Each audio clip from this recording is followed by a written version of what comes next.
us even as we take our seats. Thank you very, very much. Hello? Hello? This place is dull. Hello? Hello?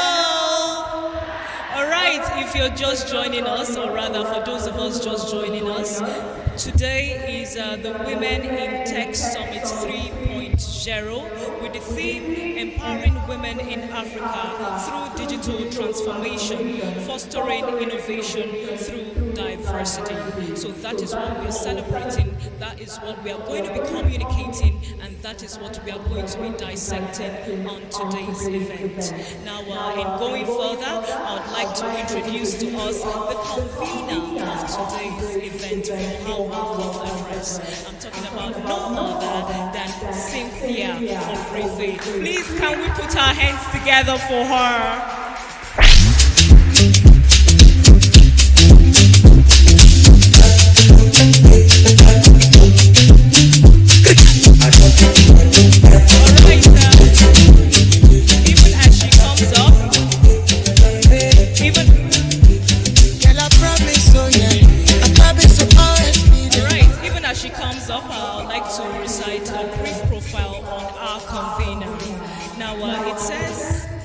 Whatever you don't have, you cannot give.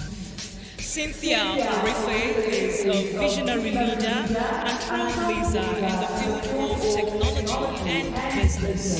Known for her unique blend of expertise, passion, and commitment to progress. Holding an MSc in Business Computing from Birmingham City University in the UK and a BSc in Computer Science from Delta State University, Abraka, Nigeria. Cynthia has built a robust skill set in software development. She's also a Google certified data analyst, a cybersecurity analyst, and a dedicated advocate for women in tech. As the founder and CEO of Context Solutions Limited, a rapidly rising tech powerhouse based in Asaba, Delta State, Cynthia has established a vibrant hub for innovation and tech talent development. She has trained over 3,000 women in high-demand tech skills, awarded more than 100 scholarships to aspiring women in tech, and provides ongoing mentorship to empower women as agents of change in their communities. Her conviction that no woman is inferior, especially if she's equipped with technology, drives her mission to create a future where women confidently lead and thrive in the tech industry. Beyond her tech expertise, Cynthia is a certified business development service provider, BPSP, from Pan Atlantic University Enterprise Development Center, accredited by Sweden, and also holds a certificate in entrepreneurial management from the Lagos Business School's Enterprise Development Center. These credentials further equip her to support and elevate business within Nigeria's rapidly evolving entrepreneurial ecosystem. Cynthia's collaborations with organizations and enterprises are distinguished by her strategic vision in creating and implementing impactful programs, community-focused initiatives, and strategies. Her dedication to using technology as a catalyst for growth and transformation is unwavering. She believes that a prosperous nation is built on empowered communities and advocates women tech is a key step towards realizing a brighter and more inclusive future. Ladies and gentlemen, can we put our hands together for the convener of this program, Ms. Cynthia Omrife.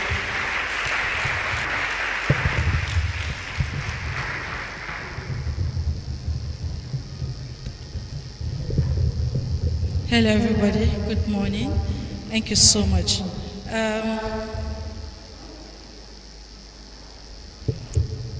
To the Governor of Delta State, Right Honorable Sharif Uboriwari, the executives of the governors of Delta State, the representative from Honorable Commissioner of Science and Tech, representative from the Director General of ONDI and NIPDA, representative from the Executive Director of PIN Foundation, all SSA present, all SA present, core members, the President of the NADESU, and every one of us seated, not forgetting our speakers as well as our keynote speakers. And to all the women who are seated here, I say thank you very much. I am thrilled to welcome each and every one of us to the Women Tech Summit 2024. It is truly inspiring to see many talented, driven women who are gathered today, of course, who are students, entrepreneurs, SME leaders, tech professionals, creative, tech changers, tech enthusiasts, and the leaders from every corner, all united by a shared commitment to progress, innovation, and impact. This year's theme, Empowering Women Through Digital Transformation, Fostering Innovation Through Diversity, actually reflects our vision of a tech industry where diversity and inclusion lead to lead. Meaning change. We are not just participants in this digital age. We are pioneers, creators, and leaders, capable of reshaping the tech landscape. As we embark on today's discussion, I want to emphasize that this summit is about more than just technology or coding. It's about understanding how to leverage on digital skills and how to use tools to enhance our business, boost efficiency, effectiveness, profitability, visibility, as well as acceptance. Today is about learning how we can use digital transformation to actually increase our reach and also build awareness while embracing innovation in our approach. True success actually lies in finding problems, providing real solutions, and embracing digital transformation across all sectors. And even within the domestication of the Startup Act right here in Nigeria, when this summit began, we had the modest gathering of 30 women as at 2021. Today we have grown to over 500, and this year we are engaging with more than 1,000 women. The growth speaks volume about the event and about the strength of our community to be able to impact women and making tech across Nigeria and also beyond. And throughout today, we will learn practical tools, strategies that can burn ambitious vision into reality. From making healthcare more accessible to empowering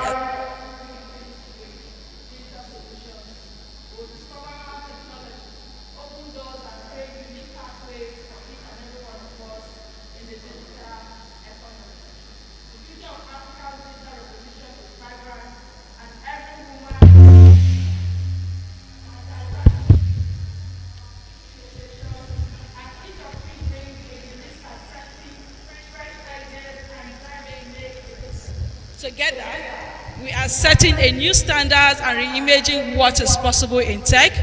I want to extend my heartfelt gratitude to our sponsors, Foundation, ONDI with NIDA, to our partners, Studio 99, NADESU community, the core members, and every one of you present here. Your invaluable support has helped make this summit possible, empowering more women each year to this journey. As we began today's section, I want to encourage each one of us to be able to connect, collaborate, open your mind to new ideas, let's help each other, build a long-lasting network, and create actionable change that will propel us towards a greater future. Once again, I welcome you to the Women in Tech Summit. Let's make this event a powerful step further for the women in technology today, tomorrow, as well as beyond. Indeed, I will say, Delta State is ready. Thank you.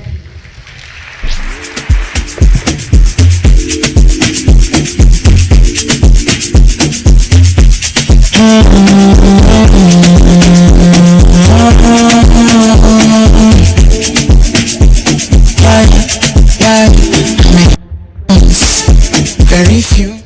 All right, if you didn't get anything from what she just said, I need you to get this. She said, connect, collaborate, open your heart, try to come together, to network, to solutions and pathways to build. Can we once again put our hands together for the convener of this beautiful event? All right, moving on, we will be having our keynote address. But before she comes on stage, let's do a little bit of telling us who she is, reading her profile. Now, I'm talking about no other than Onome Debbie Akwara. Now, thank you. Debbie is an organizational transformation leader with over 20 years of experience across different sectors, 11 sectors actually, including healthcare, banking and finance, telecommunications, technology, manufacturing, retail and education. She specializes in guiding businesses through big shift in customer, employee, brand and product experience, including operation and talent organization. She currently serves as an associate partner at CUC, responsible for its growing Pan-African network of healthcare assets under management and its external knowledge management division. In 2015, she founded Nigeria's first boutique customer experience consultancy, Niche Customer Experience Consultant, which won the 2024 MEA Award for Pan-Africa Customer Experience Consultancy. In 2020, she founded and served as Chief Executive Officer, CEO, and Chief Academic Officer, CAO, of the Niche Institute of Customer Experience and Innovation, while managing multidisciplinary responsibilities at Prex Advertising Agency, First City Monument Bank, FCMB, Zenith Bank, United Bank for Africa, UBA, Etisalat, and Bridge International Academies. Her achievements include 2,567% increase in product adoption and additional revenue generation of 300 million naira within 8 months in the telecommunications sector, which include product and customer experience. 205% increase in employee satisfaction within 14 months in the healthcare sector. Now, these include employee experience. 91.7% revenue increase in the healthcare sector, which include product experience. 40% increase in revenue due to business development program design initiatives in the education sector. Now, this include product experience. Moving forward, a 27% increase in operational efficiency in the financial technology sector. This include operations management. 19% increase in customer experience industry ranking in the banking sector, which include customer experience. Design, authored and launched Africa's first CX competency model. Africa's first globally recognized certifications accredited by the World Certification Institute, USA. Africa's first multi-sector state of CX, Africa Study, which include 4 editions. Now, she has also authored 4 books, that is Diary of a Purposeful Diva, 10 Common Mistakes SMEs Make, CX Food for Thought, Customer Check, CX Management Competencies, a guide for African professionals and businesses, days to transformation, an agile approach to organizational transformation in Africa. She has also contributed, or rather she is a contributing author to Global CX Playbook, such as the changing face of customer service in the digital era, which include Freshworks and CX experts reveal that CX challenges and efforts, which include Clue Track. Now, Onome Debbie Akwara is a second-class upper graduate of Delta State University, an MBA student of the African Leadership University, and a fellow of the African Women Entrepreneurship Cooperative, AWEC. She is also a certified management consultant, CMC, and a certified experienced management professional, XMP. Debbie is a 5-time organizational transformation and CX author and a 4-time top 100 global multidisciplinary thought leader, known as Africa's leading CX practitioner. She is an internationally sought after speaker. As a humanitarian, Debbie leads her NGO, INT'L, partnering with individuals and organizations to boost rural community urbanization in Africa through shared value CSR programs. She's also a dedicated mother, balancing her professional and her personal life. Now, for the keynote address, ladies and gentlemen, can we put our hands together as we make welcome Onome Debbie Akwara. Through all the pain, I found the sun. Through all the rain, I found the power. The brand new day, I found the power. Good morning. That was a mouthful. I felt so sorry for you. Next time I will summarize my profile. It has to be user friendly. How's everyone doing? So, funny story. First of all protocol duly observed. Cynthia has done an excellent job at breaking it down for some of us that are not political. But so I will rest on all existing protocol. Right, well done. Some of us ran to Lagos, we didn't come back this way. But you chose to. You've motivated me and inspired me this morning, so well done. So I walked in here with a speech as keynote speaker. But when I walked in and I saw the audience and got a feel of the vibe in the room, I sat there and completely changed my keynote. Because I always like to let my words feel, refresh, and yield fruit. I hope that's fine. Okay, so, funny story. Empowering women in Africa through digital transformation. And I was thinking about this and the topic that has been assigned to me, which is women in Africa's digital revolution, diversity as the catalyst for innovation. So I'm going to share a very personal story with you and lead that into what I'd like to say. Again, I had to switch things up because I've seen a lot of young people, women. Before I even go further, so I work for an organization called CUC, and it is the first organization in my entire 20-plus career where I have seen men stand up for women. And to prove to you, I have, how many are you? 5 of my male colleagues in this room with me now. Guys, just wave. And there's one here doing the live stream. Thank you. Okay, so personal story. In 2018, but then again, context. So I've always been driven by purpose, and I'm someone that gets very easily bored. So earlier in my career, I switched from banking. I was in customer experience in the banking sector. Did a lot of work there, and then I moved to telecommunications. I now wanted. So my more was, what else is to customer experience in another sector? Out of that curiosity in 2015, I founded the Nation Experience Consulting firm. Now, in finding the firm, the employment, I used to work at a T-Salad then before it changed to 9 Mobile.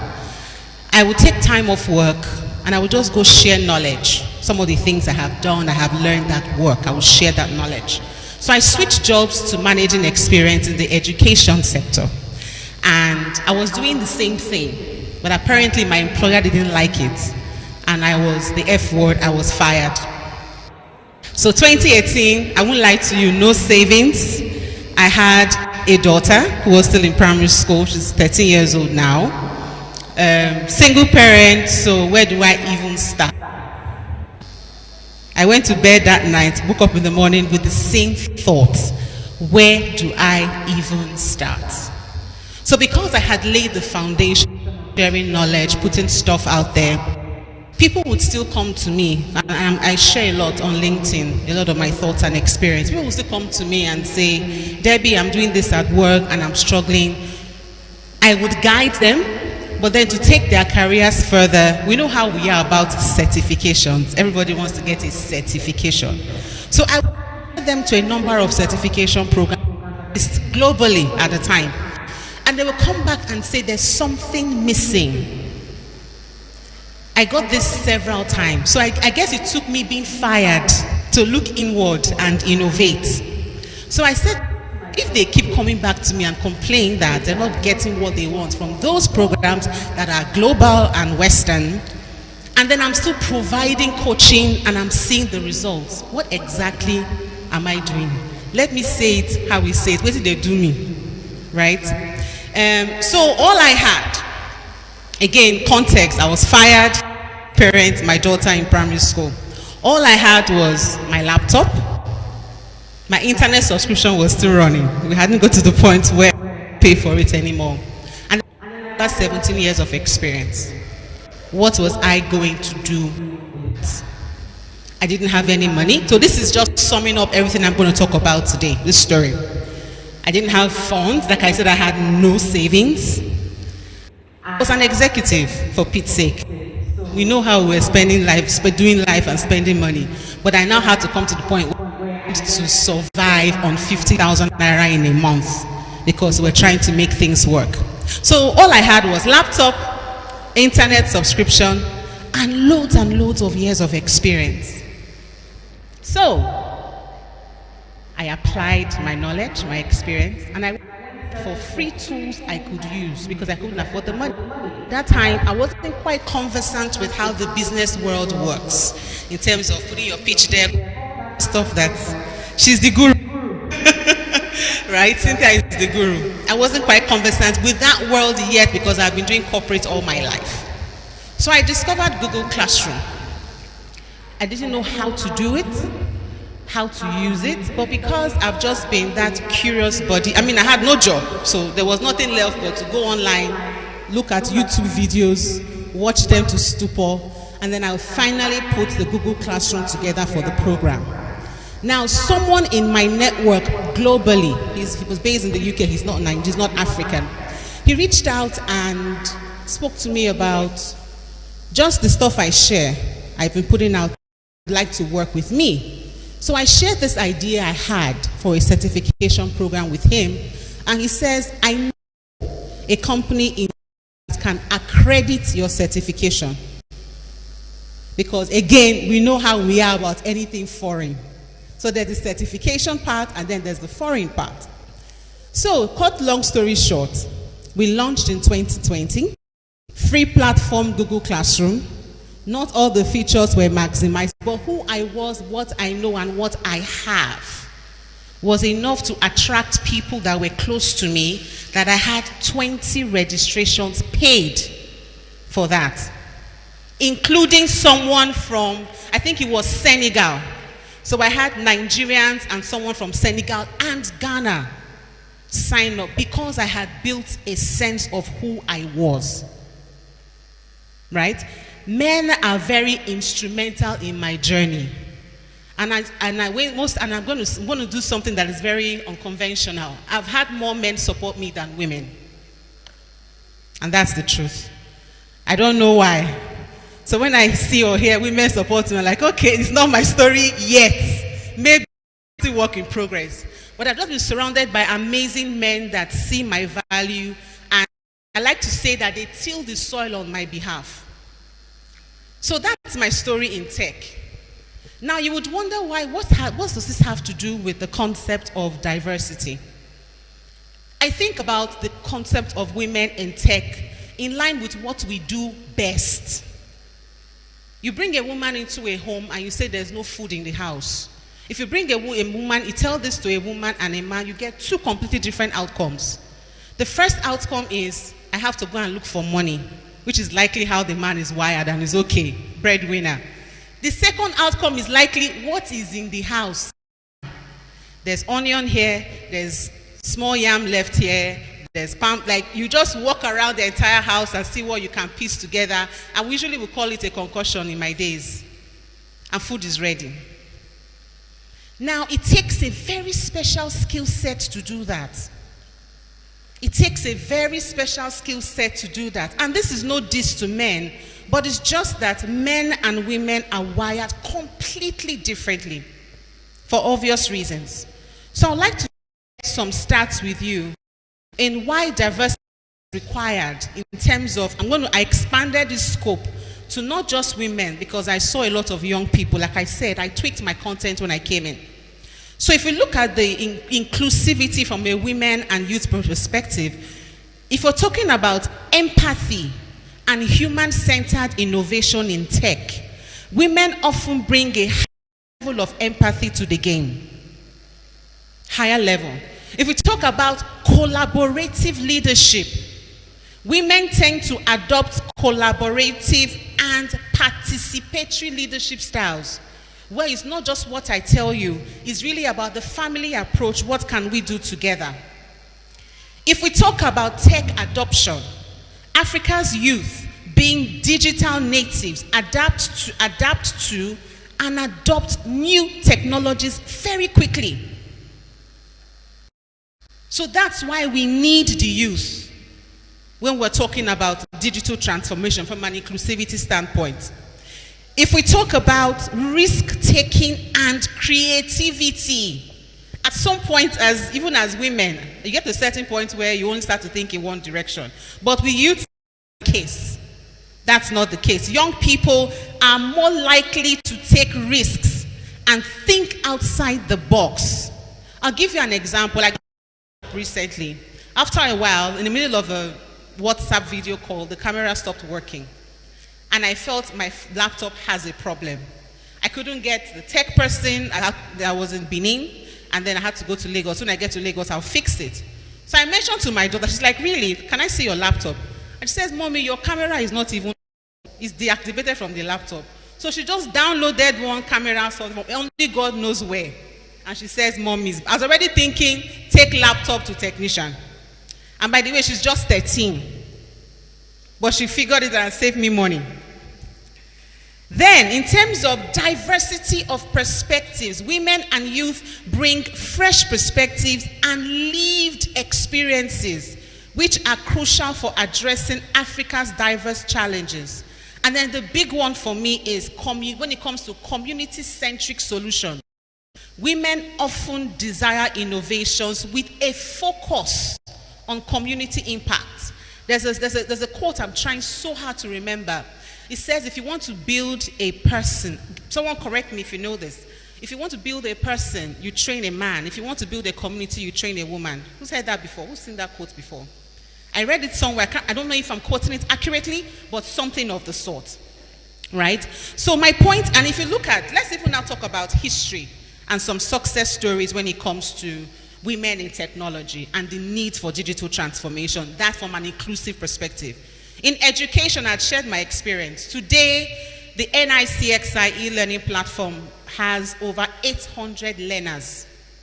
And we've recorded learners from 11 African and non-African countries.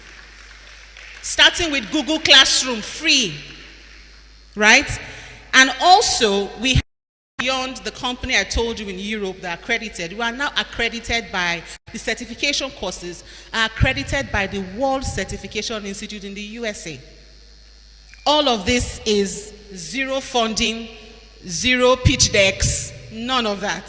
In fact, I think it was 2 years ago, I went through the Africa Women's Entrepreneurship Program, AWEC. That's how I became a fellow of AWEC. I went through that program to go and learn more about doing, and then I'm still doing my MBA. So, good story to share. I actually dropped out of that MBA program when I lost my job. Right? So I've been learning the hard. Cynthia, I'm going to sign up for your next class. I hope I'll get a free slot. Okay. Right. So my point is, and then, so that's the story. And if I share from fintech and e-commerce, we have people like Odunayo Eweni, co-founder of Piggyvest. We have Nsile Nkolesi, founder of 3D IMO in South Africa. The names are, the numbers are endless. Women who are seeing real human problems and solving them at scale, leveraging technology. Our minds are for a reason. But how do we do something with that thought? Now, barriers, because doing something with the thoughts is one thing to say. It's another thing to think about the barriers that will affect you. So what are the barriers? It comes down to a number of things. Then again, I don't see barriers. My philosophy in life is do what you can with what you have. And then as you have more, you scale. That's how I've approached life and business. So access to funding is a major barrier. I was talking to Cynthia last night, met her for the first time, and we were talking last night, and she was sharing with me some of the things that she had done for businesses, the amounts of money that she had given. And what I actually liked the fact that it was not a lot of money. Because giving a lot of money, you can't sustain it. The person you're giving the money to can't even sustain it. So we give you the funding in line with what you can sustain, right? And then, there's also the issue of training. And that's something, again, that you're doing amazingly well, the skill gap. So STEM. And guess what? It is not that complicated. Just talking to her yesterday, I could hear how she really dumbed this down to the base. It's not hard. It all starts from the mind. One of my colleagues in this room attended one of your trainings. Wisdom, that's you, right? Awesome. So he's a product of your hard work, and he's doing amazing. So these are the things that we say are our limitations as women and as young people. But guess what? They don't exist. They only exist because there's something my boss says. Because you give it attention, because you feed it. But then again, there's also, and I've seen this in the workplace. I hope it's okay. I'm keeping this conversation very practical. I hope it's okay. I've also seen where we say they don't give us women the opportunity. Or they say because I'm young, I would not get it. That's just bull. If you have to ask for it, then you don't deserve it. You have to demonstrate your ability to be recognized and given the position. I learned this, so I don't believe in mentorship. Another glass ceiling I'm breaking today. I believe in modeling behaviors. I don't believe in mentorship. I get tons of people send me messages on LinkedIn, be my mentor, be my mentor. I don't believe in it. If you really want to be like someone, you can't. I don't even want you to be like me. I want you to watch what I do. Try it. If it doesn't work, it's okay, but I want you to be an expression of the best expression or the best version of yourself. And that's what it takes to be a woman in tech. It's not copying and pasting what somebody else did. What are you passionate about? What's your need? So my model then, I worked with her, and she's the only woman that I know that has, when you say paved the way, and she didn't pave the way because I asked for it as a woman. She paved the way because she saw that I brought value to the table. So she said to me, why do we always say because I'm a woman I didn't get this, or because I'm a woman I should get this? Don't even mention your gender. Demonstrate your value, and you will be brought to the table where they're having the conversations. And it's so true. The company I work for, I wish my boss was here because he's in Asaba. How many of us have heard of Dr. Chukwuka Moye? Heard of him? Yeah, so he's the person I work for. I wish he was here, but I will share his story, my story with him. So I told you about my consulting firm that I run, and he hired me to work on a project, managing patient and employee experience. After that, it was a 2-month project, and I was done. And I had a PowerPoint deck of recommendations for him to execute. And he says, for who exactly to execute? So he gave me the role, listen to this, especially for the corporates, those of us who are young and those of us in secondary school. He gave me the role of CEO in a government hospital. in this our Nigeria. Never been done.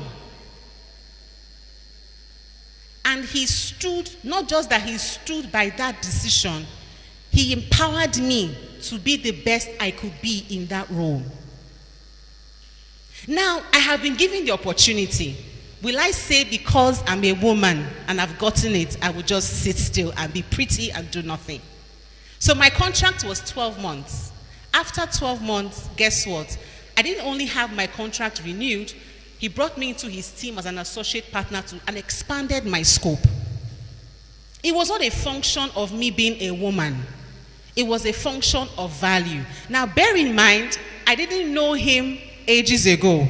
We actually met on the same platform that I met Cynthia. It's called the Delta Economic Summit Group. It's a think tank of professionals from Delta State who are invested in improving the economy of the state. That's where we met. So again, your value will bring you to the table. So I want to wrap up I've stretched beyond my time. So I want to wrap up my session today, my keynote today, by saying, first of all, thank you to the convener. Excellent work you've done here. And to everyone in this room, think about this way. Technology is going to give you, you want to add value, you want to impact your world at whatever age, whatever gender, that's fine. But technology will give you the power to scale. Geography you will not be limited by locations. It will give you the power to scale. It will give you the power to increase the number of people that you can impact, the lives that you can change. So when you want to solve a problem, think about how can I do this at scale? Think technology.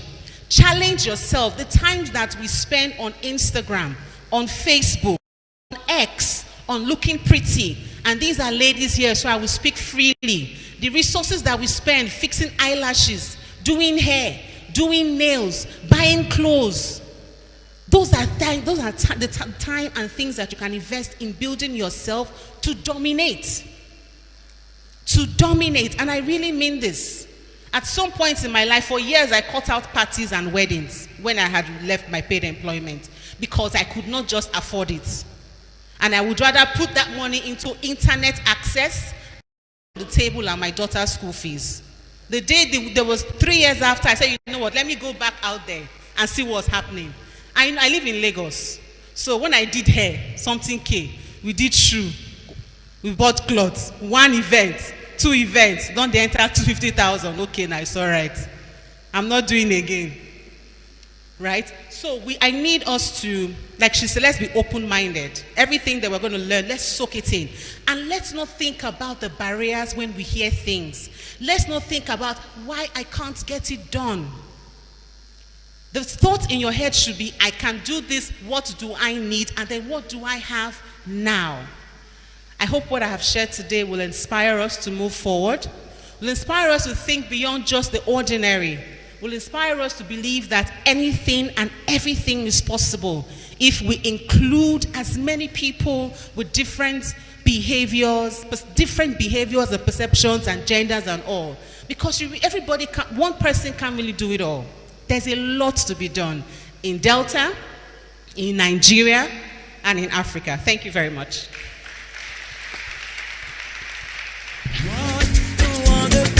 Through all the pain, I found the sun. Through all the rain. All right, if you don't learn anything, or rather, if you didn't learn anything from what she just said, this is what I learned. Starve your distractions, feed your focus. It's quite unfortunate that we found ourselves in a world that is constantly fighting for our attention, most especially over the unnecessary. Network, communicate, build together. Don't be afraid of taking risk. Once again, can we put our hands together for Onome Debbie Akwara.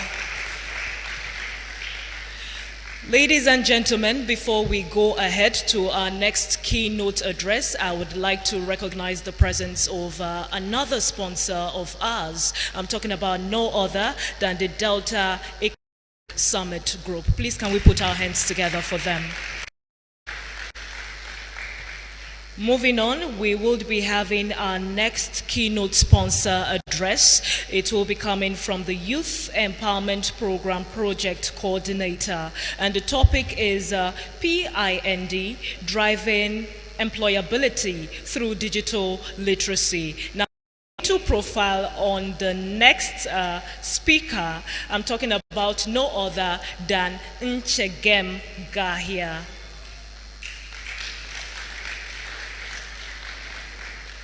Now she is a seasoned development professional with over a decade of experience in the international development sector, where she has led high-impact projects at both national and international levels.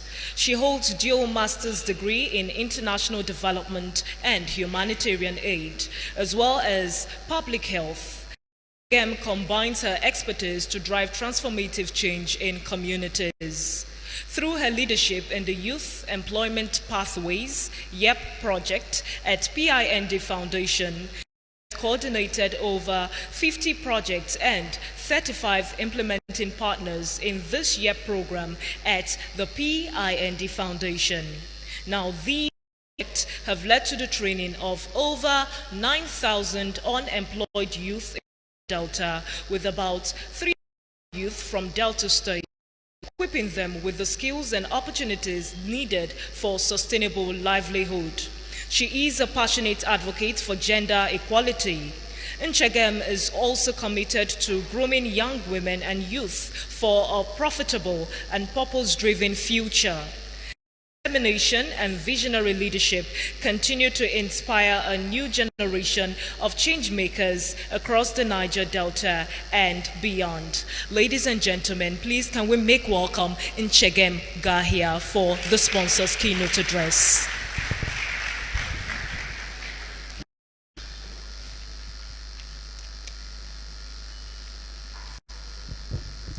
Good morning, everyone. Standing on the existing protocol, I would like to greet everyone once again. Good morning, distinguished guests, our partners, esteemed attendees, ladies and gentlemen. My name is Nchegem Gahia, and I work in PIN Foundation for Partnership Initiatives in the Niger Delta. And I am honored to be here participating in the Women in Tech Summit to discuss PIN's mission to drive employability through digital literacy. Now, these elements in our gender equality and inclusion strategy, which is GESI, and this summit is dedicated to empowering technology. Being a summit of this nature, it aligns perfectly with our efforts at PIN Foundation to create inclusive pathways for youths, women, and marginalized persons in the Niger Delta region. Now, highlighting a bit of PIN's role in youth and women empowerment in the Niger Delta, PIN Foundation has been in existence for 14 years, and since our inception, we have on inclusive economic development and peace building in the Niger Delta region. Our Youth Employment Pathways project is one of the many projects that PIN Foundation has, and it is specifically a project targeted to address youth unemployment challenges in the Niger Delta by equipping young persons, unemployed persons, especially women and persons with disabilities in the Niger Delta region with skills that are needed to thrive in today's digital economy. Now, I mentioned earlier of our gender equality and social inclusion approach. Now, through this approach, we enable all groups, women, men, persons with disabilities, all equally benefit from our initiatives, be it from the YEP project or other projects that is inclusive in the PIN Foundation organization. And this strategy fosters gender equality, diversity, and inclusiveness across our programs. Now, touching on the importance of digital literacy for inclusive development, I'm sure we all know that in today's world, digital literacy is more than a skill. It's a bridge to opportunity. And for women in the Niger Delta region, digital literacy can transform lives by opening doors to sectors like the e-commerce, fintech, web development, digital marketing, and many other opportunities. However, without access and training, many of these women are left behind.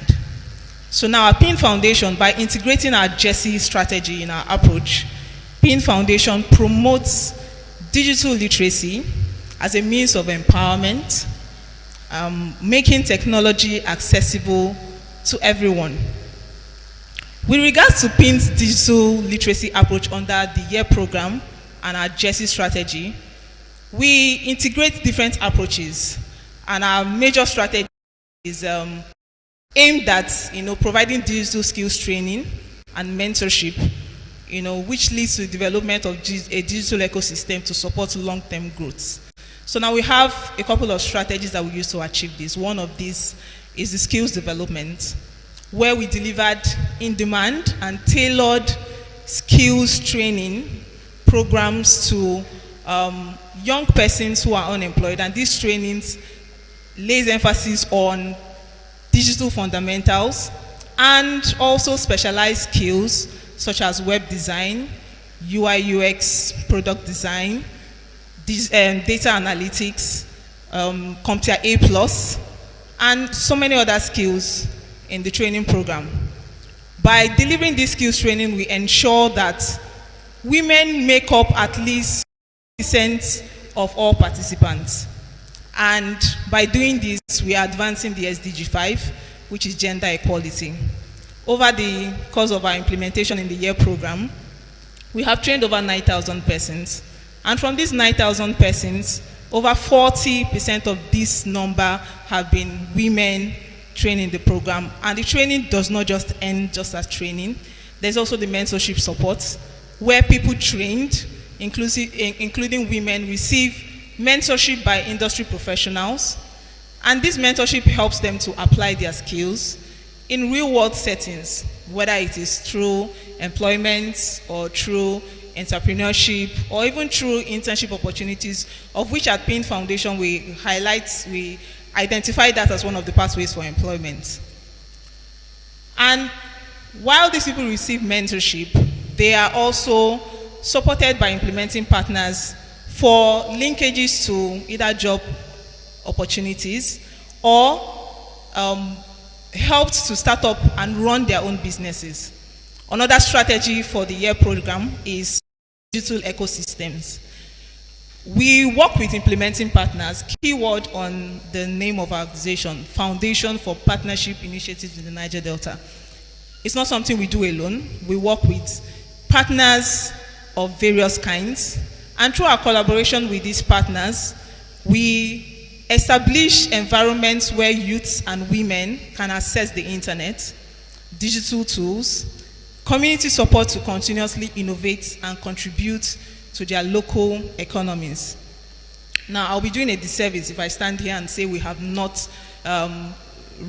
recorded success stories from this program. We have, and one of the standout success stories from the YEAR program and our GESI impact is a past beneficiary by name Chiemela Anosike. She trained under the YEAR program, and after her training, from the digital literacy skills she got, and from the seed support she got from the Challenge Fund, she was able to set up her company, Solaris Green Tech Hub. And this company has expanded. Solaris is now a thriving business that designs solar booths for off-grid communities, which help to bridge the gap, the energy gap, and the company has attracted over 10 million naira in grants, and also thousands of dollars and pounds in the expansion. Another success story I would like to mention here is that of Joy Mukoro. She happens to also be one of the speakers of this event. She's seated right over there. She was a participant in the YEAR program, and from her skills training and the support she got during the Challenge Fund program, she was able to set up her company called Fegitech Hub, and the company has expanded. She has expanded on her brand. She produces very beautiful signages, and just recently she emerged as a successful a beneficiary of the prestigious Tony Elumelu Foundation Entrepreneurship Program, and she will be awarded some grants. So her story, the story of Chiemela, and so many other women who have been part of this program reflects how digital literacy can drive women-led innovation, build resilience, and impact in the Niger Delta region.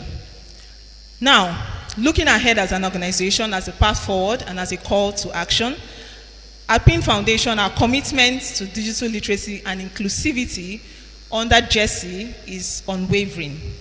And standing here today, we invite all stakeholders here, government, private actors, NGOs, CSOs, to partner with us in creating a supportive and inclusive digital landscape.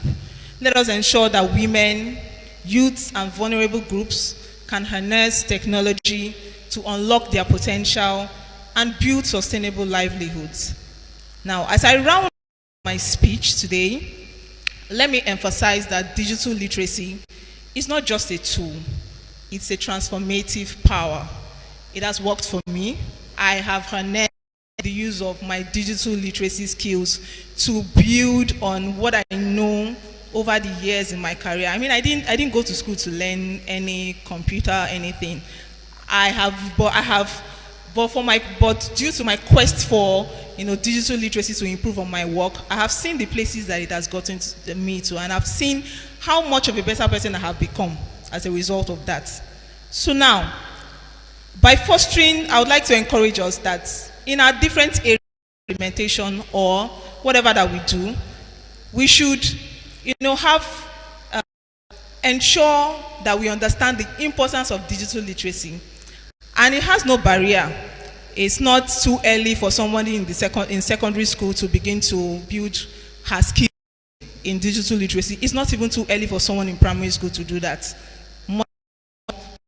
Who has finished secondary school, university, and the likes.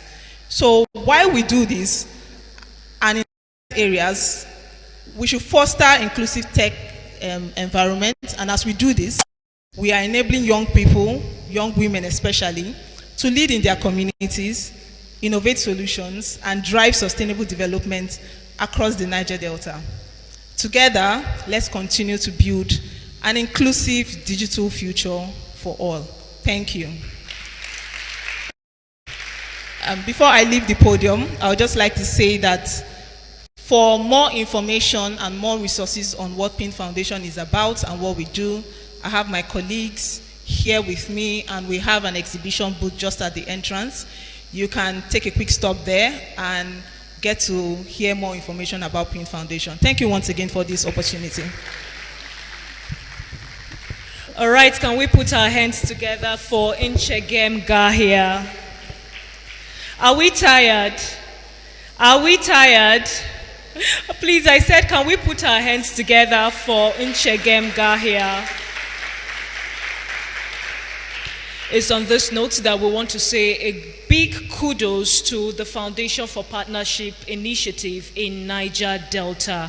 Kudos to them for looking out for people with special needs and the unemployed in the society, going down to the grassroots to ensure that everybody is carried along and nobody is idle. This will give room for self-improvement, and even as they improve themselves, they are able to touch the lives of those around them positively. So a big kudos to the PIND Foundation.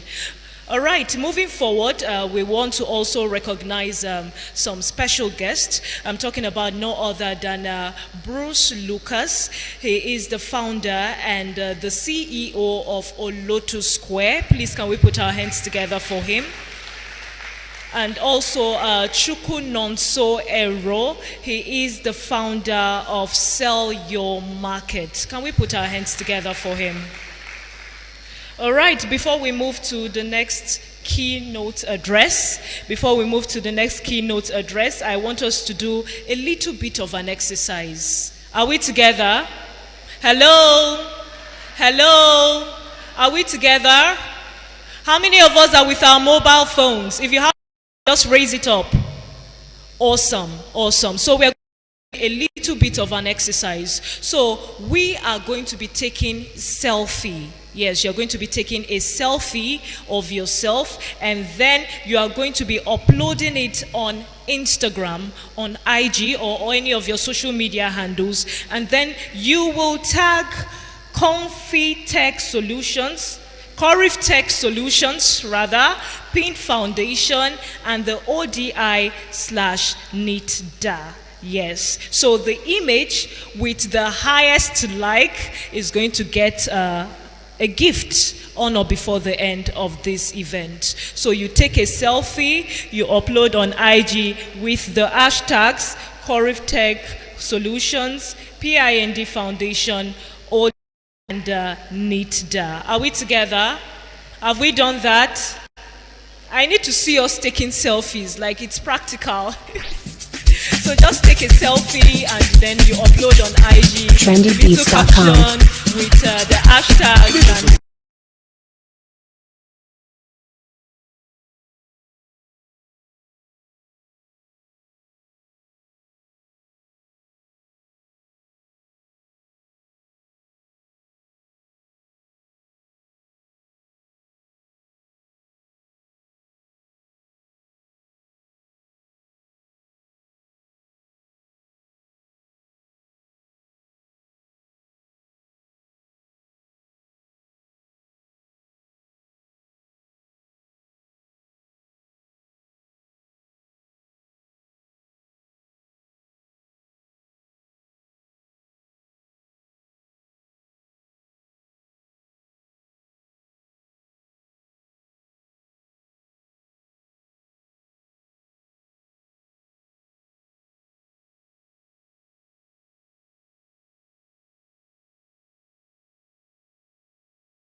people will be at this event. And I was like, which hall in Delta can carry over 700 women?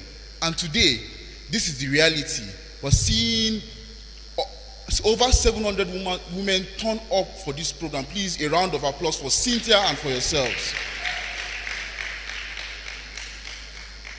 At ONDI, Office for Nigerian Digital Innovation, a subsidiary, what we basically do is to ensure that Nigeria is the #1 tech destination in Africa. We have been on a 3-day tour in Delta State to dedicate the Nigeria Act, and today marks day 3 of that engagement. This keynote speech today would give us the opportunity, and I want you all to be on this speech, would give us the opportunity to reflect on the startup ecosystem, what has been done, and the work that lies ahead. Our ecosystem evolved rapidly in recent years.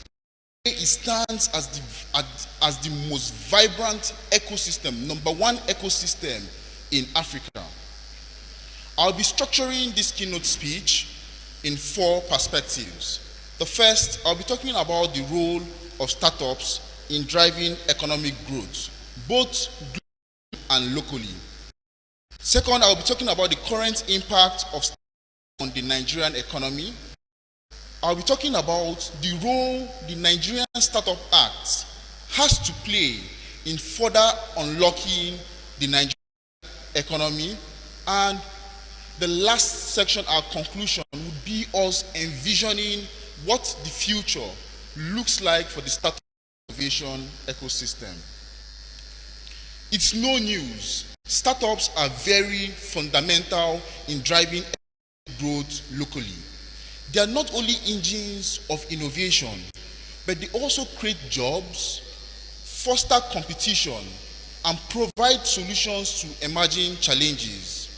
Startups are responsible for rapid technological advancement, the creation of new industries, and the reimagining of existing industries. Take an instance of the healthcare space. Traditionally,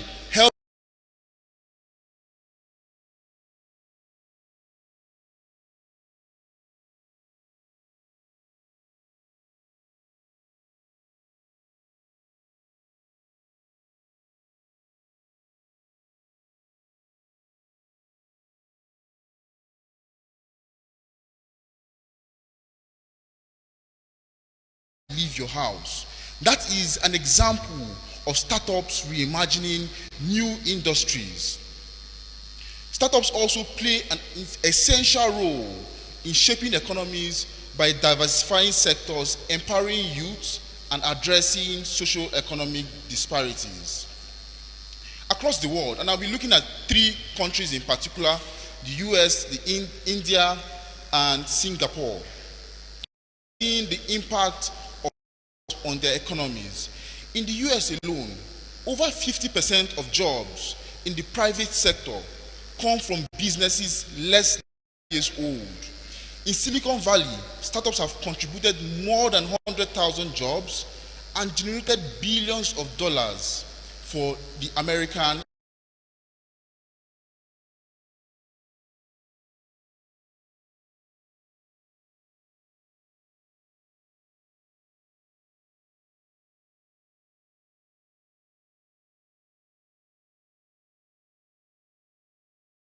Startup and innovation ecosystem, there is a 5 billion market for technology startups with over 4,500 tech startups from Singapore. Singapore emphasizes on research and development and has led to the establishment of deep tech companies. One of such deep tech companies is popular today is what we call Razer. What is the impact of startups on our own economy? Bringing it back home to Nigeria, what is the impact of startups on our country? In Nigeria, the role of startups is even more profound due to our unique challenges that we face. Challenges like youth unemployment, inadequate infrastructure, over-reliance on oil revenue, and a pressing need for economic diversification. Fintech in Nigeria, for example, has emerged as the most dominant sector for Nigerian startups. Nigeria has the largest fintech market in Africa, attracting social investments.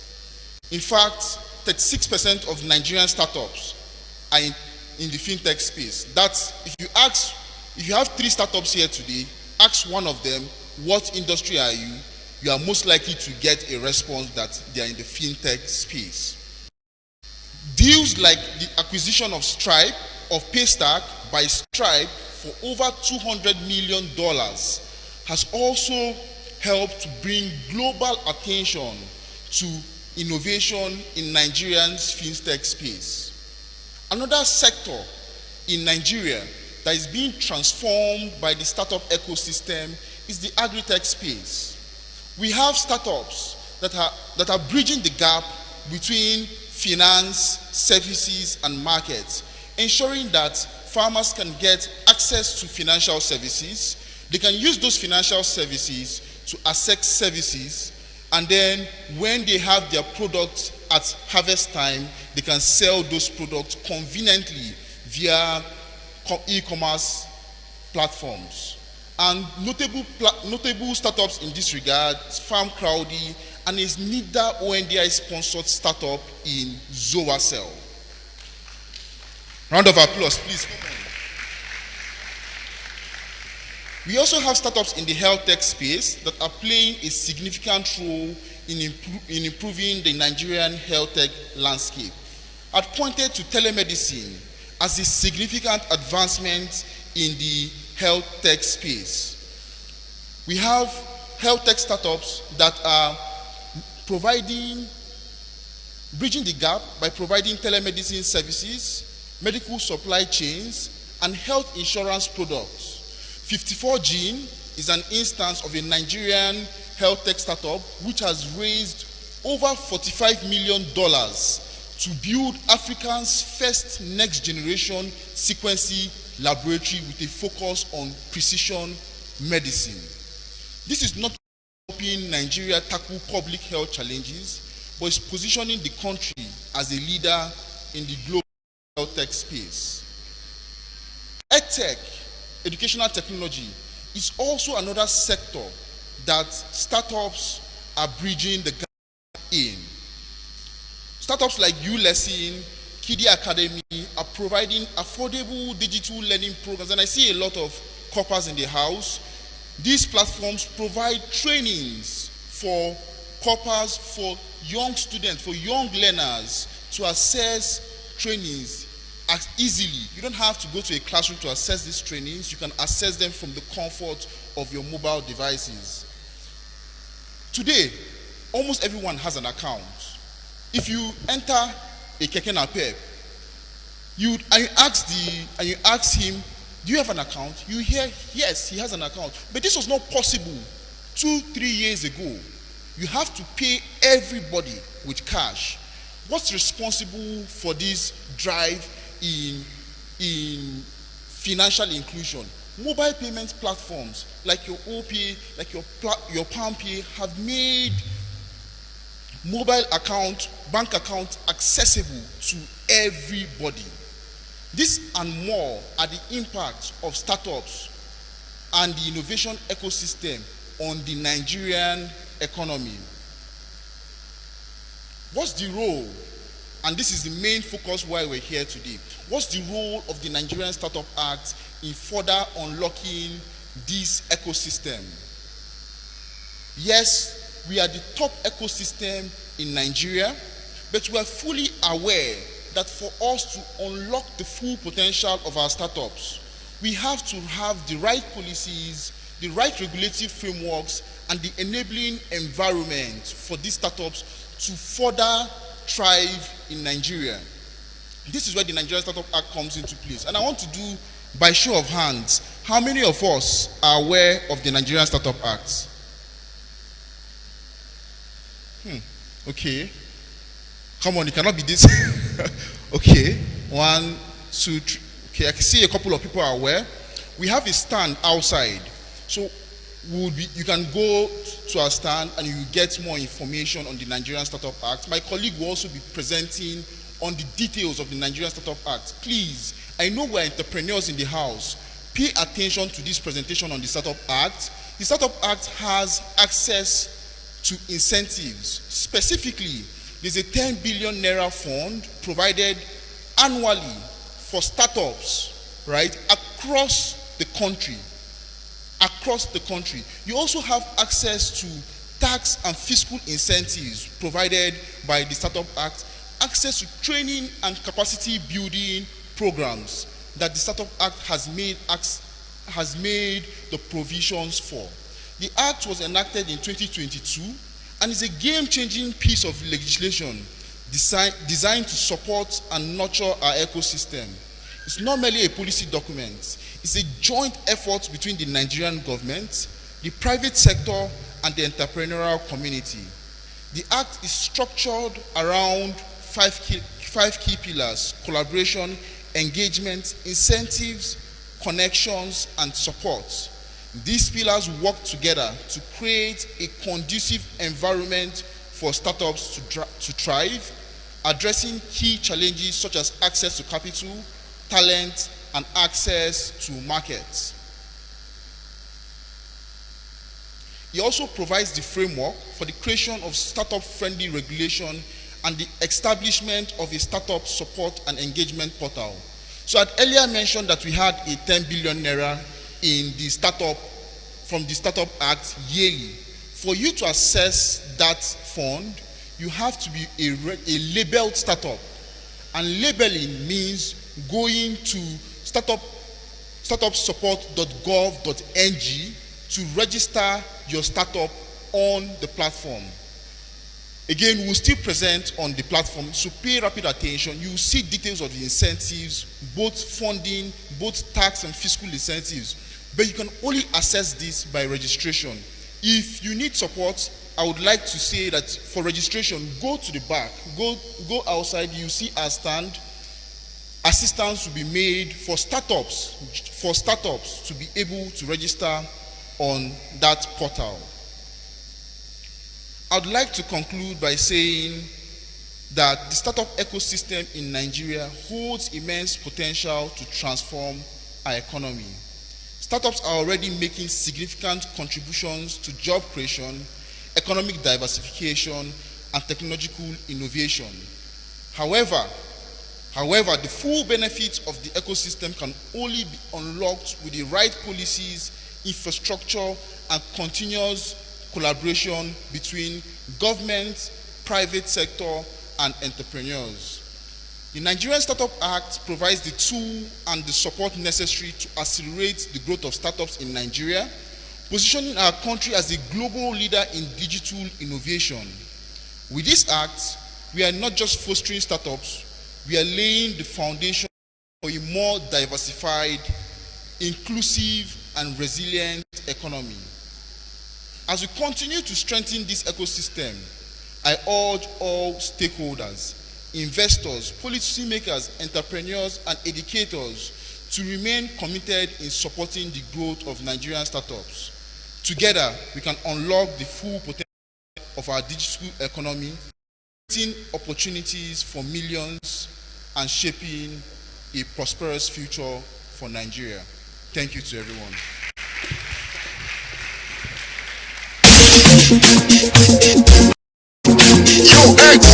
trendybeats.com.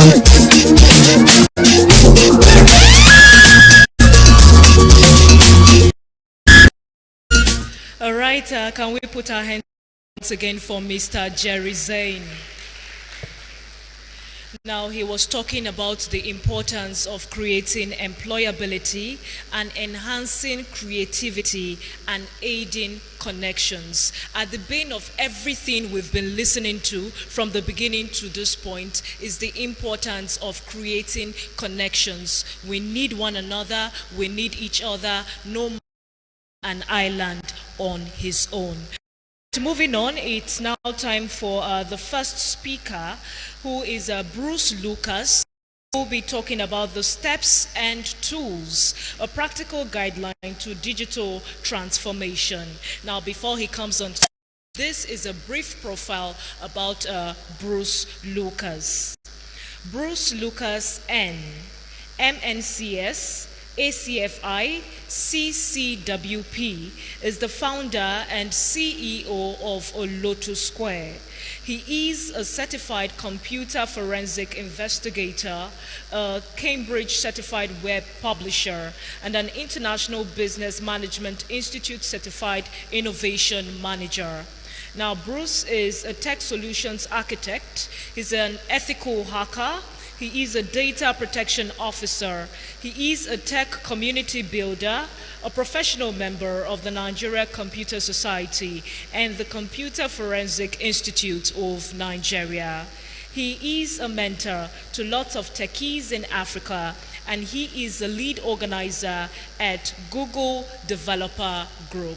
Ladies and gentlemen, please can we put our hands together for Mr. Bruce Lucas.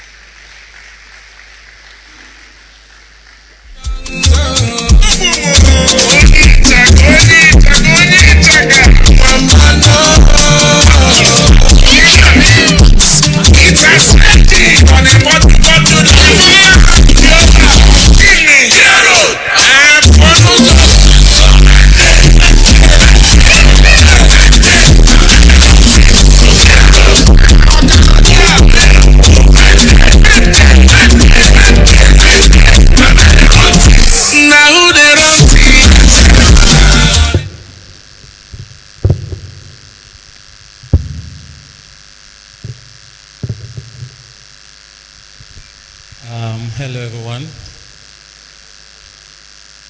My profile sounds like I'm applying for a job, but I guarantee you I'm just here to do a quick presentation to you. So, this is me, Bruce Lucas. Everything tech, that's a summary of what my profile should be saying to you. I'm everything tech. I love software, I love hardware, I love cybersecurity, and I love community building. So, those are the core things I do. I'll be having a presentation with you, which is supposed to be a practical guide, but just like in every event, there's no time. So I'm sorry that you may not have the best of it all, since there's no time, but the organizers can still share the slides with you as well. Okay, so my topic is on digital transformation tools for business and personal productivity, a practical approach. A practical approach simply means that within the period of my presentation, there will be things you would jot down and actively do that would cause that digital transformation you're expecting to see, or there are certain notes that you might want to take between the period. So get ready to take those notes as we move ahead. Next slide. Person helping with the presentation should please help me be fast as well. So I'm Bruce Lucas. I mentor people to build great startups and grow a career in tech. That's what I do in summary. And you can find me on any platform at Bruce Algorithm, social media, including the one that has not been created. How many of you know this lady? Moana. So the first time I saw this movie, I saw it as a movie, and then the next time I saw the movie, I got on to watch this movie several times. And the message I got out of this movie, which is the message I want you to have, is the fact that even if you're not an adult, the way you act at home can make you an adult to your parents. It will make them listen to you, listen to your dream, listen to your intents, and pay attention. And you should not be swayed by what everybody says. You should not be easily influenced. Moana was a very strong character, and she's a lady. So it doesn't stop you from doing the same thing. Next slide. How many of you know this lady? Hello? Who knows her? What's her name? Harriet. So this is also from another movie. So those are two movies I'll be recommending anybody that has not seen here to see. And it talks about women. For this, she actually liberated her fellow compatriots, black people, out of slavery. But she was a woman. She was determined, and she went through blood and deep seas to make that happen. And next slide. That tells you about three things I want us to take out today. Strength, grit, and purpose. If you have strength and no purpose, your strength is useless. If you have strength and purpose, and you're going on with that purpose, but you don't have the grit to sustain it, you would definitely meet that roadblock. Most of the success stories that were shared here, even by Payne, you would notice that there's the consistency and the deliberate nature in it. Next slide. Understanding technology. Next slide. So technology is a tool, right? So if you're sitting in this hall and you're thinking you're in tech and you're not in tech and this summit may or may not apply to you, take it from me, technology is just a tool. There was a time we used to trek long distances between communities in order to visit the next community. And then bicycle came and made it easier.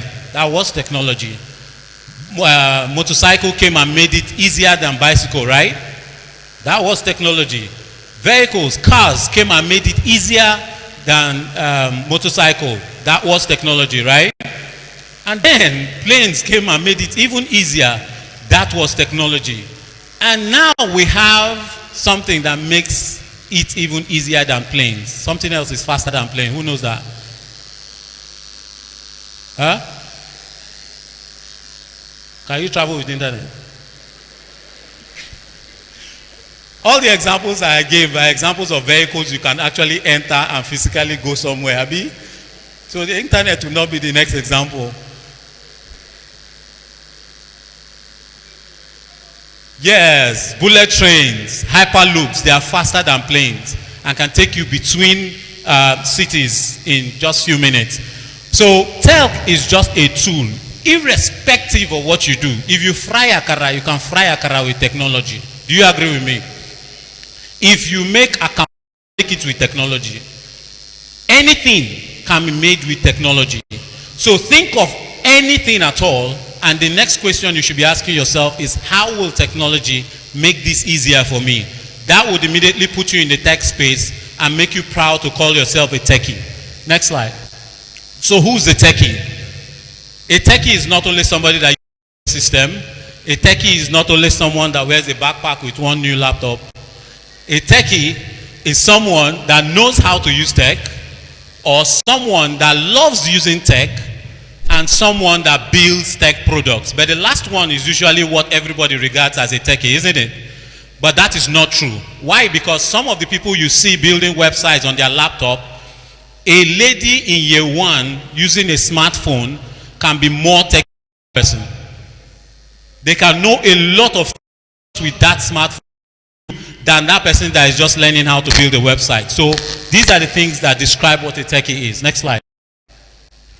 Now we have to come to the business side of things, because I know we have a mix of business and tech people in the room, and we're looking for a technical guide or a practical guide to digital transformation. You have your regular business and you want to transfer that business to become a digital business, or you want to do things differently that can help scale your business. So for the next couple of slides, we'll talk about business quickly.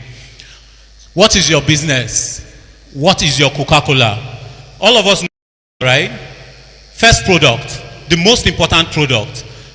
Believe me, there is no city that does not have Coca-Cola. But they can bring orange, Coca-Cola lime, Coca-Cola this, Fanta orange, Apple, Fanta Zobo, and every other thing. But you would notice Coca-Cola will never come and go. Isn't it? Every other variant will come, but Coca-Cola will not come and go. Reason being that there is a product that actually introduces you to the market. But when you start doing your ads to gain customers, you forget that product. And you start marketing every other thing you imported, which is a wrong idea. You have to be known for one thing first, and then fight to everything.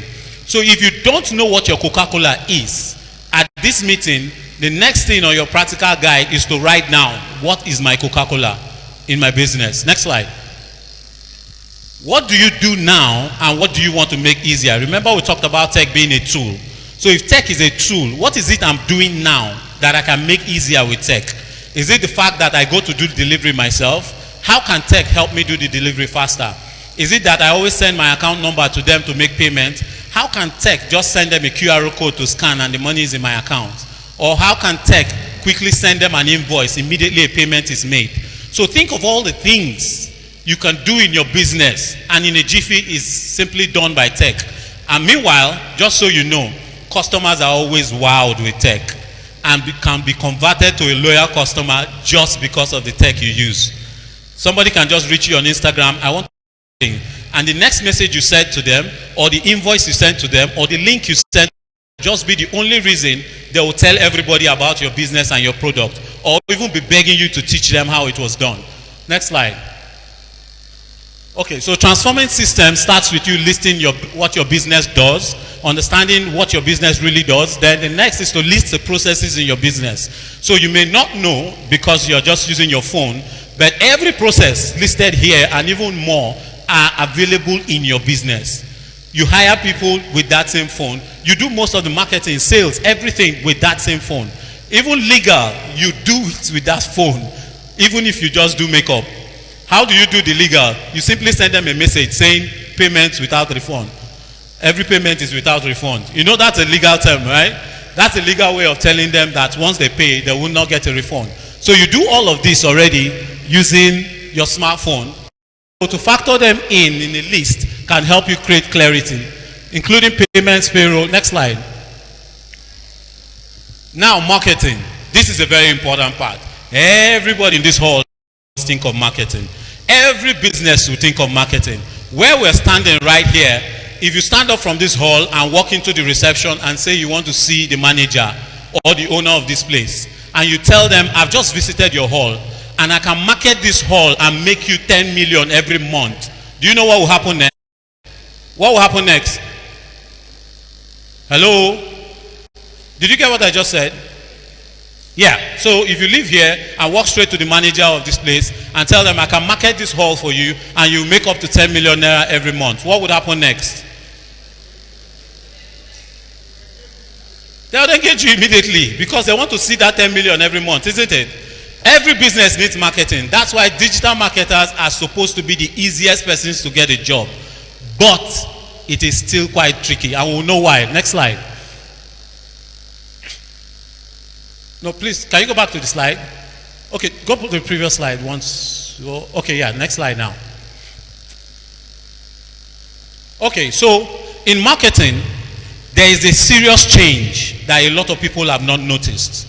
And I'm talking to all the entrepreneurs out here and also the digital marketers. There's a serious change in marketing. There used to be something called the marketing mix: product, promotion, price, and place, determining your marketing, right? And there's still more P's to it, which is also taught in universities. But this has changed, especially because most of what we have are services. We're only intermediaries. If you sell hair, you find out that you're an intermediary. You're not really dealing with the product.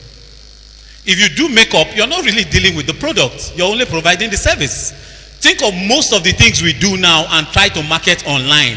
We are not the product owners. We are only intermediaries. So your marketing should not be the same thing. Take down how your marketing should go. Silver model. You should discuss being the solution. That's all. Be the solution, not the product. Don't talk about the product. Be the solution. Provide information to the person.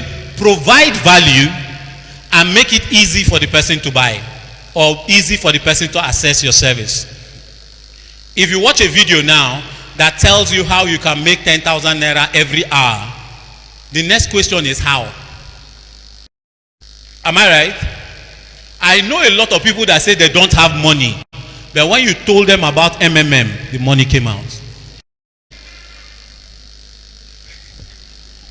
That laugh was deep, but I hope you did not lose money in MMM.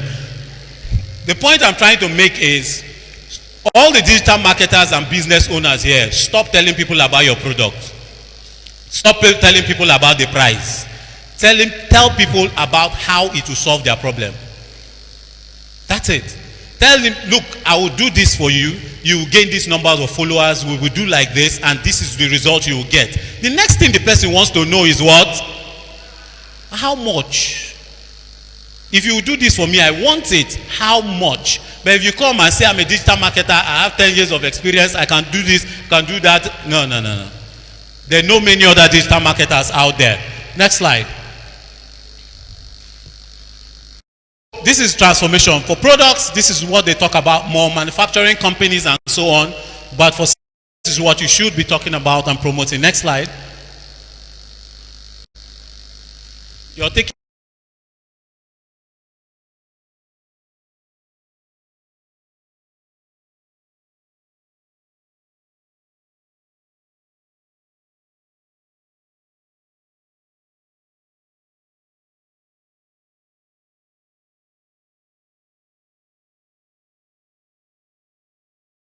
1,000, and people are going there, not to you.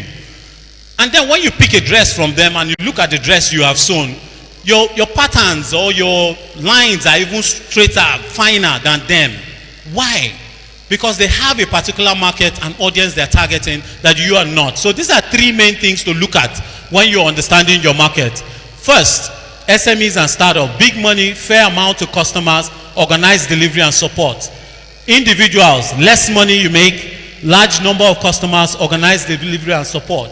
But for enterprises, very big money. Very big money, less number of customers, and organized delivery and support. What this simply says is when you're dealing with big companies, you can do one deal for 10 million and you have only 2-3 customers. But when you're dealing at a smaller scale as an, you have a fair amount, you can make a lot of money, but you have a lot of customers. So when you're looking at your market, this hair I'm selling, who am I selling to? Am I selling to everybody that wants to buy hair? Or I want to target influencers? Or do I want to target high net individuals? What are the people I want to target? Because targeting them will tell you how to also do your packaging in order for them to be interested and link you to everybody in their network. Does that make sense? But if you carry the hair, shake the hair, shake the hair, shake the hair, shake this one, shake this one, come and buy now. The promo has come, new supply, new delivery and all that. Do you think that the people that have 500K to buy the hair would call you? No. Look at it and laugh and say, it looks nice. That's the point we're trying to make. Next slide. Sales, next slide.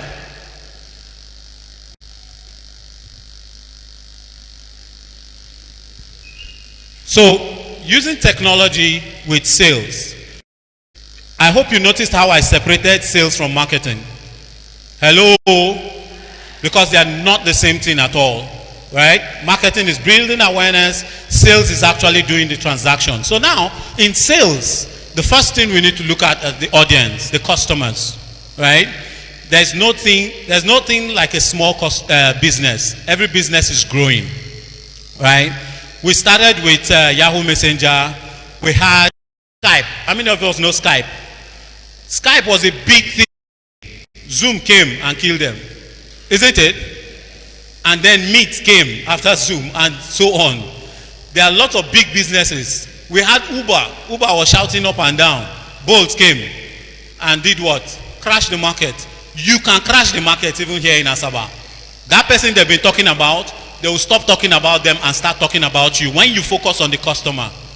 That's an important lesson I learned during an acceleration program. Stop thinking about your competitors. Look for what your customer needs. And they will leave all your competitors and come to you. Next slide. Sorry, not next slide. Hey. Sorry. Products and services, build, process, and package. Think of this process in sales. Strategy to reach your audience, which are the channels. Now, it's not everything you put on TikTok. It's not everything you put on Instagram. You should know which channels actually promote your business and focus on those channels. Because when somebody goes to look for you on Facebook and you're more active on Instagram, the impression they will have of you on Facebook is the impression that will stick with them. So make sure it is clear that they can find you on Instagram and that's it. And when they see you on Instagram, they see the best version of you. Does that make sense? Don't be everywhere. Be on a channel they know you for. And even your customers, when they discuss you behind your back, they will say they are on Instagram. That's the best you can think of. Next slide. Sorry, not next slide. Presenting. I'm trying to round up very fast. So the next slide is just coming. So presenting the value. Some of you don't know how to present the value in your business you're selling. And you'll be troubled when people that are doing substandard products or that are not doing so well are actually selling more than you. Go back and think about how your presentation goes. Because it makes a whole lot of sense when you present the value better to the customer. Closing a sale. Payment. Thank you. And you close the sale. Please don't do that. There's more to customer engagement that makes them loyal to you and makes them your ambassador afterwards. I can't delve into more deep. That's where after sales support also comes in. Next slide. Next slide. Okay, business productivity tools or personal productivity tools as well. I'll go through both of them right now. which is like Microsoft Office. Those are tools you can use. Collaboration tools, tools that help you discuss with your team, discuss with every other person, work on documents together. Automation tools are tools that makes it easy for tasks to be carried out without your presence. Sorry, I can't explain all of this in depth because of time. Then task tracking tools, know all the things you're supposed to do at a certain point in time. Have Notepad, you have notes on your phone, you have a to-do app on your phone. Please use them.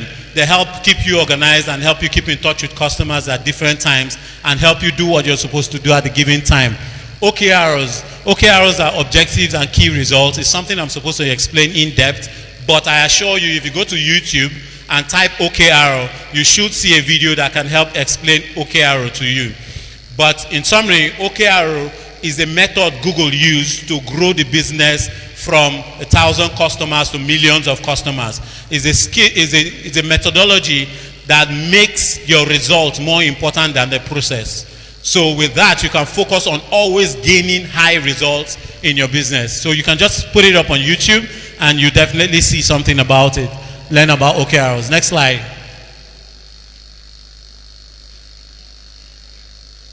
Okay, tools for selling and managing technology.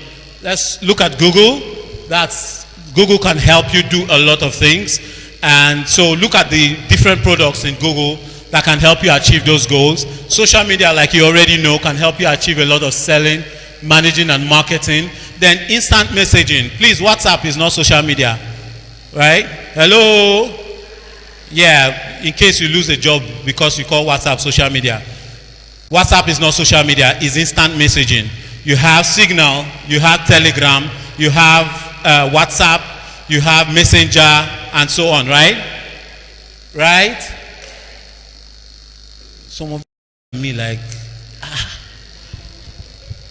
you can check it up. Then nextly, Leads Gorilla. This helps you find customers. It can help you find customers online. One of the tricky things is, you know how every business wants to be online, right? This particular software helps you to go find people that have listed their businesses online and convert them to become your own potential customers. That's what Leads Gorilla does. Next is listing. My dear ladies and gentlemen, they might not find you on Instagram. I hope you are aware. They might not find you on Instagram. If somebody is looking for a particular thing right now, the first place they will think of is Google search, not Instagram. Am I right? Google search will produce a website where they can buy those things, right? But if you don't have a website, Google search can take them to Jumia, Konga, Gigi, and so on, isn't it? And the closest to you would always be Gigi. So think of putting your business on these e-commerce platforms that people would always go to look for stuff and buy stuff. Don't just be on Instagram waiting for somebody to scroll and see your ad or see your reels. Actually list the product and people will see it and buy it even when you're sleeping, and even pay for it using those platforms while you're sleeping. So that is something you should think of doing for your business. Next, the business software. This is actually when you have grown to a certain level. Now, the last item is business website. Please don't design a website.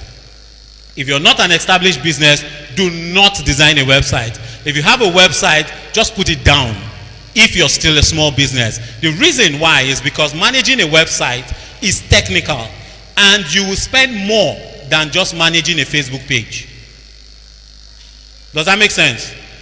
So you don't want to get somebody to design a website for you 200, 300K, and after the website is designed, you're looking for the same person to come and update the products and services, to come and do certain work on the website throughout the entire year, because you can't do it and you're paying for all those things.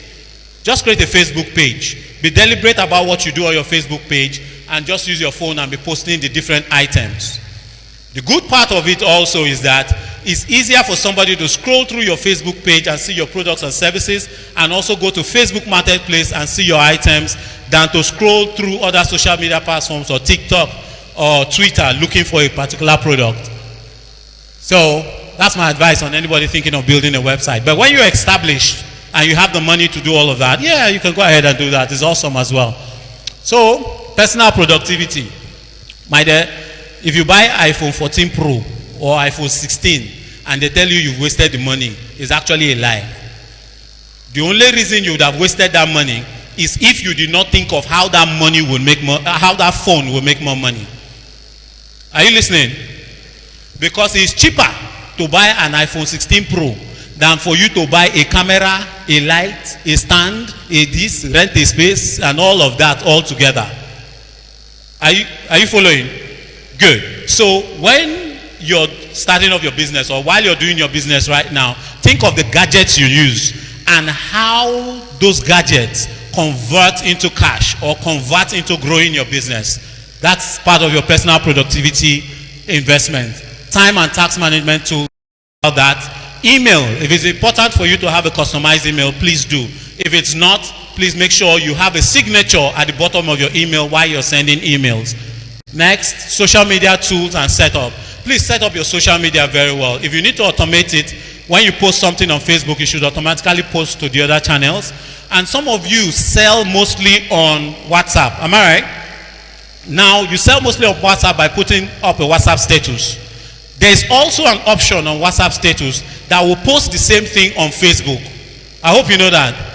Make sure you go to WhatsApp, check that box, and everything you're posting on WhatsApp status for everybody in your contacts list to see on WhatsApp, everybody in your friends list on Facebook too are also seeing the same thing. Does that make sense? Good. Then automation tools, we'll talk about that. Next slide. Next slide.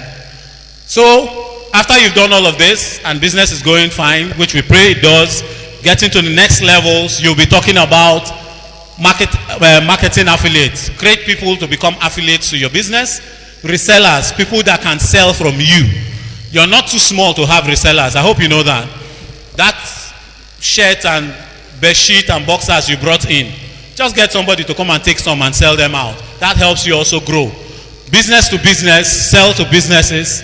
Scalable system design, build a community around your product, which is what most influencers do, and then finally franchising. But that's a very fast step. But these are things you could do to grow. Go out there, break a leg. Bruce Lucas says so. Thank you very much.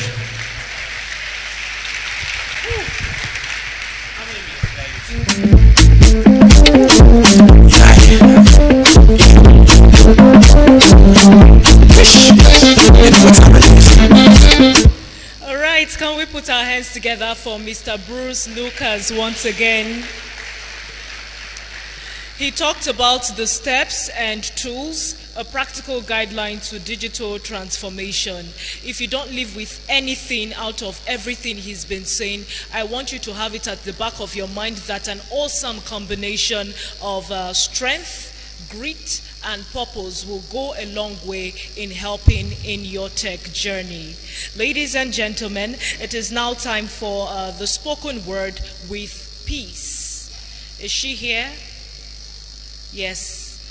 So can we put our hands together for Peace even as she comes on stage for her spoken word?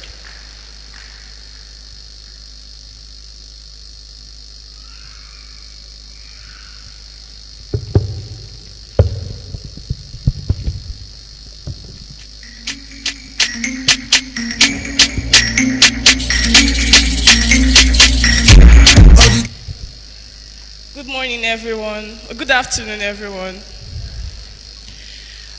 Good afternoon, everyone. Okay, so I want to stand on existing.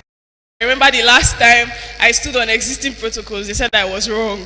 So, but since my leader stood on existing protocols, I think you should permit me to stand on existing protocols. Thank you. So I'll just be doing a short spoken word on tech. You are tech. So listen and be blessed. Thank you very much.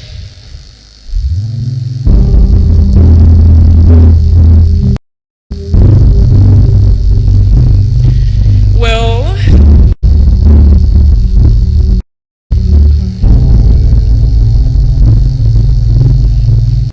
so this isn't just poetry. This is circuitry. You see, my lines are like chords. It will take you time, but eventually you can decode. But listen, this is more than just rhymes. It is a message for every woman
wrote gifted hands.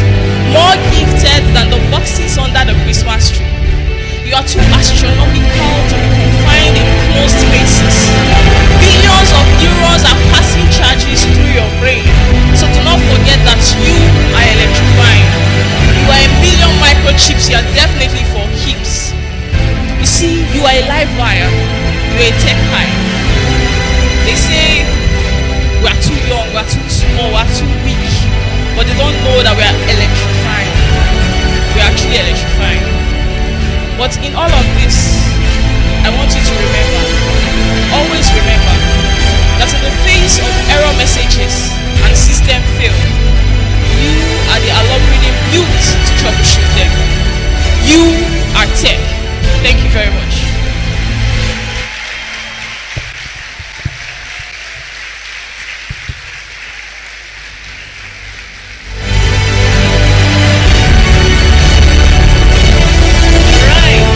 If there was one statement I captured, it was when she said, "You are too astronomical to be confined in closed spaces." So this is a message to all of us. Fly, you've got wings, you've got support. No matter what you think, no matter the difficulties, no matter your fears, the negativity, fly. As long as you have that vision, as long as you have that mission to achieve, as long as you've put everything into writing and you have that courage to achieve it, you can achieve it. Don't allow anything hold you back. Are we together?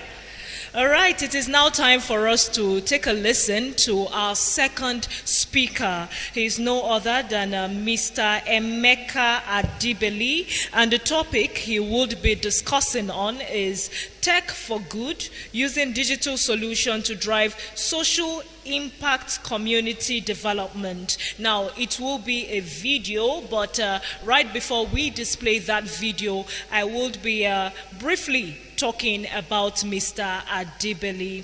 Now, Odibeli Chukwuemeka Nkem is a seasoned management consultant, business strategist, and development specialist with over 15 years of experience across various sectors, including education, entrepreneurship, and youth development. He is passionate about unlocking potentials and driving organizational growth. He has also worked extensively with both public and private institutions, delivering transformative solutions that align with modern business trends and sustainability. Going forward, or rather in rounding off, Mr. Odibeli is driven by the belief that strategic education, entrepreneurship, and effective leadership can transform societies. He is committed to developing frameworks that empower individuals and organizations to thrive in an ever-changing world, ensuring that they are equipped to lead, innovate, and create meaningful impact. Ladies and gentlemen, please can we put our hands together for Mr. Emeka Adibeli.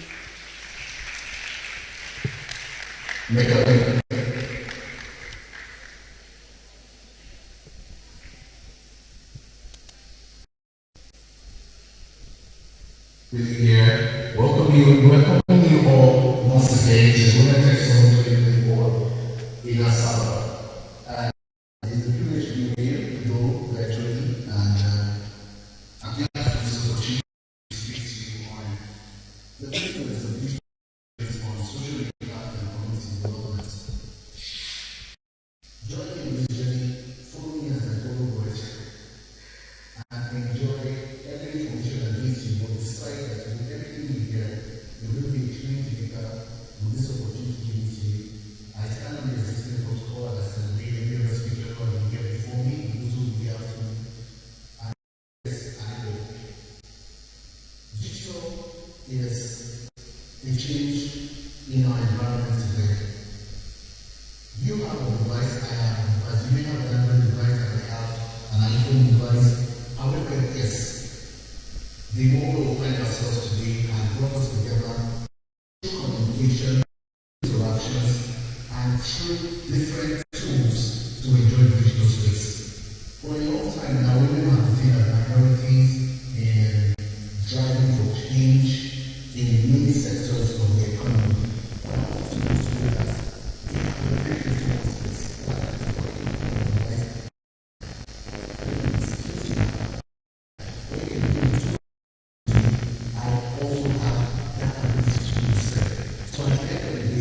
We are now positioned and poised for improvements, for definite change.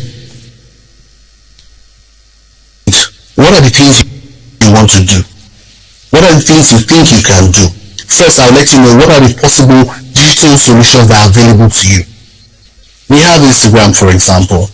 I come on Instagram today and I type a hashtag and I say hashtag changemakers in Asaba, hashtag tech women in Asaba. If you are in that space, there is nothing that will stop me from seeing you. I come on Twitter and I check trending news and I check influencers who are making multiple posts a day, and I see tech motions in Asaba, I see tech trends in Asaba, I see tech new normal tendencies in Asaba. If I am searching for information in that sphere, so long as you have anything that connects to it, I'll find you. I come onto Facebook and I see the same tangent through. I go up to TikTok and I see the same thing. Then amazingly I go down to the dark web and I see the same thing. So what does that tell you? That so long as you choose to be visible, so long as you choose to have something to push out, so long as you choose to have something to sell, there is a world ready to buy, there's a world ready to engage, there's a world ready to take that advocacy and cause a change. Let's switch a little bit further.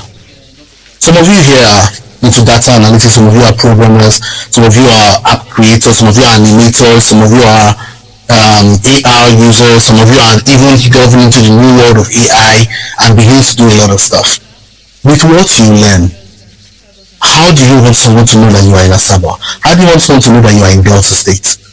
You connect to platforms like Freelancer, Fiverr, remote jobs, and with that you are in Asaba, you are becoming an executive assistant to somebody, you are in Asaba, you're becoming a solution provider to somebody, you're a web developer for somebody. All that is letting you know something, that the world is closing up. Some years behind, it used to be Indians solving for cheaper solutions like this for those in the US and advanced countries. Today, it is you in Nigeria, you in Asaba, you somewhere in Okpanam or somewhere in Akwibu or wherever you stay, solving that same problem for someone on the other side of life. So you could sit down here and earn in dollars, you could sit down here and earn in as the case may be. But this is it. These tools have come to you, these skills have come to you. You can do more. We can sit down and drive a change and say we want 1 in every 5 girls in Delta State to be fully a techie. How do we want to drive that? Create management systems and elements that is online and help them to be able to connect. You can even go to rural areas and create a little hub where communities will sit down, someone provides internet and they learn. You can start community learning, you can start community engagement, and at the end of the day they begin to create local solutions. Some years ago my wife traveled to Tunisia. In your classroom, right there in your community, right there in your clique and your hubs, it's time for us to begin to create local solutions that solve our local needs. Change. By change, one of the things I want you to look at is, let's begin to solve our local problems with our solutions. We have people now who are beginning to, from their spaces of work, their spaces of daily engagements, they are beginning to cause a lot of little changes that are becoming catalysts for societal enablement. I'll give you an instance. We have an SME dependent environment. SME, when I mean SME, is the woman that sells tomato on your street. When I mean SME, is the kiosk at your today, some of them are beginning to use AI. These are stories. We want to be able to improve wastes. We want to be able to improve our ecosystem. We want to be able to show ecological transformations. We want to do a lot of sensitizations. Start from where you are. The days are gone where you just go to church on Sunday or you go to your mosque on Friday and at the end of the day you snap one fine picture because you dressed nice. Good. Why don't you tell the world too that you're affecting one person at a time? Why don't you tell the world that you're picking up their to be able to make your street clean? Enough about the beautiful shoes, the beautiful bags, and the beautiful hairdo. Let's begin to tell the stories of our change. You are a change maker where you are. The day you choose to make an advocacy that changes supply of light in your environment, let that story be documented and told. So don't waste the tools available to you. Don't waste the tools that are at your disposal. Rather, turn them to engine rooms to be able to create advocacies, push for policies that can become the next best thing. A child in the US, a Nigerian child, noticed that they had issues with air pollution in their school because by the time parents come and drop their kids, fumes from their cars, everything are stored in the air. So what did she decide to do? She started thinking of how can she improve the air supply within her school. And she thought about a way to create antiseptic air cleaners and all that. And currently now she has come up with a solution that makes every school have guaranteed 90% virus-free air. And her air purifier has been sanctioned by the United States government to go to every public school. That was a child from one location thinking about something. Let me tell you the truth. She did not create AC. She did not create fan. She did not create the vents. All she just thought of was one thing to add to what was existing. But if she didn't have digital tools at her, she wouldn't get that far because there was research. She had to go on YouTube to be able to listen to some stuff. She had to go on Google to be able to research some stuff. And at the end of the day, everything came together. My daughter is teaching on leadership today.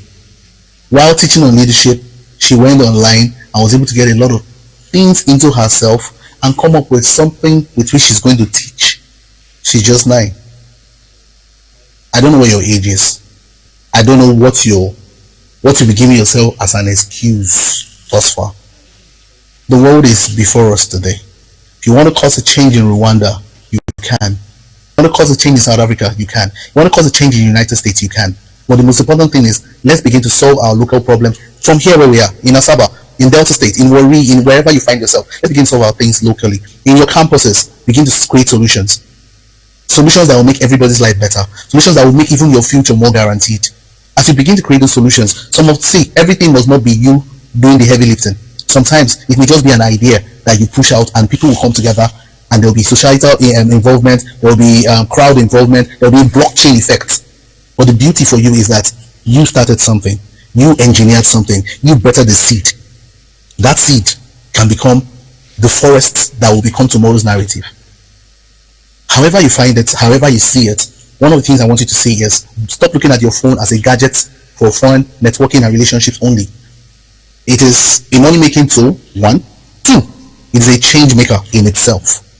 Let everything you do using your devices become intentional. Let everything you do, even in the learning, in the upskilling, in the capacity building, let everything be intentional towards a future that you hope for.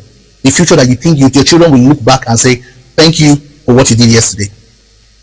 With this I've said, and try not to take your time, I hope I've been able to convince you that the tomorrow we are seeking is in your hands. The tomorrow we are seeking is connected to the data you bought yesterday. The tomorrow we are seeking is connected to you being in this environment, in this hall today. Let's put our energies together. Let's create a community that counts. Let's create effects collectively, and let's start from where we are to become the change makers of tomorrow with the digital solutions, digital tools, digital skills, and the future we are connecting into. Where I am in this part of the world, I want to be able to hear that 3 people, 5 people, 10 people, 100 people from this event became the champions of tomorrow. And it's very easy.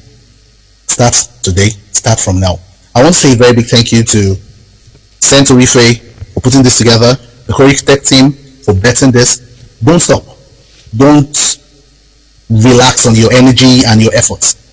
You started this, keep running, keep pushing, keep engaging. One thing I can assure you of is that the tomorrow effect you want to get, you will get. The attention you want to get, you will get. But at the end of the day, you'll be the platform that release these change agents for tomorrow's better world. Thank you once again, and it's been a privilege to share this time with you.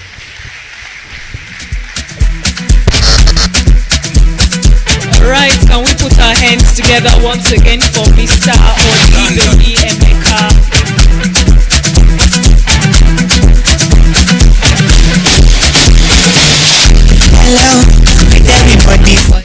All right, it's on this note that I want to recognize the presence of no other than the Special Assistant on ICT SEBA, Ease of Doing Business to the State Governor. He's no other than Mr. Monye Paul Uche. Please, can we put our hands together for him?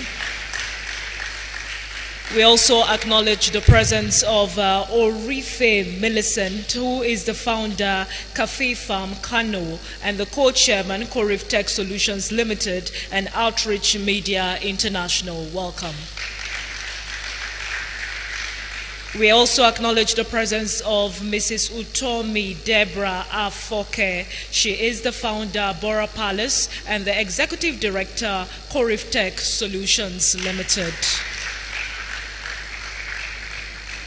Moving on quickly, is now time for our next speaker, yes, who will be discussing on the Startup Act. I'm talking about no other than Mrs. Irene Mudiaga, who is the lead compliance and monitoring of the Office of the Nigerian Digital Innovation, ONDI. Please put your hands together for her.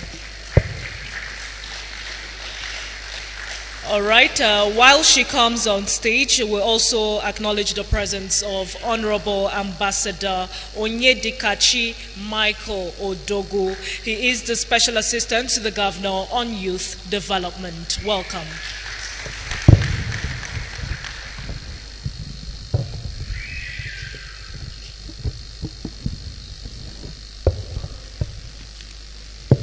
Good afternoon, everyone. Are we glad to be here? You can see that. Permit me to stand on existing protocol. I am Irene Mudiaga.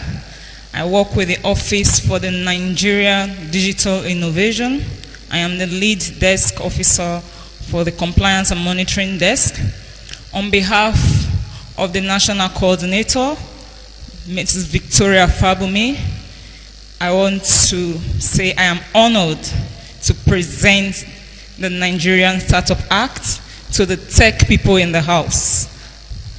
A hand of applause for all the ladies, for all the tech.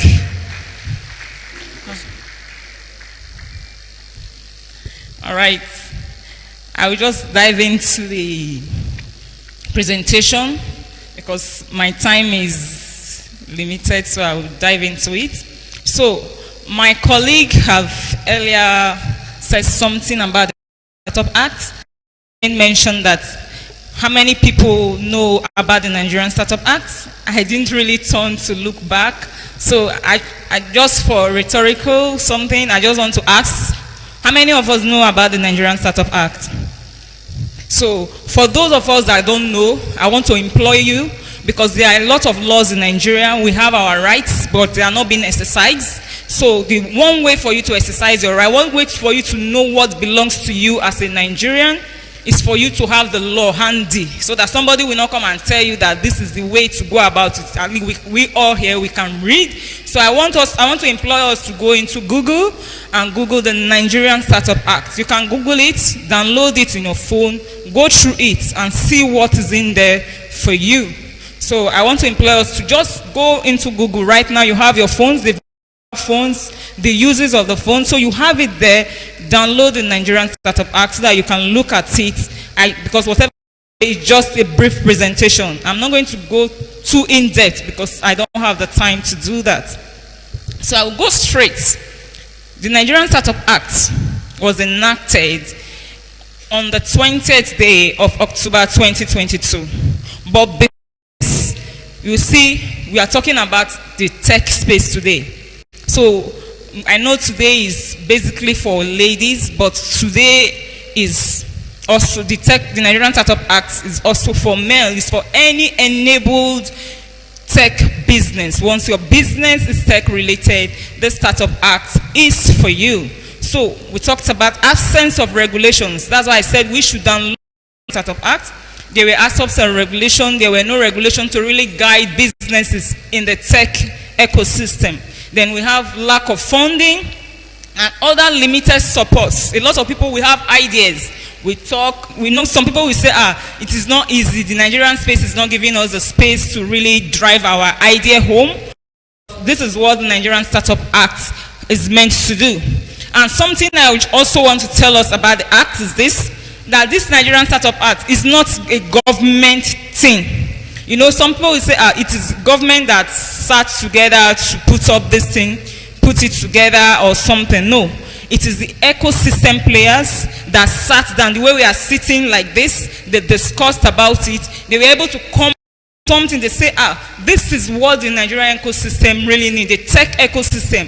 What are their challenges? What do they need? How do we put things together to make it become a tech space that people, the Japa syndrome will be limited, so that the Japaring will become limited. That is why this Nigerian Startup Act has been brought to space. So like I said earlier, this Startup Act was put together by both the private and the public sector. So when I say private, it means that the tech people like you, like, okay, it's the big tech name. No, people sat together, consultations were, and this act was put together to enable startups to thrive in the Nigerian tech ecosystem. Like I said earlier, this act is to provide an enabling environment to reduce this Japa syndrome, to let Nigerians know that your talent can be brought here, your talent can be improved here, and there are benefits for you to do that right here in Nigeria. Then, going forward, I want to talk about what does the act tend to, how do we manage this Nigerian Startup Act? One way for you all to say, okay, there is something coming out for me.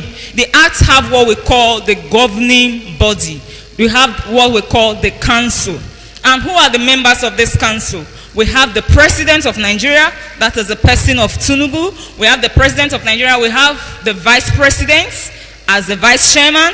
We also have ministers from different ministries of the federation. We know a lot of ministry as it relates to tech. We have tech people here, and tech cuts across. We have agro-tech, we have fintech. So as it relates to your particular need as an entrepreneur that is into tech, so we have ministers from different ministry. Then we also have the governor of Central Bank, because I talked about funding. Governor of Central Bank, yes, it's part of it. And also, this governing body is not government thing, like I've said before. It's for both private and public. So, in the governing body, there are people from the tech. And how do we get these people? Voting. My colleague Avelia established that before you can be a member, that is, the governing body comprises of four members from the tech ecosystem. And this 4 member comprises of startups, venture capitalists, hubs, like a CEO here, the organizers, they have a hubs, they are part of it. We also have incubators and what have you. They are all members of this governing body. So the point is, this governing body is not just going to be government deciding for you. It's these tech people, the startup, the incubator hubs, because they understand the system better than the government, they will be able to come to the round table and say, this is what we need, because needs evolves. Today's need may not be for tomorrow. That is what innovation is all about. So they will be able to say, this is, yesterday needs was this, but today it is not this. So that is the essence. The governing body comprises of both the public and the private sector. Then, of course, the Director General of NITDA. NITDA is here. We are co-sponsors. NITDA is also sponsor in this program. And the Director General of NITDA serves as the secretary of this council. So, going forward, I just want to emphasize a little on the work of the council, because that is the most important part. It's the council that we give out these incentives. It's from the council, that is where they will say, oh, this is the incentives we will be giving per time. So we talk about the council, we have the secretariat, I talked about the secretariat, and how we now say, oh, how am I supposed to get this incentive? This NITDA that came here, the Office for the Nigerian Digital Innovation, is not even in Delta State. They are in Abuja. Yes, we have what we call the Startup Support and Engagement portal. Right now, I just want to employ us with our phones. We can go to the domain right now, startup.gov.ng. Can we do that, please? Can we just do that right now? Startup.gov.ng. You will see the portal there, right there. That is the startup portal, where you are expected as a tech business, as a tech entrepreneur, to register. Because until you register, you will not be able to get all these incentives that I will mention. Time goes on. Then we have what we call the consultative forum. The moment you are a registered startup, you have been labeled, you have registered on the portal. The moment you are registered on the portal, you are expected to enter, to elect to enter, to be a member of the consultative forum. So it's from that consultative forum you'll be able to elect a member to the governing council I mentioned earlier. The governing council earlier, the people are not just going there to represent you there. You have the right as a label startup to vote for who you want. You also have a right to be voted for. If you want to go there as a representative, you can nominate yourself and you will be voted for. So that's what the consultative forum is about. The consultative forum is a platform for startups to discuss the business, what is happening in the ecosystem. They will be able to outline it. So it is like a family, a community where everything can be discussed, and to be outlined what can be discussed at the council meetings. Then we have from the startup portal, we also have linkages. I talked about ministers from different ministries. The ministers from different ministries, they are not just there. We know, even the Mrs. Cynthia here will be able to testify that every company, they pay taxes, they have different businesses running in different agencies in the country. So you cannot run away from that. As a business owner or somebody that wants to start a business, there are incentives, there are tax you are expected to pay. And this act is meant to help businesses that are crawling, businesses that are growing, businesses that are funding. So through this startup act, you will have linkages from the portal to gain. Maybe once you are a label startup, you'll be able to get access to this incentive. They will be able to say, oh, this person have been labeled, has been given a label in the Nigerian startup portal. Once you be given a label, from there you can get your incentives, you can get your funding and other incentives that are numerous that I may not be able to mention. That was why I said we should download the act so that we will look at it, you can look at it extensively. Then, talking about the startup support and engagement portal, the startup support is where that is the linkage. When I say the linkage, you are here in Asaba, somebody in Lagos, somebody in anywhere around the country. That is where you can communicate. That's where you'll be able to send in your problem, or you need funding, you need capacity building, and a lot more. So that is where you will be able to have anything that has to do with the startup. That's where you'll be able to get your access to your funding, whatever incentives you need at a particular time. Then we also have, I talked about the consultative forum earlier. So in terms of the consultative forum, who are the members of this consultative forum? Who are the members of this consultative forum? The members of this consultative forum, they are labeled startup. I know in the house now, we have a lot of startup. But for you to qualify to be part of these incentives, in terms of tax, in terms of capacity building, in terms of repatriation of funds, in any area, you must be labeled. It is not just enough that you are a startup, you must apply. It's like you already have the qualification in place, but your next step is to apply to get a label. For you to get this incentive, it's like you wanting to become a lawyer or you want to become a doctor, you need to apply to the university. Of course, you cannot just get the certificate on a platter. So you are expected to apply for a label, which once you apply for a label, you are automatically qualified. And I want to say, the application is free. You are not expected to pay a dime to apply. It is free. So all you just need to do is go into the portal and apply for a label. And we also have venture capitalists, we have angel investors, we have members from the Nigeria Computer Society, and also I will also want to say here that it's not just government that is offering these incentives alone. These incentives, there will be investors in the platform. So your business is in the platform. There will be investors because they will be able to see the business you are showcasing. They will be able to say, oh, I like this business, I want to invest. And also there are incentives for a particular investor that invested in a particular startup. So if you say, okay, even I don't need funding, I don't need capacity building, I need investor. Yes, the investors are also registering in the portal to get verified. So from there, that is where the community, they'll be able to see what your product is, what you are providing, the solution you will be able to solve, and that's where they'll be able to show their interest in your business. So I talked about the incentives, there are tax breaks, and my colleague earlier mentioned there is a billion naira funding. There will be 10 billion naira fund in the purse every year. And what I want to say is this 10 billion naira, you know, if we don't harness it, it will be rolled over.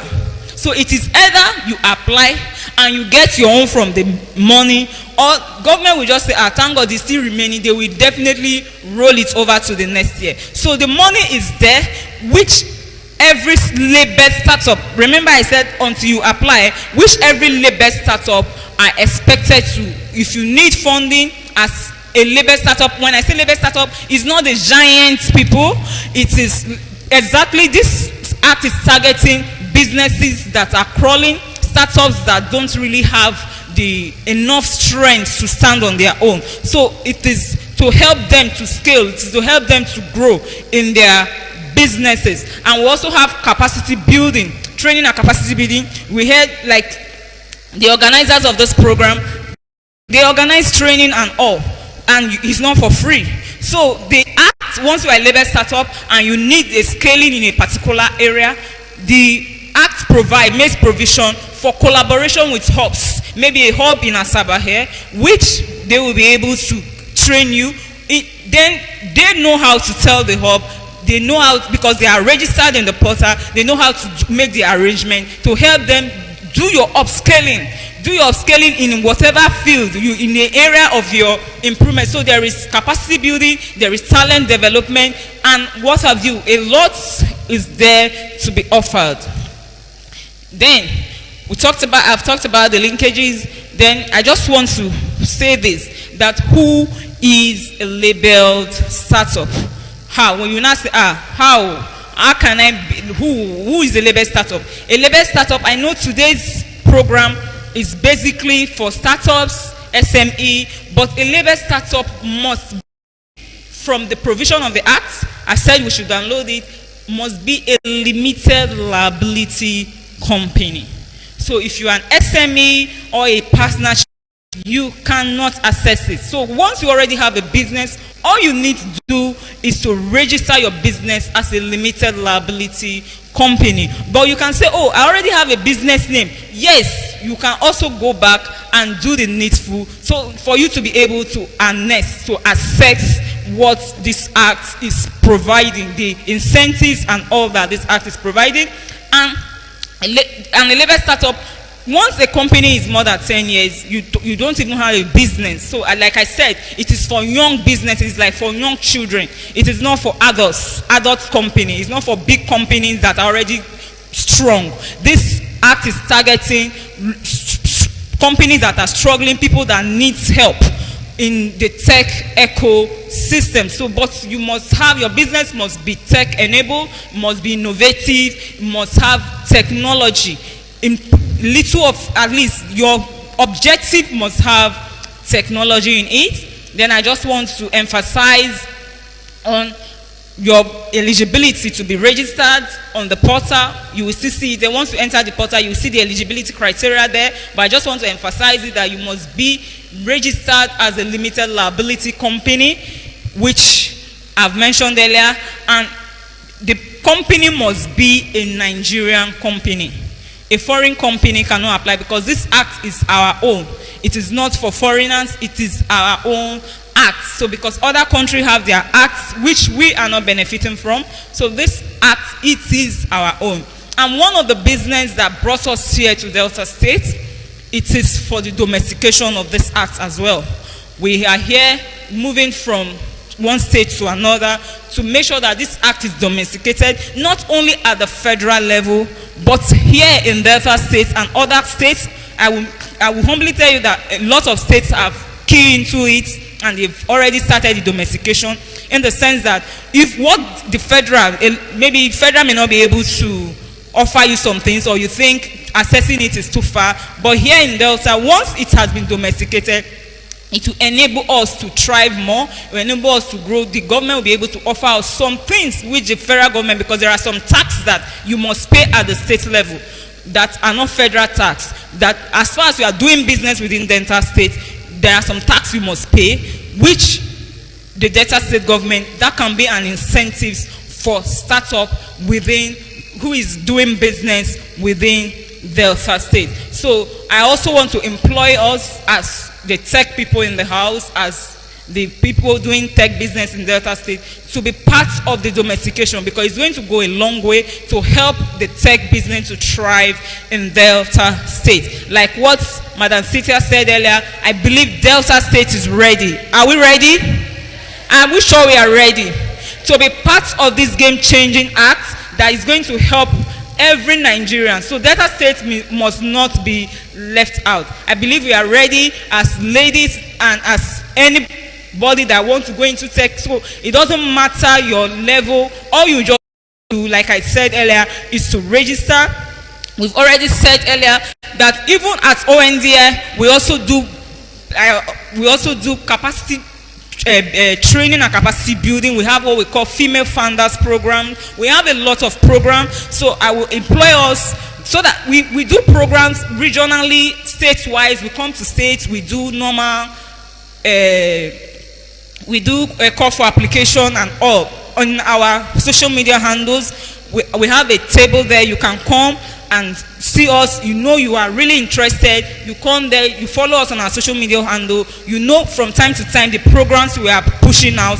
And I also want to employ us to register on the Nigerian Startup Act. The domain again is startup.gov.ng, and our table is there. You can meet us at any time before or on or before the close of this event. Thank you.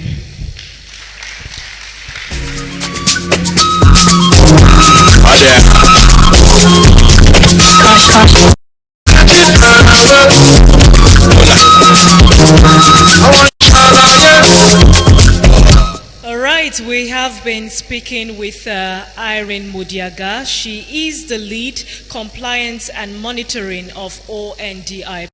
Put our hands together for her once again.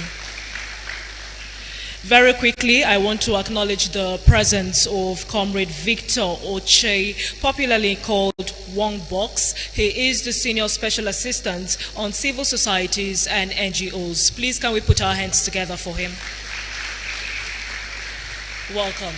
Welcome. I also want to acknowledge the presence of Lady Chinyere Chukwudi Zimako.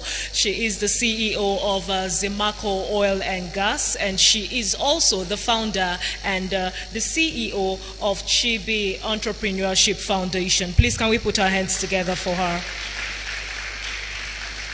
Very quickly, before we move on to the icebreaker today, I want us to, please, let's quickly reproject the startup portal on screen so that people can register. The startup portal, please.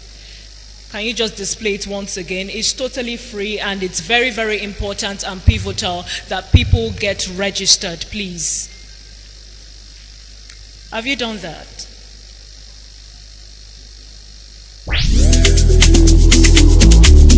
More music on trendybeats.com. Right, that is it right there on screen. Please, let's do well to get registered. It's on this note that we will be taking a quick breather for a 10-minute break.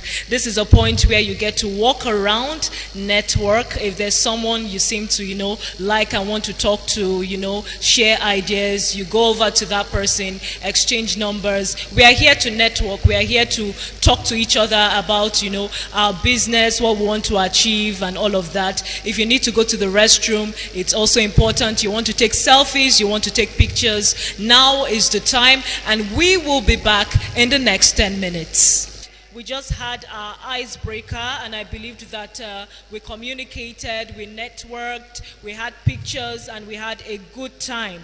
So moving on, it's now time for our headline sponsors address. It's also time for our panel session. But to do justice to this session, I will be introducing to all of us the moderator of this session. She is no other than Onovuge Francisca. Please, can we put our hands together for her?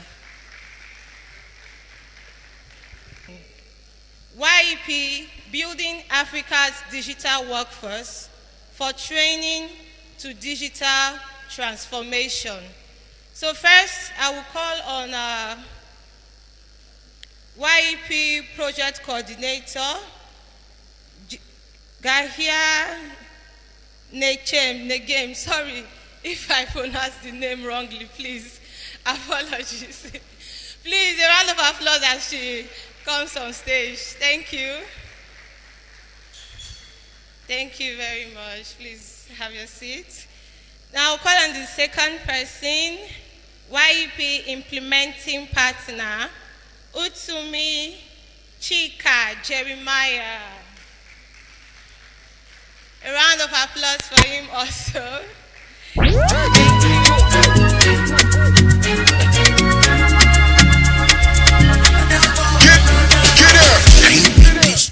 All right, and I'll call on the third person, YEP Beneficiary, Joy Umukoro.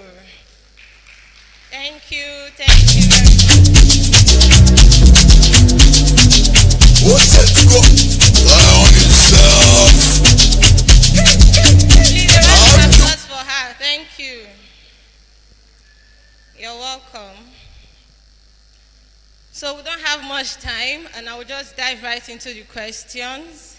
So randomly, I will call on you and ask you the questions. So I will start with Chika. So as an implementing partner, how have you worked to bring YEP's vision to life on ground?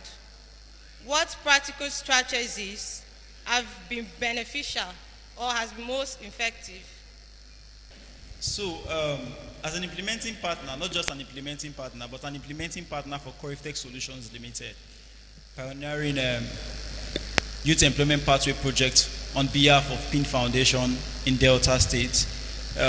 One of the things that we had to do as an implementing partner is to understand PIN's vision for growth and PIN's vision for youth looking for job, youth who are graduate looking for job, and also understand what they want to achieve.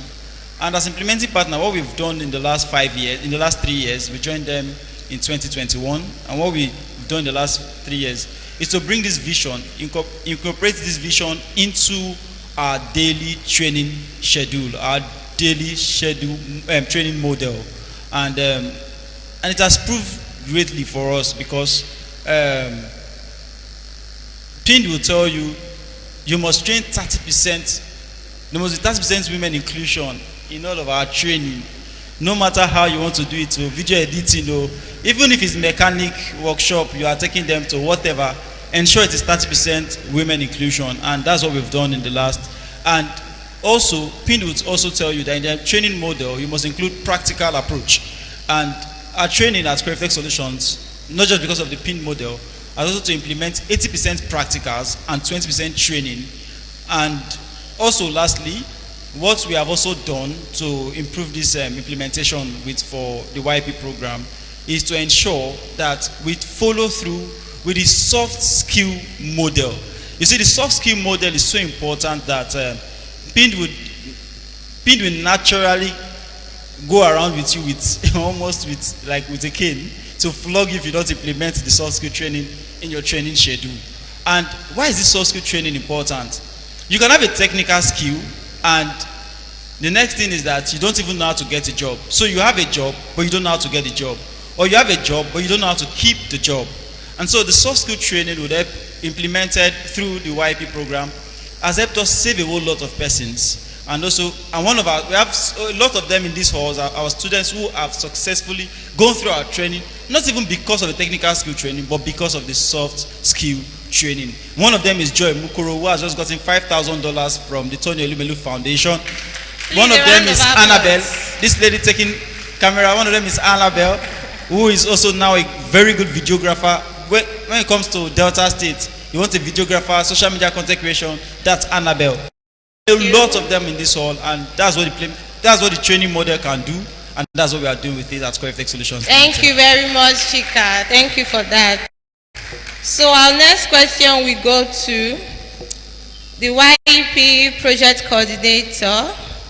Sorry, I can't pronounce your name clearly. So my question goes like this. How does YEP project specifically aim to empower young women in tech? And what unique opportunities have been created for them?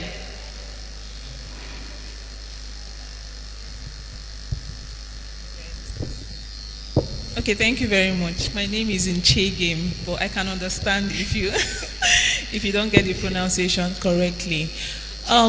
So the YEP program, Youth Employment Pathways Program, the broad goal of the program is to reduce unemployment, youth unemployment in the Niger Delta. And we do this by providing, models that would encourage, development of skills, and then with these skills, it prepares these young persons, prepares them for opportunities, for jobs or income earning opportunities. So for deliberately targeting young women, we have, in our program, we ensure that every partner, regardless of any sector that you're training in, there has to be a 40% participation of women. You have to go out of your way to get targeted participation from women. You have to go to churches, you have to do what you can, because we believe in inclusivity in our program. There's also a percentage for persons with disabilities as well. So one of the strategies is to ensure that the trainings are targeted, specifically addressing 40%, at least 40% participation from women. And then from this skills training that happens, the partners, we work with the partners to facilitate, it doesn't just end with the training. Our model we implement with the YEP model, and we say it's an end-to-end model. So it's not just training. The training is on one side, but then we also work with partners to ensure that the people who are trained are linked to one of the 3 pathways for employment. Be identified as either direct job opportunities, internships, or supported to start their own businesses. So another way we do this to target women in technology is by encouraging entrepreneurship training after the training program. So we have specific entrepreneurship training programs. Again, it is inclusive, and women to a certain percentage must be part of that training.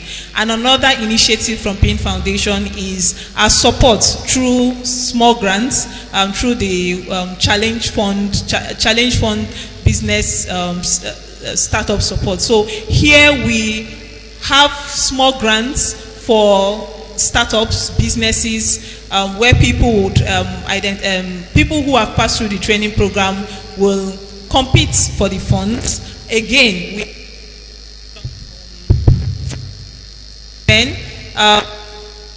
just this year, we have about 112 beneficiaries of the Challenge Fund grants, people who have, we are giving out grants from the tune of 450,000 naira to 750,000 naira to 850,000 to 1.2 for this year. We have For this year, we have over 60 women from 112 beneficiaries who are beneficiaries of this startup fund. So we are very, very particular about inclusion in women, whether it is skills training, even if you are an implementing partner and you're training in solar installation. We also emphasize that you look out for, specific training models that are gender friendly and gender sensitive so that women can participate in your training. So these and more are what we do to target women in technology. Thank you. Thank you. Thank you very much. Okay, so hope we are listening to all these things they are saying. Oh. So our third question we go to Joy, the YEP beneficiary. Let's hear from her directly, the gong personnel that has benefited. So let's hear from her. So our question is, how did YEP help you develop the skill and confidence to achieve your current level of success? Are there any specific skill or insight that has made significant impact? Like, tell us, how come? Let us hear, please. Okay, good afternoon, everyone. Good afternoon. My name is Joy Mukoro, and I'm a beneficiary of YEP program. And this program has been really transformative for me because it's granted me access to graphic design skills, and the soft skill training and mentorship sessions also enabled me the opportunity to build my confidence. And luckily enough, I was also one of the successful beneficiaries for the business grant challenge fund with PIND, where I got a grant of 600,000 that enabled me or served as a catalyst to start up my business. And so far, it has been so great because I now have my own business and I'm able to render services to individuals and businesses alike. So it has been really impactful for me. Thank you. Round of applause for her. Thank you for that answer. So please, let's be quick with our answers so we don't take too much time. Next question will go to the project coordinator again. Now, reflecting on the YEP project 5-year journey, what were some of the primary goals at the onset and how have they evolved over time? Okay, so very quickly, the project started as a pilot phase in 2018, and currently we are in our 6th year of implementation. So at the onset of the program, it was designed in such a way that it is skills training, technical skills training alone, and then post-training support, which is linkages to job opportunities or internship opportunities or people supported to businesses. So the way we have evolved over the years is, for starters, we included soft skills into our curriculum. Initially, it was just technical skills, and we understood that along the line, because we're a learning organization, from time to time we evaluate our program, evaluate the impact, and learn from it. We understood that soft skills training is a major component on boosting the employability potentials for young people. So we included soft skills in our curriculum. So it is now soft skills training being mainstreamed alongside technical skills training. We also have included more sectors. We started with just 3 sectors: aquaculture, ICT, and building construction. Currently, the aquaculture sector has evolved into integrated agriculture, where you have poultry farming, snail rearing, fish farming. We also vegetable farming as well. Then you have ICT, you have building construction, and then we included services where you have fashion and design, catering, solar installation and maintenance, photography and videography. So we had added more sectors, and we have even expanded into more states. When we started, it was just 3 states: Abia, Akwa Ibom, and Abia, Akwa Ibom, and Rivers. Now we are in Abia, Akwa Ibom, Rivers, Delta, and Ondo State as well. So we have also included, partnered with more private technical vocational training centers, as well as government technical vocational training centers. So when we started, it was just 28 skill areas we were training on. Now we are training on about 35 skill areas across the 5 states. Thank you. Wonderful, wonderful. Thank you very much. So our next question will go to the beneficiary again. So back to you, Ms. Joy. Now, how has your experience with YP influenced your goals and outlook in the tech industry? Well, my experience with YP has greatly expanded my perspective on tech and what is possible in tech. And it has showed me that it's not just about the tools, but it's also about empowering others. And like we are here today, it's about empowering women and encouraging them that they can do so much more in tech. And that's what it's all about. Thank you very much. Thank you for that straight answer. So we're rounding up. So our next question we go to Chika, the implementing partner. So we'll say, as an implementing partner, how have you worked to bring YEP's vision to life on ground? Okay, I think I've asked you this question. Sorry. So let me say, can you share memorable success stories, examples of how your project has transformed the lives of young women in tech?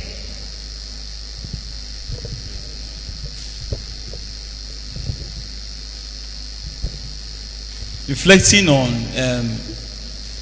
or looking back to when some of the students came in to our center for this program,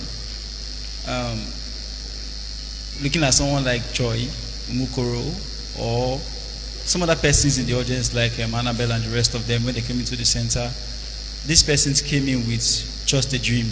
They came with a dream. They had a dream just like everyone seated here, looking to thrive, looking to grow, looking to make that money in tech, and they had no idea of how to start. But using the PIN model and also with our training structure to implement this YP program, we've been able to see lots of success stories. We have Joy Mukoro, who is there. We have Austin, who is currently in the US working. We have Faith Eboka, who is currently seated here as a speaker. And we have lots of them, lots of them. And we've also been able to connect over 70 persons. We have been able to connect over 70 persons to direct job. We have also been able to connect, we've also been able to incubate 5 startups from the YP program. And the story is unending.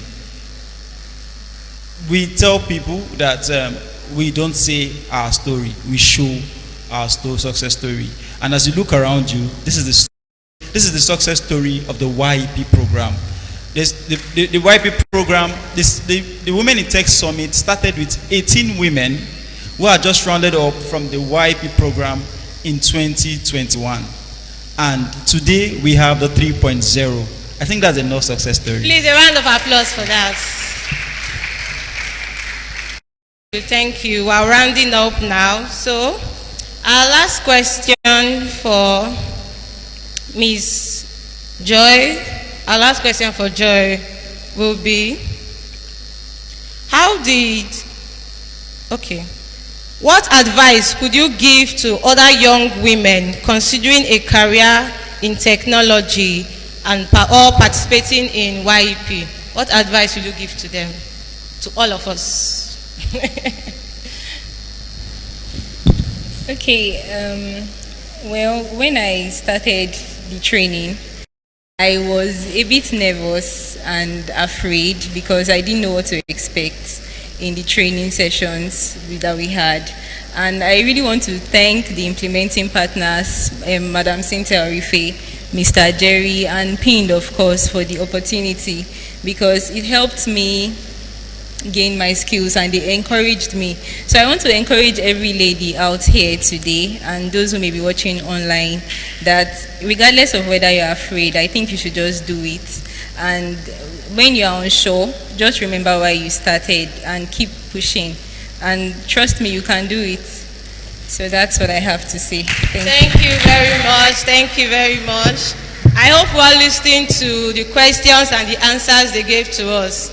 So from our last speaker, she said, just do it, irrespective of the obstacles. Just do it. There's no barrier. Thank you very much once again for this section.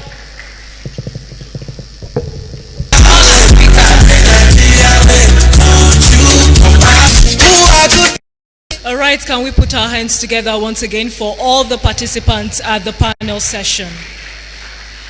That panel session was moderated by Onovuge Francisca. Now, some of the lessons to pick from that panel session include the importance of soft skill training and development.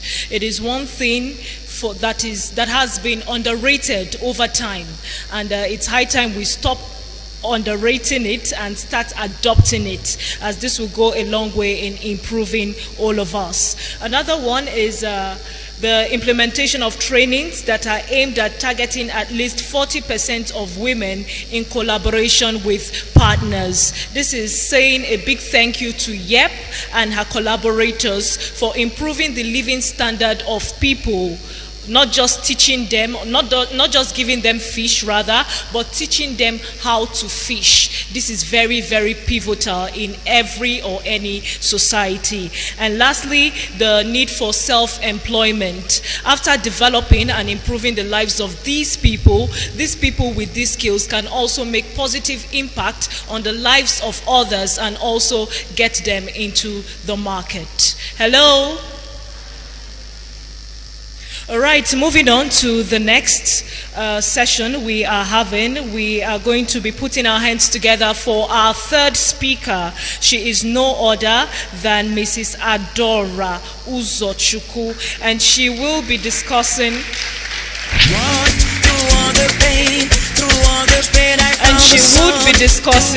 Nigeria's digital future. Now, before she comes on stage, this is a brief profile on Mrs. Adora Uzochukwu. Now, Mrs. Adora Uzochukwu is a key player in Nigeria's digital transformation. She is currently working in the e-government and digital economy development department under the National Information Technology Development Agency, NITDA. In her role, she plays a vital part in advancing digital initiatives, collaborating with colleagues to develop policies, implement projects, and establish framework that enhance public sector efficiency, transparency, and accessibility. Now, conclusively, she is a dedicated wife and mother, and she remains passionate about fostering entrepreneurship and digital transformation. Please, ladies and gentlemen, can we put our hands together once again for Mrs. Adora? Rise from the deep, let the joy begin. I know it is hard, but I found my way. Good morning, everyone. I've been told I have just 10 minutes, so I'm just going to try and rush through. Permit me to stand on all existing protocol. My name, like the one said, is Adora Uzochukwu. I work as an assistant manager at the e-government and digital economy development department in NITDA. And I'm here in the stead of the Director General of NITDA, Mr. Kashifu Inuwa Abdullahi, CCIA.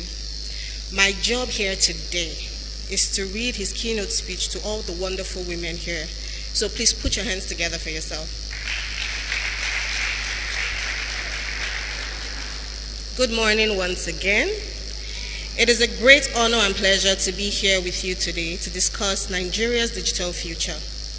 I believe that this summit will spark meaningful discussions about how digital technologies are shaping our nation's future and the role that women play in the growth of our nation's economy. As we reflect on our nation's journey, it is clear that we are standing at a critical juncture where digital technologies are redefining our very way of life. I want to commend the organizers of this summit for their commitment and dedication to creating a platform where we can all come together to exchange insights and ideas, foster digitally inclusive Nigeria. Please put your hands together for Cynthia and the organizers. As Nigeria has rapidly become a hub of innovation in Africa, we must ask ourselves, how can we change Nigeria's digital future for the better?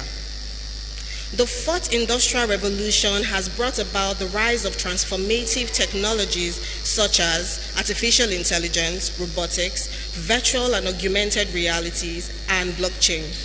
These innovations have the potential to significantly transform our economy and enhance the quality of life. As these technologies reshape the world, they create better and more profound opportunities for national and global prosperity.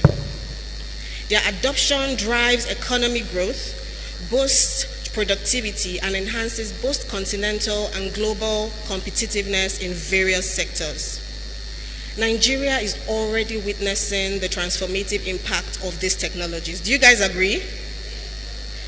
Our tech ecosystem can boast of our startups in fields like agrotech, fintech, edutech, and health tech. Nigeria has become a hub for innovation with startups raising $4.4 billion in foreign direct investment since 2019. Today, we are a home to 5 out of 8 of Africa's unicorns, such as INT'L, Flutterwave, OPay, Andela, and the popular Money Points. I don't think there's any business that doesn't use Money Points today. So please put your hands together for Nigerian startups. We are doing very well. This is also solidifying our place as a leader in Africa's innovation. Now, at the National Information Technology Development Agency, NITDA, our vision is to make Nigeria a digitally empowered nation, fostering inclusive economic growth through technological innovation. Our strategic roadmap and action plan 2024 to 2027, also popularly known as the STRAP 2.0, aims to position Nigeria as a leader in Africa's digital economy through 8 carefully curated pillars. All 8 pillars of the STRAP have ambitious targets, including achieving a 70% national digital literacy rate by 2027. This we plan to accomplish through our collaboration with the Federal Ministry of Education to incorporate digital literacy and skills education into the formal curriculum. So basically, we're trying to catch them young. We are also partnering with the National Youth Service Corps to train citizens in digital skills across Nigeria's 774 local government areas. With the recruitment of 17,700 digital literacy champions, we aim to reach and train at least 11.3 million Nigerians each year, empowering them with the skills needed to thrive in Nigeria's digital economy. Access to digital infrastructure is also another key element in driving our digital economy. We have seen significant progress in broadband penetration, which has increased from 30% in 2019 to over 50% in 2024 due to the deliberate implementation of the National Broadband Plan and initiatives such as the Project 774 LG connectivity, which also aims to close the digital infrastructural gap and further enable the growth of Nigeria's digital economy. Nigeria's vibrant startup ecosystem is another key driver, and my colleagues from ONDI have also proven that it is. Nigeria's vibrant startup ecosystem is another key driver of our national digital future. With over 3,360 startups, Nigeria is one of Africa's leading hubs for tech innovation. The Nigerian Startup Act provides a framework to create an enabling environment for the growth of development of startups in the country, positioning Nigeria to take advantage of the African digital economy, estimated to be worth $300 billion by 2025. That's a lot of money. So women, you need to get in there. Startup growth and innovation have a significant impact on our economy, expected to generate 80,000 direct jobs and at least 112,000 indirect jobs over the next years. By supporting the growth of tech ventures, we are not only fostering national economy development, but we are also attracting foreign direct investments which will further boost our digital economy.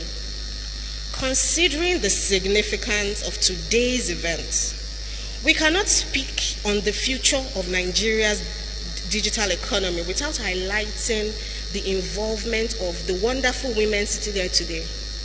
Women are the backbone of our economies. Who agrees?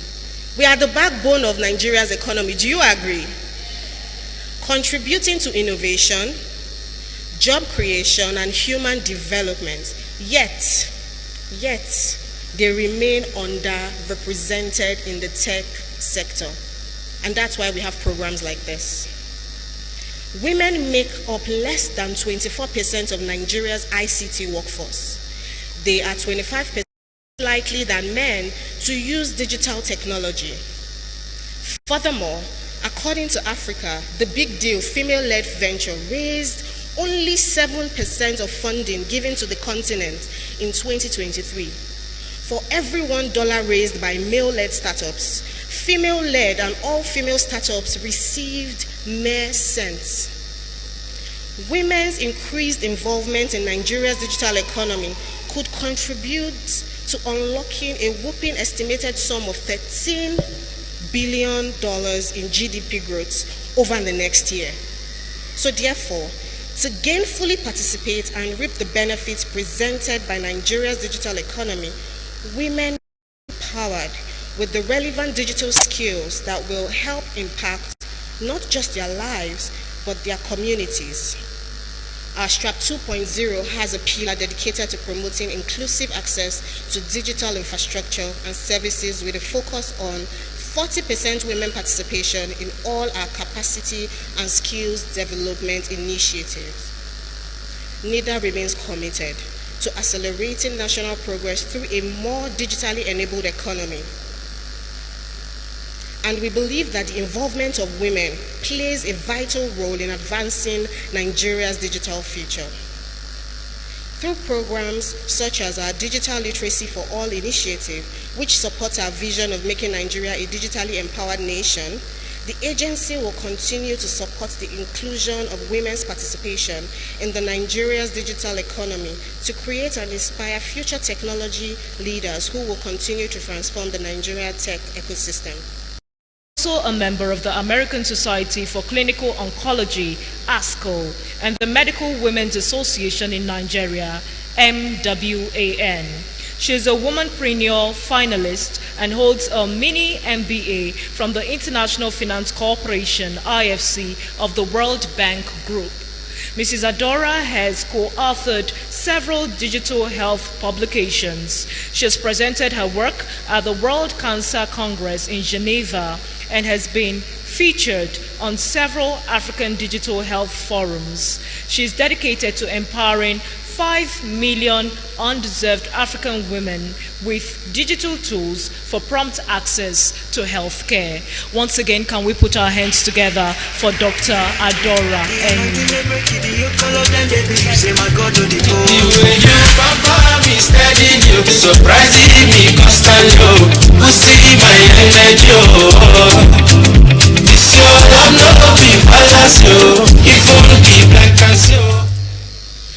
All right, good afternoon. The energy already looks, it feels like we are tired, we are hungry. You are tired. Oh, you're hungry. All right, so let's use the last set of ATP you have to just listen through this. I promise to be quick, and hopefully my goal today is just to inspire you. So once we are done, we'll probably go have a nice time. So, ladies and gentlemen, distinguished speakers, panelists, and guests, fellow tech enthusiasts, and all the remarkable women in tech that are joining us today. If you know that you're a woman in tech, I want to see your hands up. So give yourself a round of applause for being a woman in tech. All right, fantastic. So thank you so much. I'm truly honored to be here today. This is not my first time at this event, so thank you, of course, for re-inviting me to be here today. Thank you to the amazing team at Corif Tech Solutions. Thank you, Cynthia, and our fantastic team. It's not easy to pull this kind of crowd to come to discuss topics that are important to women or female development. So I'm truly inspired, truly honored. Of course, we're gathered here today in a very, very empowering conference, and we hope to empower women in Africa through digital transformation. That's a powerful, powerful one. I'm excited to be here, and I know we are all super excited to be here. So I want you to, reflect on this. Please, if I can have the slides up. Thank you. I want you to reflect on this. When you think about the future, what comes to mind? When you think about your future, what comes to mind? What are your desires? Why do you desire these things? And how are you intentionally trying to get there?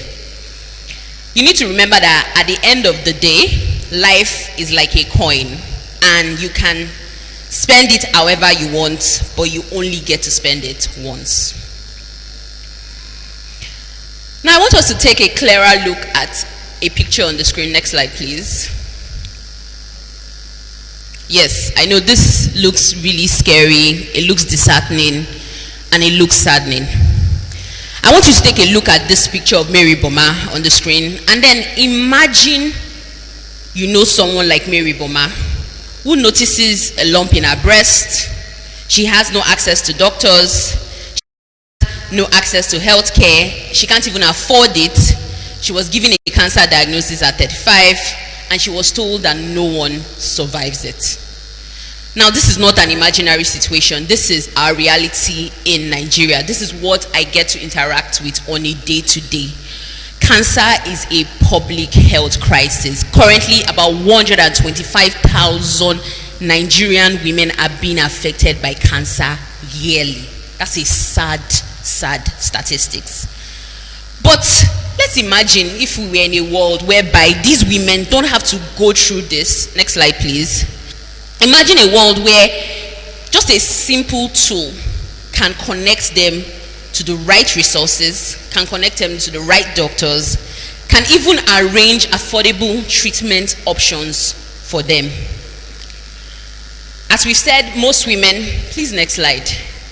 Like 2 slides, I've moved. Okay. We will go ahead. When the slides catch up, they will catch up. All right. So I said, just imagine that a lot of us right here, and if I ask me now, how many of you can spend 5 million naira on your health? By show of hands, you can pull out 5 million naira now if the doctor says bring out 5 million from your health. That's our reality. Many of us can't afford health care. Many of us, the only places we can access health care is in tertiary hospitals, or in our general hospitals, or in our federal medical centers. Healthcare is really, really far from us. For many of us, we don't even have information about health. So when we see a boil, they will use all types of all our traditional meats, and it will destroy things before we actually get to see a doctor. So you must know that healthcare innovation is not just a problem of us in Nigeria or a developing world problem. It's a global issue, global challenge. And today I want to share with you how technology is reshaping healthcare, bringing care to millions, and what that means for all of us that's seated in this hall today, and what role each and every one of us can play in achieving this. I do hope you actually catch up with my slides, because I'm like on this. Okay. All right. So how is technology transforming healthcare? How is technology transforming healthcare? I'll give you some examples. For one, we have things like telemedicine, which is bringing doctors, hospitals, resources closer to patients, closer to your homes. You can sit from the comfort of your homes and you can access a doctor, you can get counseling, you can get medical advice, you can get some diagnostic workup, all done from the comfort of your home. And this was a very, very important tool, especially during the COVID-19 pandemic, right? We saw a huge surge in telemedicine during the COVID-19 pandemic, and that proved that people really did need healthcare, but they just lacked the right access. We also have things like AI and big data that is helping us to helping the early detection of certain diseases. AI for us in oncology can help to predict certain cancers before they even start, can provide us with things like treatment adherence, patient outcomes, and the likes. And lastly will be things centered around digital health tools that educate, inform, and empower women to take charge of their health. And so, what are some of global examples that you know of these digital solutions that are happening? I visited some guys, next slide please. I visited some guys in Rwanda, and they have this drone-powered tool that actually delivers blood from village to village, and that's leveraging technology. I also have a friend, Dr. Nikita, in Kenya, that's currently built a program app, and this app is an AI-powered tool that enables women to detect simple lumps or in their breasts before they actually become cancer. We also have telehealth kiosks in India that is helping to provide consultation and primary health care services in people in underserved communities. And more importantly, we have in Nigeria ourselves Oncopadi, where we are building Africa's largest data set for symptom monitoring in oncology. The vision is really simple. We want to empower people, empower as many women as we can through digital healthcare tools.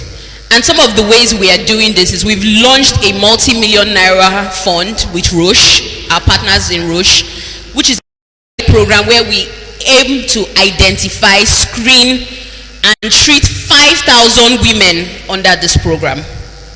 Women like Mary Boma, who I showed on the screen earlier, is taking advantage of our health and excelling in things by using the Oncopadi app. And really, this is just me calling all of us to say, we are not just building technology, we are building trust, we are building access, and most importantly, we are giving hope to our communities. The vision for the future I see is endless. The possibilities are endless. When we think of things like predictive health, using wearables like we have on our hands, I know many of us have wearables on our hands. We have things like blockchain that is securing health data and records. We have partnerships with governments. I really just want to encourage all of us to think big. If we can connect the unconnected, if we can make healthcare smart, if we can create a world where healthcare is not a privilege but a basic right, then I believe we've done something. But you must understand that technology alone cannot heal the world. It can't. We still need humans. But with the right vision, the right partnership, and the right commitment, it can save lives and it can transform communities. And every one of us in this hall, we need to come together. We need to come together to make this vision a reality. We live in a very VUCA world. I mean, the world is volatile, there's a lot of uncertainties, it's complex, it's ambiguous, very confusing. But the truth is that technology can operate in this epicenter, right? And it can provide ways whereby we can transform and impact our communities at scale. I see a lot of people see pictures about me. Please move to the next. And many times when people look at me, they say, oh wow, Dr. Adora, you're so exceptional, you're accomplished. But I say to them that if you see all of these, for all of these that you see, many times I have failed in my own. And many times I have failed, it will leave you for the number of times I have. But I'm proud of my failures, right?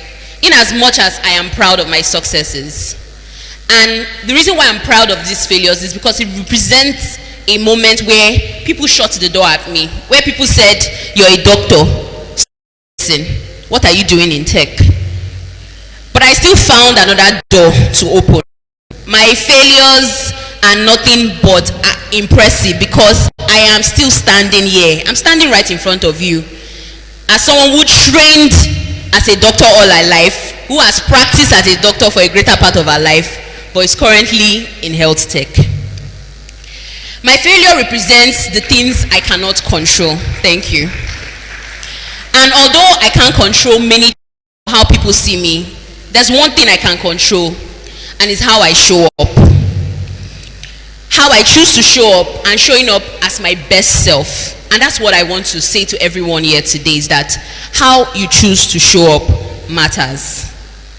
I want to encourage every woman here today to remember that if you give yourself a pat at the back, give yourself a pat. I want to see you all give yourself that pat. Give yourself a pat at the back, right? Easy, right? You chose to get up today. You chose to be here. You chose to educate yourself. You chose to upskill yourself, right? If you decided that you were not going to be here today, I'm sure you'd have lost all the knowledge and all the information that has been shared. And so you're a much better person for being here today. So give yourself another pat on the back. It's important because every meeting we choose to show up for, every phone call we get to answer, every email we choose to send, and most importantly, every woman in tech summit in Asaba we choose to attend. It's important. Why? Simply because of perseverance. If there's anything I've seen, is that perseverance, tenacity, and resilience are the qualities of successful people. And you can't take this away from them. And what you must not forget is that because you are a woman, you are magical. Say that again. Because I am woman, I am magical. I want to hear you say that. And if you repeat that to yourself every day, trust me, you will be magical. Understand you are the owner of your life, and you can make changes as you can and as you want. In all, I want to leave you today, and I ask you to dare to be different. They are going to label you all sorts of names. They are going to say, oh, you're serious. They are going to say, oh, you're delusional, you're dramatic, you're crazy. But you know better. And you know why you know better? It's because you can shatter these expectations. You can redefine what makes your dream. And every challenge, you must see it as an opportunity to rise higher and to shine brighter. Please embrace your power. Trust your journey and let the world watch you as you turn the impossible into reality. I leave you with these two books, which are a new favorite of mine, and I implore every woman here to go read Showing Up by Tolu Michaels and Atomic Habits by James Clear, and trust me, it will completely redefine the way you look at your life, the way you show up every morning, and the way you engage in activities. Thank you all so much. Please, let's give a round of applause. Don't stop until you get that. Thank you so much.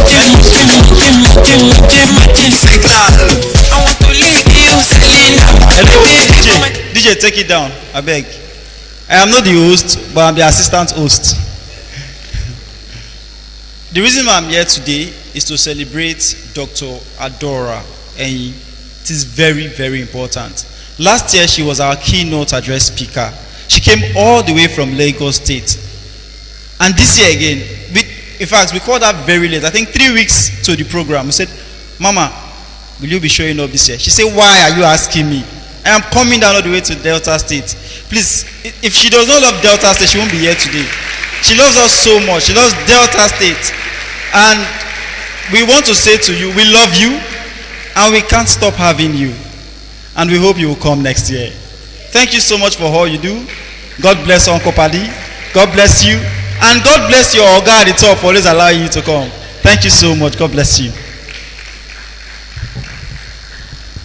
Can we put our hands together once again for Dr. Adora Enyi? Hello? Are we together? Okay, the next on our list is the next panel session, and it will be bordering on discussions on Delta State competitive advantages and NSA incentives. Now, the moderator of this panel is no other than Mr. Jerry Zane. Please, can we put our hands together for him?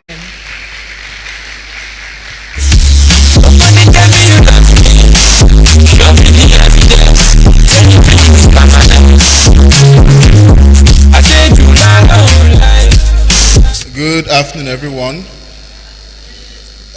The volume is low. Good afternoon, everyone. Okay, so we'll be quickly, because I know everybody is quite famished and we're looking to quickly close this out.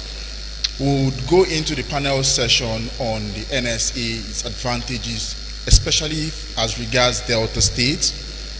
We know that the NSA has incentives for startups and the innovation ecosystem in Delta State and across the country. We are on the domestication tour, as we had mentioned earlier. We started on Wednesday, and we are now at the final day, Saturday. I would not be on this stage alone, and I'll be inviting our panelists in no particular order. The CEO of Corif Tech Solution, Cynthia Orife. Please, a round of applause for her. Next panelist on my list is, I call him Jerry White because I'm Jerry Black. So Jerry, my namesake, please, Jerry Utomi, come up stage. And then last but not the least is my colleague at the Office for Nigerian Digital Innovation, Irene Mudiaga, the Head Compliance and Monitoring.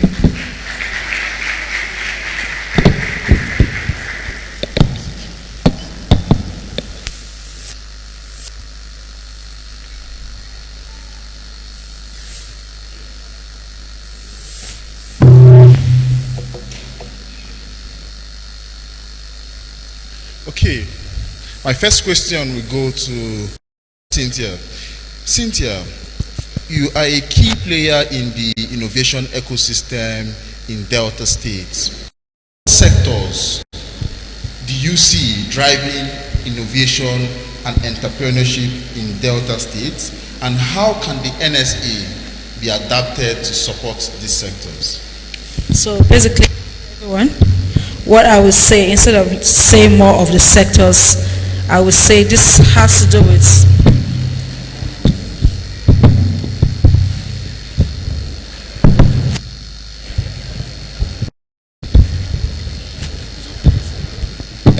so first of all, right, for one to be able to strive in the tech, it has to do with looking for solutions, or rather looking for problems, or better still, trying to improve on already existing application, because most times technology is not just building from the scratch. You get, most times innovation is more of building on an already existing solution to make it better in terms of effectiveness, efficiency, and more of making the process seamless.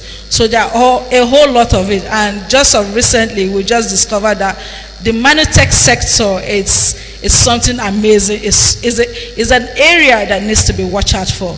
Now you're looking at the edutech, which of course I feel is a little bit saturated, but then innovation can spring up to make that more better off than what it is. You're looking at the agri-tech. Agri-tech is the deal right now. So if you have a solution in the agricultural sector, bring it up.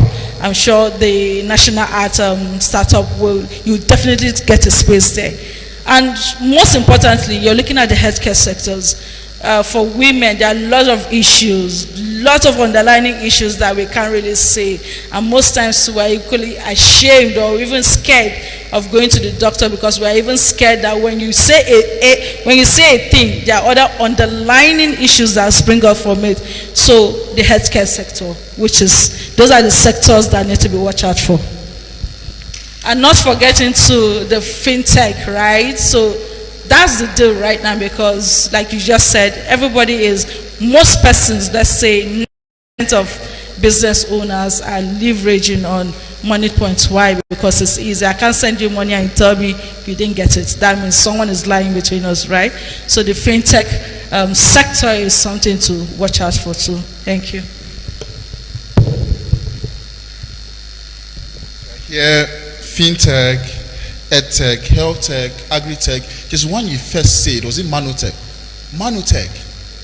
Is that like, this is the first time I'm hearing it. Oh, yeah. So at the ISN summit, annual summit that we had in Uyo last 2 weeks, we had a session by Tochukwu, the founder of INT'L, and one of the things he talked about was the exposure that manutech sector brings to. Now, let me explain what the manutech sector does. That's the manufacturing sector in technology. So whatever manufacturing innovation you can implement into technology makes you belong to the manutech sector. Does that make sense? So let's say now you want card payment system, right? You need card payment system. There's a company that manufactures the card that you use for the card payment system. That company probably belongs to the manutech sector. Do you understand? So there are lots of manutech sectors that we are not looking at all. So look at what you do and look for various ways to convert them, innovative way to convert them into what? Technology. Do you understand? That's what the manutech sector does, and the manutech sector can do more, and you can be part of the manutech sector. To be fair, when I had manutech, the first thing that came to my mind was manicure and pedicure. So okay, but manufacturing technologies. So things like smart manufacturing and technologies that enable faster manufacturing processes.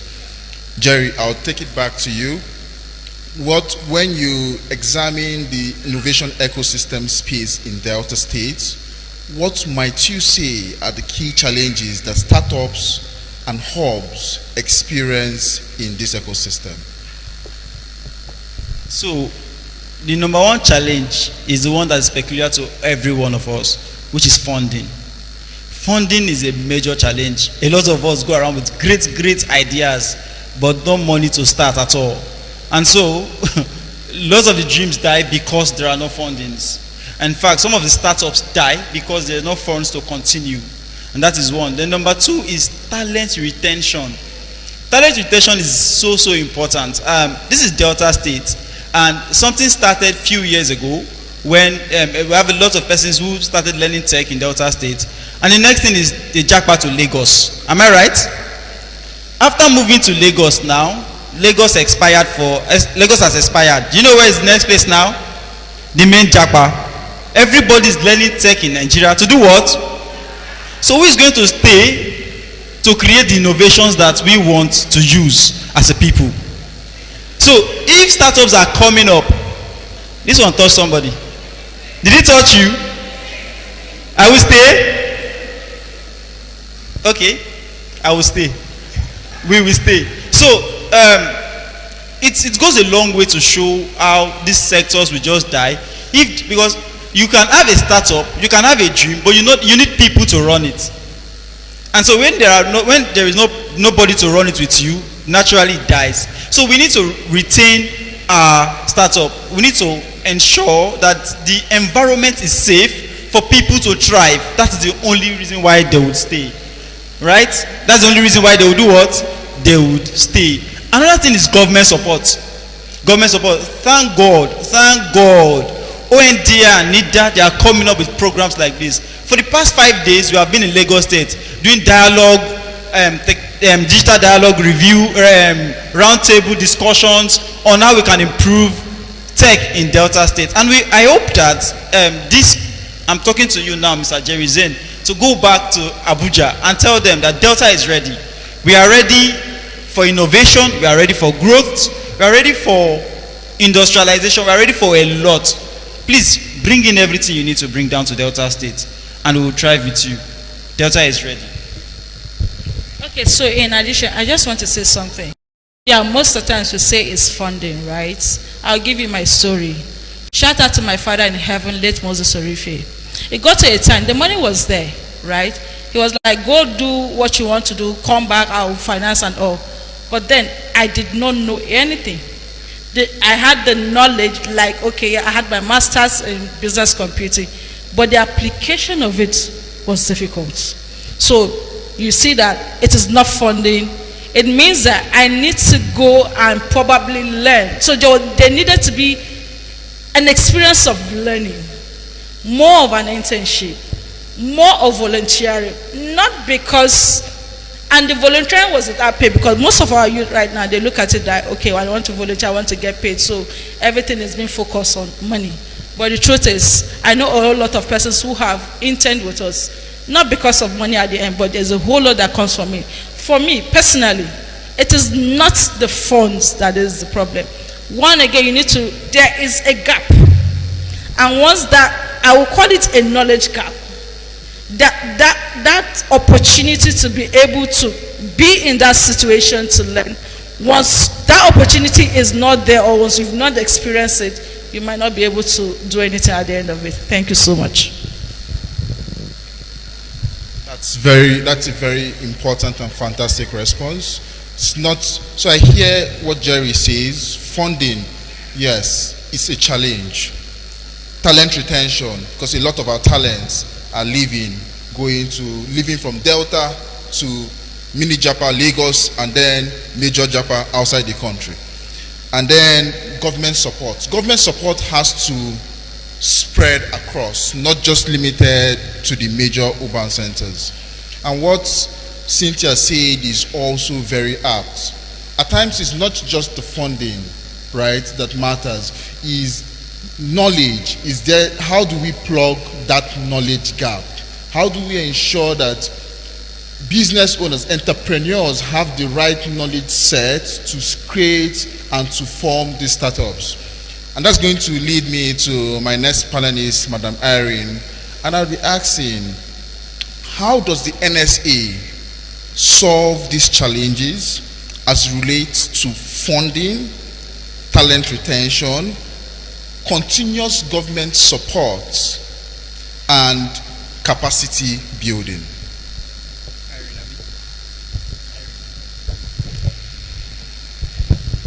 Thank you, Mr. Jerry. Okay, I want to start with the NSA, how the NSA tends to solve this issue of funding, talent retention, and capacity building. I will start by saying that as a startup, the only way the NSA can really solve this problem, number one, is for you to have a business, a limited liability business registered with CAC under CAMA.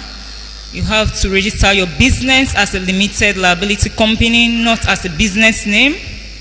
Then you must be tech enabled. Your business must have technology and innovation, like what Madam Adora from her health sector, she's a health person, but there is tech in it. So no matter the kind of business you are doing, once there is tech, you can go into tech. There is health tech, there is agri-tech, fintech. So tech can come into any part of your business. Then going forward, you have the access, you'll now be able to register on the Nigerian startup portal, startup.gov.ng. That's where you'll be able to register. Then you cannot access these incentives, because the incentives in the act cuts across funding, cuts across capacity building, like what Madam Cynthia has said. Is not really about money alone. You need to be built. You need scaling. You need more innovation. You need more building in that area. So there is room for capacity building, liaising with hubs, liaising with people that are interested in startup. And instead of this Japa syndrome, there are investors. We know there are investors. There are talents in Nigeria, and there are investors that are ready to invest in talents in Nigeria, even from overseas. So there is also incentives for investors that want to invest in startups. So there is capacity building, but the way you can really be able to solve the problem is for you to help yourself first by making sure you are ready to access these incentives. Thank you.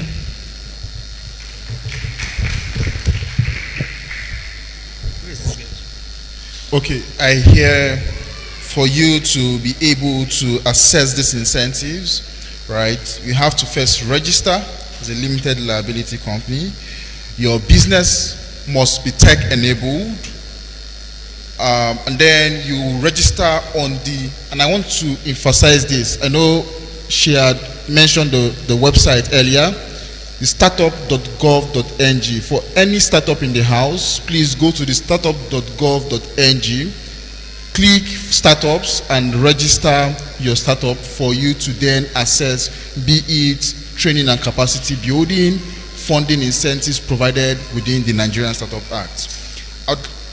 I'm loving the flow of this panel session, and I'm going to come to Cynthia again. Cynthia, for women that are doing non-tech enabled businesses, right, how might they make that transition to be tech enabled and access the incentives provisioned for in the Nigerian Startup Act? Question again. Okay. For women that are not running tech-enabled businesses, right? How might they transition their business to be tech-enabled and access the incentives provisioned in the Nigerian Startup Act? Okay, so for tech to exist, it means that the business must be in existence. So for the business to be in existence, it means there's some form of innovation or problem solving. Let's say, for instance, I'm selling akara. How do I then leverage and also come on board? I just have to do just simple way. I can't always be a programmer to do that. I will just look for a way to leverage on any of the data tools, but also for me to gain access, it means that I need to register my business to be limited. You get, for me to be able to have access to all the incentives, have access to build capacity programs, because that's what it entails, have access to also benefit from networking opportunities. First of all, so ensure that you're running the business, look for where technology or digital tool you can leverage on, then also register it and just give it time, right? It grows and you keep on improving the process, basically. Thank you. So akara with an e-commerce thing to it. Okay.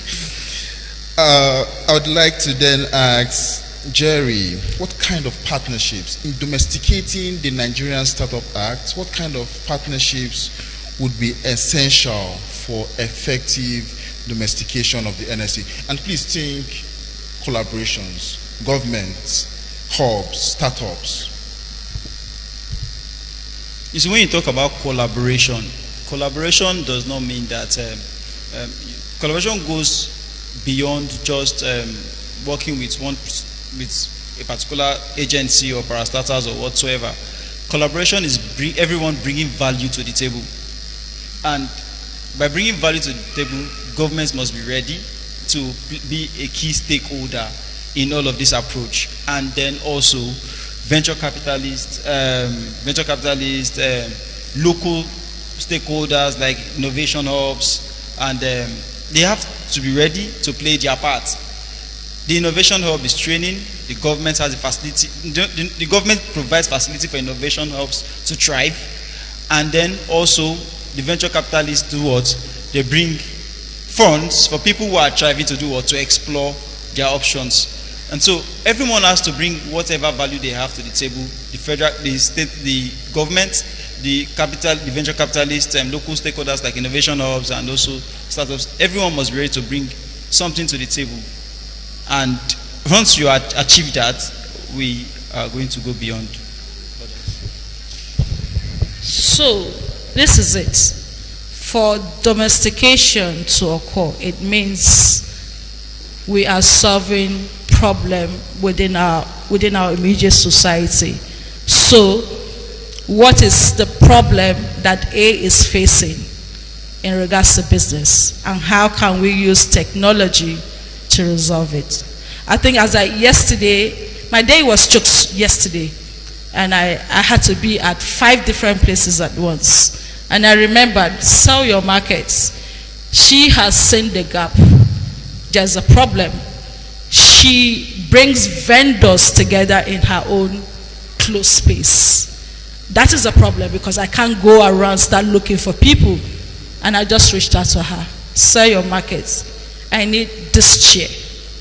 And she reached out to her people within a closed space, leveraging on some form of technology to give me real-time answers. And I needed drinks. I can't go there. Can you help me do this? The person who supplies the drink, I have never seen the person. I don't know what she looks like, but she has seen a problem and decided to come in and provide solutions. So when we are talking about domestication, we need to all go out. Right now, I'm not even saying leverage on technology. Go out, find problem within your society. Then you can now sit down and think of how can solutions be provided. And at that end, you're saying areas of technology and innovations coming up. When you give it time, it upgrades and becomes a startup. So these are ways it can be domesticated. Thank you.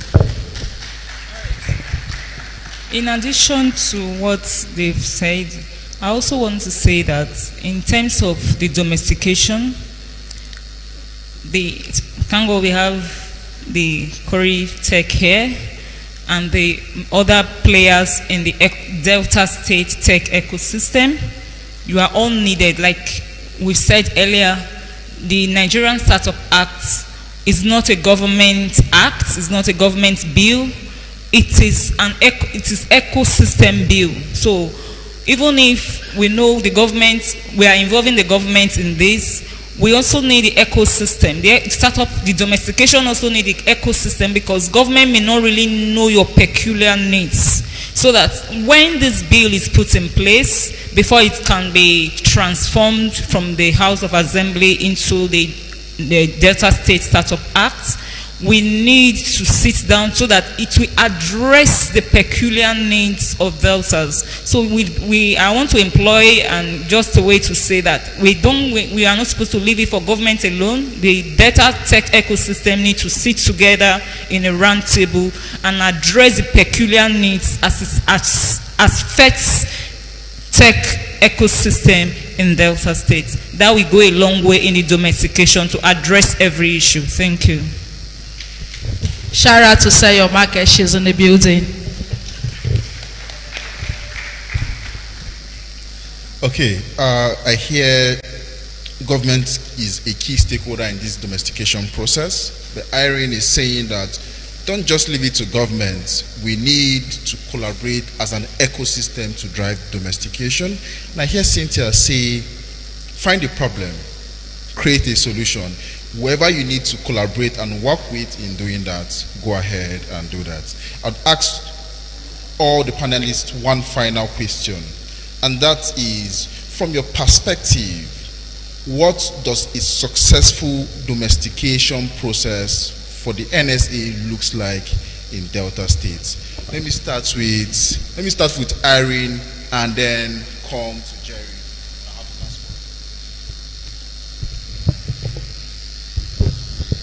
Okay, I will just say that what I see success of the domestication, because it's going to address the need, like what I will also address him as Jerry White, like what Jerry Black said, that a lot of talents are doing mini Japa to Lagos, then they now do the real Japa outside. So if we are able to do the domestication here, we indigenes of Delta State will be able to know that, oh, there's an enabling environment in Delta State. I don't have to go out. I can actually put in my business here, and there is opportunity for the business to scale and to grow. So that is why I said this act is, the domestication is for the moment you know you are a tech-enabled business, it is your business. It is your business for the act to be domesticated so that Delta State tech ecosystem can thrive. That's what I have to say. Okay, so for domestication to take its course, in this week we've been having series of stakeholder meetings with the Ministry of Science and Tech, where we started with the celebration of World Science Day. There we had to talk about the policy, the national bill policy, and the following day we had to talk about the Delta State policy. And as at yesterday or day before yesterday, we were in a roundtable discussion with SDN, where we are talking about tech and ICT policies. Now, for all of these policies, when these policies is being followed, it means that domestication sets in, right? And what does it do? Job employment, and the revenue is being increased, job creation, innovators, because you now see people are now building on already existing solutions, and also at the end of it, it's projecting Delta State. Shout out to the Delta State governor for giving us that enabling environment. I think for the first time in my 7 years in business, I am proud to be in tech in Delta State, because for 4 days we've been talking about policies, not just any kind of policies, but policies in the tech, in the ICT. Thank you so much for giving us the enabling environment. And with this, we'll say, indeed, Delta is ready. So yes, Delta is ready. Very, very ready. I remember when I got one of the mails for the Friday roundtable meeting for top stakeholders in Delta State. That was, I received that mail, and one of the first things that came to my mind was, they don't come again. They don't come again. That was one of the first things that came to my mind. I received the mail 2 months ago. And I was like, I beg Joe, I just continued doing what I was doing. But going through all of the roundtable section, the dialogue session, all of the sessions that we've had, I am really, really proud of Delta State. And I am happy for what the future looks like for Delta State. You don't know what is coming. That's just the truth. And so, coming back to the question, what does success look like? This is what I would say to Delta State and to everyone seated here. If you're a top stakeholder in the tech industry or whatever industry you find yourself, we need to start being intentional. Let's set intentional targets for Delta State. By so and so year, 20 so and so year, we want to have 60% female participation in tech. Intentional target. By so and so years, we want to have 40 startups in tech, striving that we drive towards to what they call it, to unicorn in Delta State. We want to see children in secondary schools, young children in secondary schools already thriving and building solutions for small businesses, just like they are doing in India and China. In Delta State, it is possible.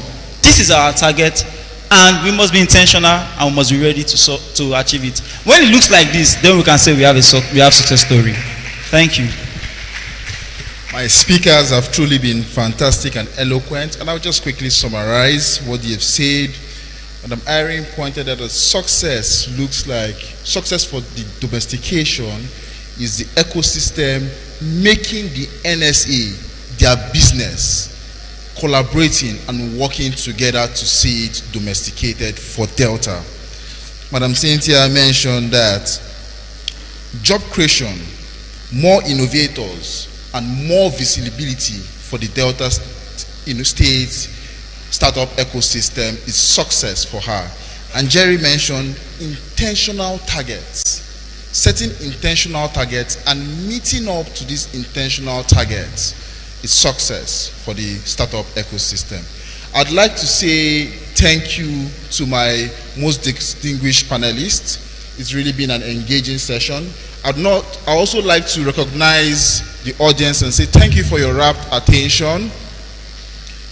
The NSA is for you. For startups and ecosystem players in the house, the NSA is for you. Please make sure you go to the startup.gov.ng website. As a startup, register your business on that portal. If you're a hub, that portal still applies to you. Once again, thank you to everyone. Thank you for having me as your moderator. Please, all speakers should come. Let's take a group photograph.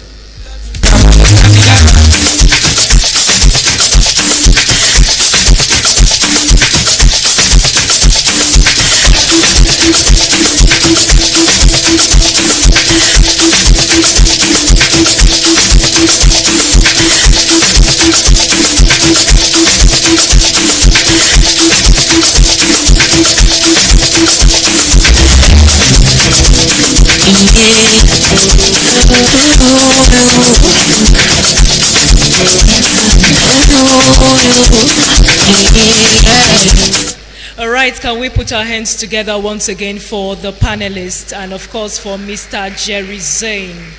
The topic for discussion is discussing on Delta State competitive advantages and NSA incentives. And I trust we learned a lot from that extensive panel. Moving on, it will be time for, it's now time rather, for another panel session. And it is on Carif Tech.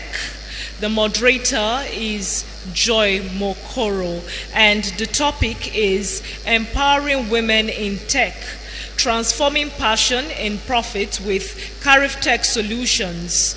The panelists are Utome Jeremiah, Orife Cynthia, and Chinedu Esther. Please can we put our hands together for all of them once again.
Estolobo, only mama care to cook over my magazine.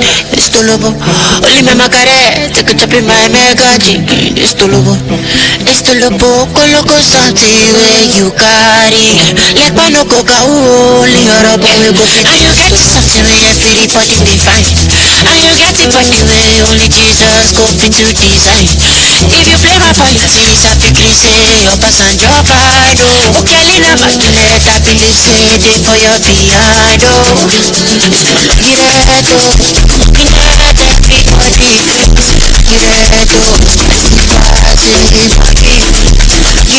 afternoon, everyone. Sorry for the delay. I would like to invite Uche Esther to come on stage as well, please. Thank you.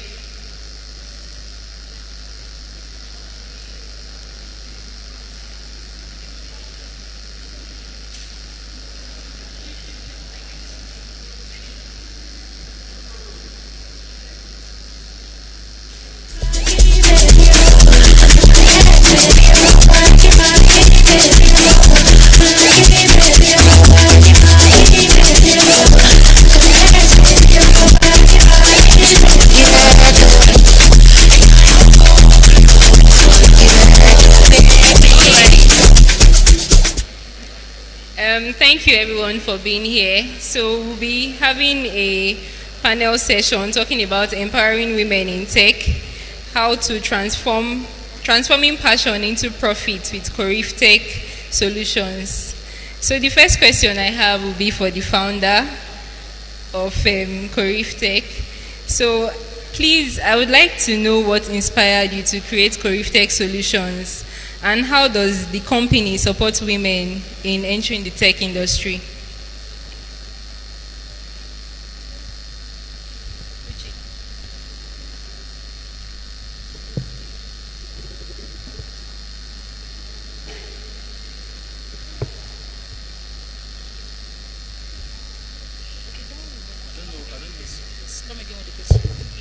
Okay, so the question is, what inspired you to create Corif Tech Solutions, and how does the company support women in entering the tech industry? Thank you so much. What inspired? At some point, I knew too much. Would I say, if for lack of a better word, I wanted people to know what I know, and the only way I can do that is to actually set up a hub to be able to impact knowledge.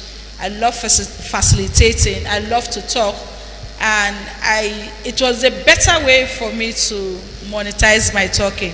When it comes to vision, creating a replica of me, looking at people who can do much more than me, doing much more I cannot do. You get, that was one of the vision. And when it comes to empowering women, we have been collaborating with organizations, collaborating with like minds who have been able to key into our vision, right?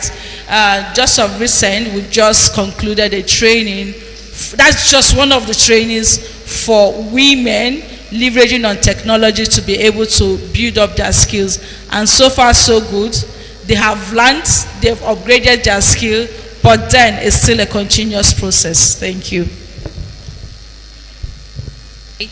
Thank you so much. So the next question is for the Director of Programs and Projects, Mr. Jerry himself. So I would like you to share some details on the structure and key components of Corif Tech's training programs for women. So for women, as part of our model for our training model, we at Corif Tech has decided, as part of our training model for Corif Tech, to have over 40% inclusion of women in all of our training, both our YEP training, both our DigiGap training, all of our training programs, and because this is very essential for us at Corif Tech, not just because our founder and CEO is a woman in tech, but because of what women can do to the society when they are trained, when they are trained and when they have value. You tend to have children, or to breed children who also would have value and also would be innovative. Okay, so as part of our training model, it's for women. We don't say because you're a woman you can't go through the practical process. Yes, you go through 100% practical. We ensure that we have a secured and safe environment also for women to learn, because you can be a woman and then you come, the next thing you're hearing is harassment. Am I right? Harassment, disturbance by. So we have a very safe, convenient environment for women to not just learn but to thrive.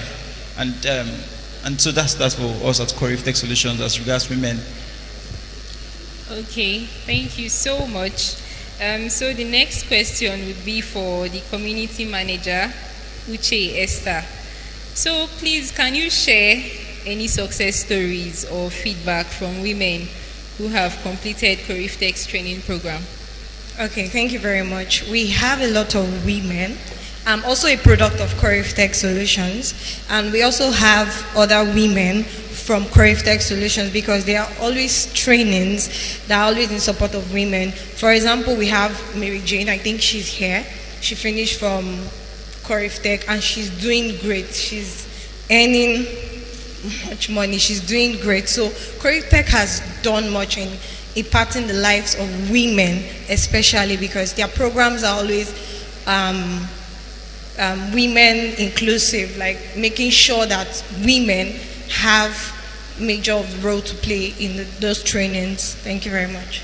All right, thank you. Let me also add that I'm also a product of Corif Tech. That's true. So I can testify to this. Okay, so back to our founder. I would like to ask you, where do you see Corriftech's impact in 5 years, especially concerning female representation in tech? You know, with the recent discussion on domestication, you're looking at Corriftech betting innovators, Corriftech being, when it comes to, Corriftech is that linkage for talent resource where you reach out to us and we'll provide those talent persons to be able to work and also do great stuff with you. So on that note, we are looking at innovators, startups betting up from Corriftech Solutions. Okay, thank you. So the next one is for Mr. Jerry. How do you ensure the program remains relevant to current industry needs and emerging technologies? So one thing we have done at Corriftech Solution is to, and this was one thing also we learned from the PIN program when we started in 2021.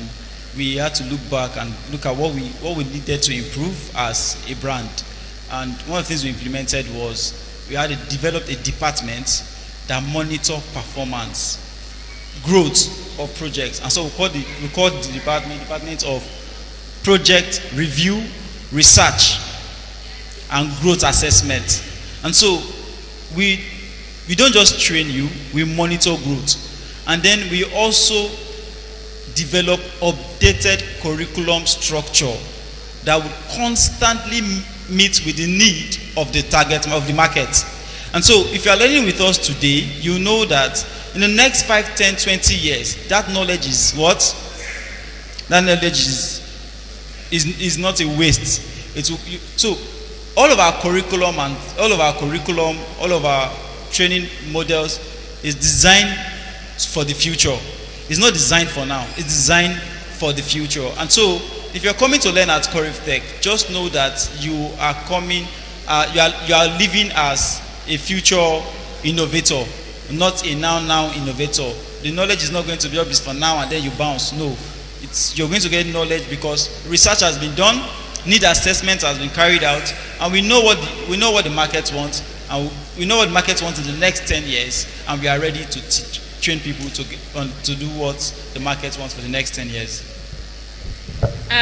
This is a point where we say shout out to PIN Foundation, because it's more of, when we came on board, we came as collaborators with other organizations, right?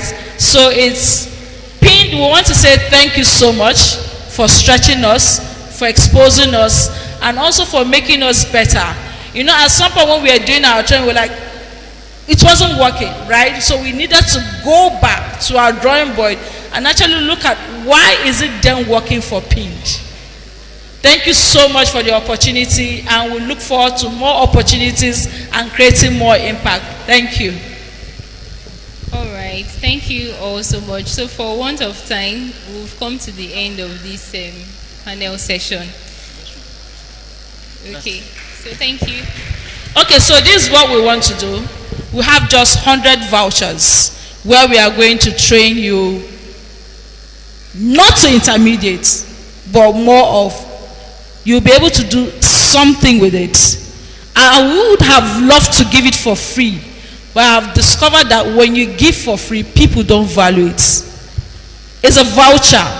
It's a 10,000 naira on the spot to 100 interested persons in the area of digital marketing, where we are going to show you using social media to boost your business. In the area of data analytics, shout out to all my data analytics students here. In the area of data analysis, where we understand the importance of data. We understand the importance of data, where you need to leverage on it to make. So when it comes to innovation, right? Innovation comes from feedback, from survey, and for you to be able to do that, it means you've analyzed data. So right now we will train people in the area of data analytics. We are going to train you in the area of graphic design and product design. But this training is just, I'm still deliberating, should we say? 2 weeks. 10,000 naira. 2 weeks.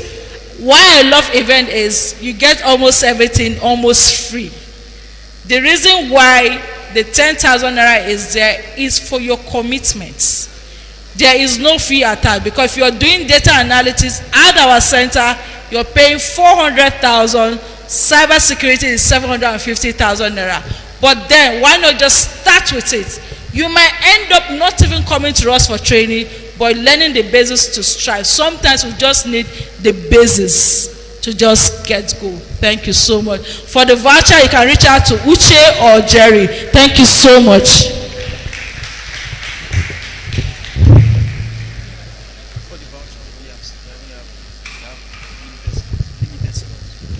Just limited slots. Please reach out to Uche or Jeremiah. Thank you so much. Okay, can we please put our hands together for them? They have been discussing on the topic empowering women in tech, transforming passion into profit with Tech Solutions. Please, can we put our hands together for them once again?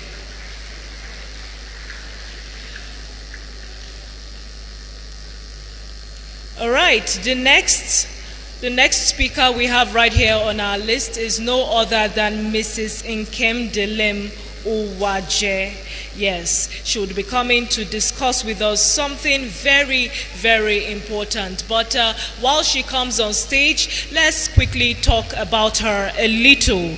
Now, she is a non-executive director and CEO FutureSoft. She is also a global speaker, an Obama Africa Leader Certified Brand Strategist. She's a digital transformation and brand marketing expert. She has designed and led strategy and implementation of brand marketing and digital transformation projects across Africa, resulted into enhanced customer experiences, customer acquisition, and bottom line growth, optimized and more cost-effective operations, and a more digitally skilled labor force within the organization she has worked with. Now, summarily, Mrs. Nkemdelem Uwaje Bego, over the years, has served in the leadership of NESG Digital Economy Thematic Group, and she was a member of the Nigerian National IT Software Committee and the Nigeria Electronic Voting Think Tank, where she contributed to the advancement of digitalization and shaping policy to support its inclusive delivery. Ladies and gentlemen, please can we make welcome Mrs. Nkemdelem Uwaje Bego.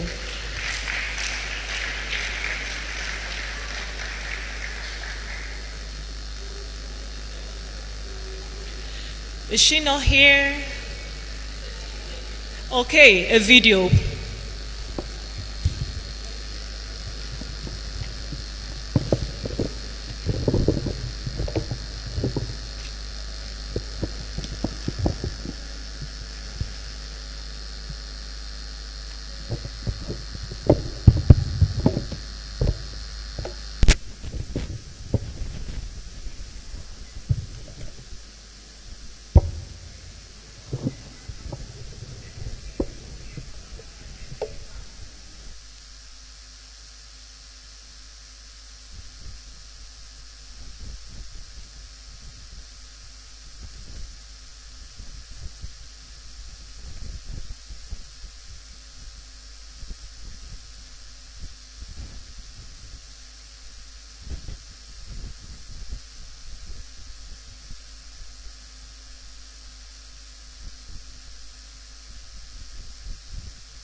do with it, right? So there are a lot of roles in data analysis, machine learning, database management, that are really, really critical to help us make sense of these big amounts of data.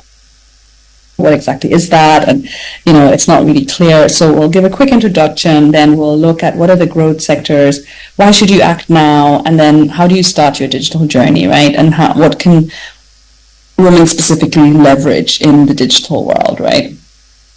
So the digital economy basically is all of the economies, or all of the economic activities together, right, that are enabled by digital technology. So this can be e-commerce, it can be digital payments, online services, AI-powered services, anything that you can really think about, right? So it's really, really a vast ecosystem, obviously interconnected globally, and it breaks down barriers in terms of, traditional barriers like, location.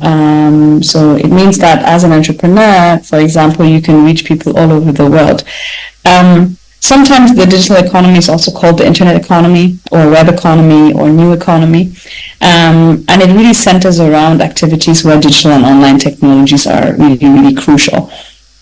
So when you think about platforms, right, you think about your Facebook, your Instagram, your PayPal, Jumia, Konga, and those type of platforms, right? Those are all sort of operating 24/7 and are part of that digital economy.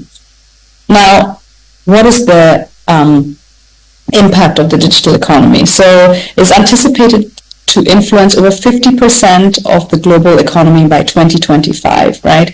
And this rise is actually, and 2025 is just a few months away, so 50% of all of the economic activities globally are going to be influenced by the digital economy, right?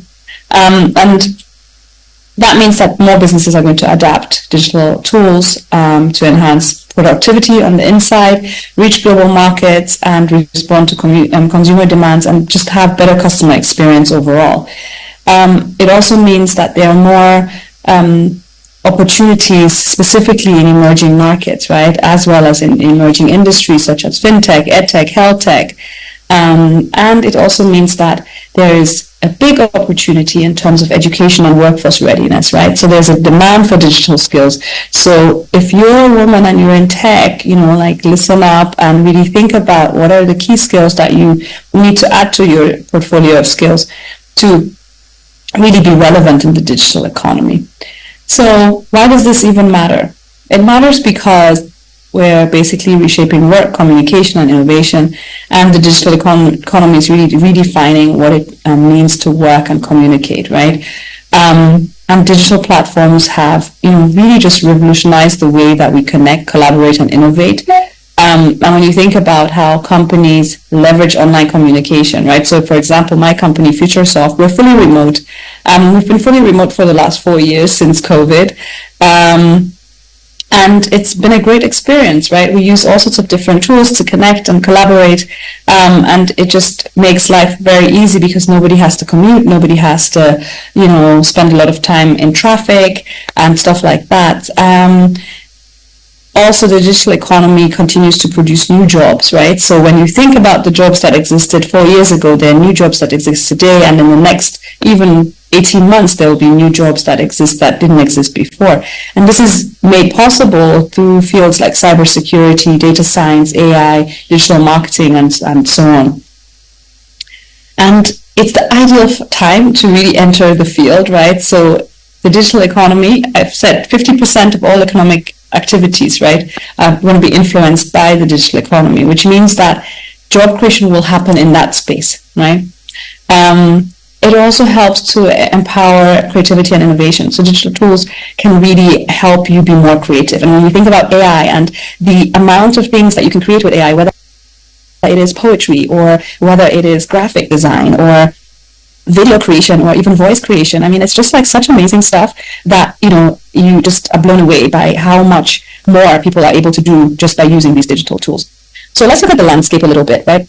So the growth sectors are across e-commerce. So this is platforms like Konga, Jumia, Shopify, Amazon, and there are a lot of jobs in that sector, whether they're in the supply chain side or in the technology side or in the customer experience and customer service side. There's lots and lots of stuff there for anyone who's interested. And obviously AI, that's the buzzword for the last, I would say, almost 24 months now. And it just really helps with automation, predictive analytics, personalization across industries. So customer service chatbots, advanced data analytics, data-driven decision making. Boards are using it, for example, to actually analyze data and make decisions. So it's one of those sectors that, I would say everybody needs to really dive into and start learning some of the tools that are within that space, and also looking at, what can you actually create with that, right? So there's a lot of opportunities for creators in that space. Then there's digital marketing, right? So this is social media, search engine optimization, content marketing, email marketing, super high demand because every single business needs it at this point, right? Then there's fintech. Everybody knows that. We've got so many different fintechs in Nigeria, and there's a lot of jobs being created in that industry and in that space.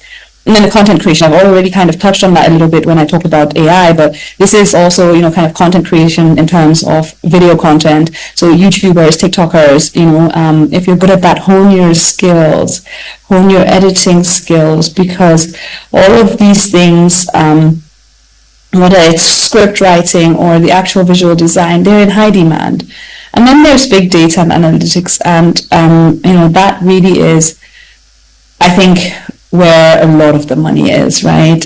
Because the more data we create, the more we need to know what to do with it, right? So there are a lot of roles in data analysis, machine learning, database management, that are really, really critical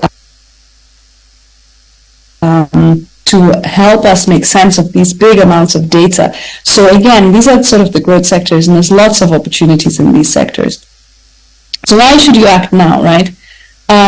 The innovation cycles, right? So what we see in technology is that the technology kind of comes in waves, right? And I saw this thing, it says, that people who are born before 1994 are older than Google. And it just made me laugh because clearly I am older than Google, but it just shows also where we're coming from and that it's not that long ago, right?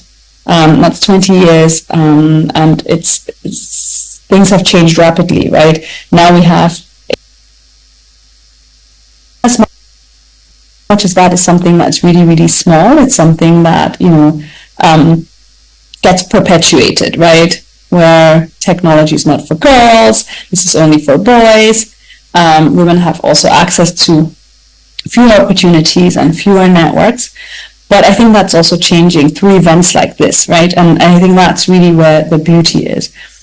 Work-life balance, right? So you have a lot of expectations in terms of our traditions and the role of the woman in terms of caregiving, child raising, household duties, which are usually disproportionately different from what the demand is on men, right? And then there's also lack of representation. I always say you've got to see it to be it, right? Which is one of the reasons why, I'm here speaking to you guys, because I think it's important that you see that there are women in tech that have been doing this for a really long time, and that can act as some level of a role model, right? And you can figure out, like, what are the steps that she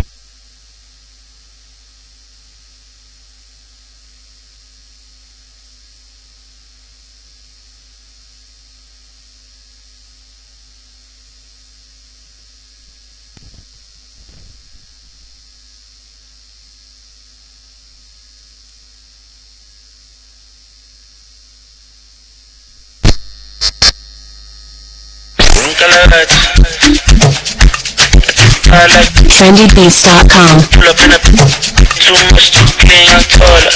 Aye. Serious another.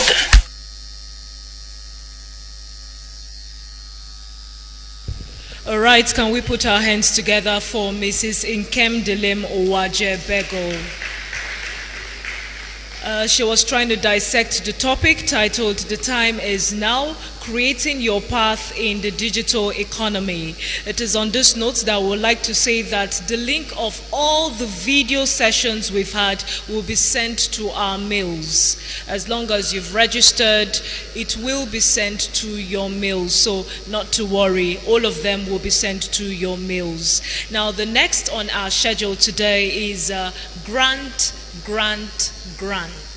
All right, and to do justice to this, I will be calling on Honorable Michael Odogu. He is the SSA to the Governor on Youth Development. Please can we put our hands together for Honorable Michael Odogu. trendybeats.com. Pull up in a too much to clean your toilet. Aye.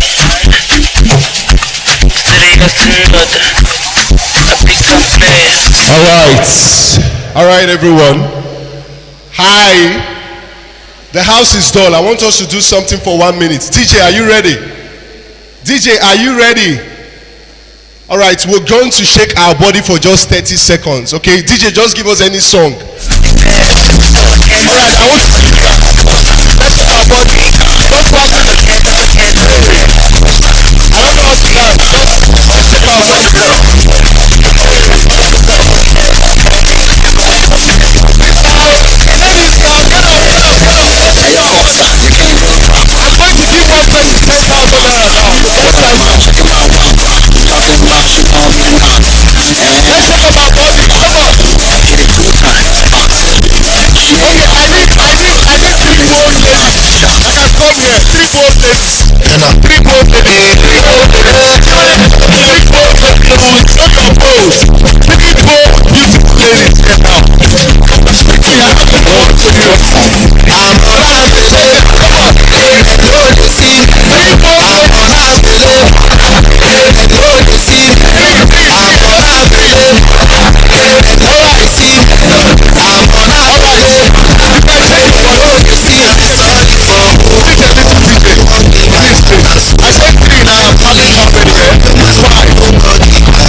All right, because you guys don't want to shake your body, we're going to be selecting 2 persons here. All right, they're going to dance. We'll give them a song, and you will choose your winner.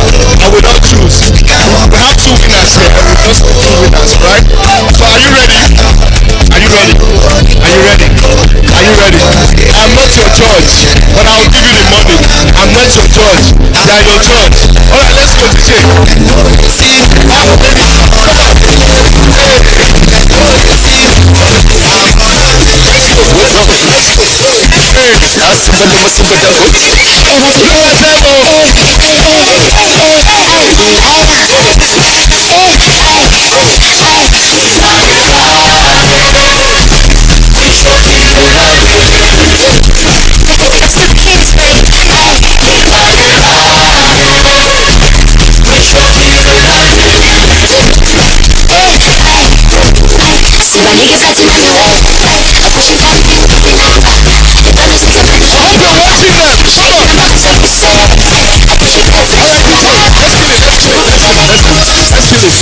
Thank you.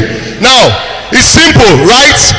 I just need 3 persons for the next stage. All right? Is she going to the next stage? Is she going? All right, stay. Is she going to the next stage? Oh my God. I want her to stay. You're going to stay. Thank you so much. I love you. Thank you for coming out. All right? Thank you for coming out. I have something for you. Just meet my the coordinator of my office. She's there. I have something for you. All right. Please put your hands together for her. All right. Is she staying? Is she staying? Oh, thank you so much. Thank you so much. Thank you for coming out. Is she staying? She should stay. Stay or waka.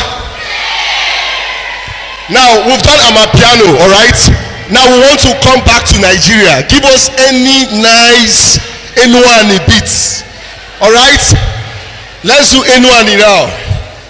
You cannot deceive me with your Amapiano. Everybody can Amapiano, eh? All right, let's do this. Okay, come up, come up. They say they want to see you guys. All right, come up quickly. The contest has become hotter now. Come up. Put your hands together for them, I beg. Put your hands together for them. Come up, come up, come up. Wow. All right, you have the stage. DJ. All right. Wow.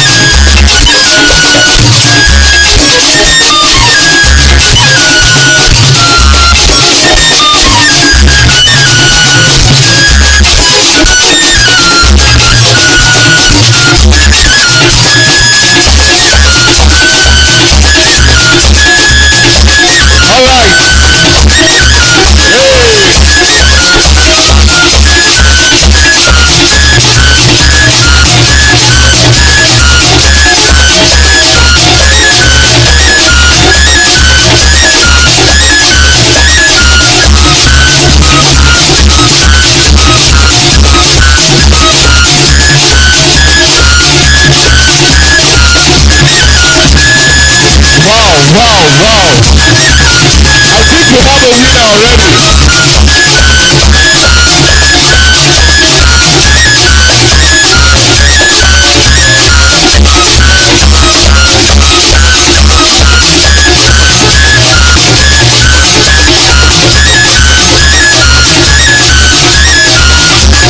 Thank you so much, DJ. Thank you so much.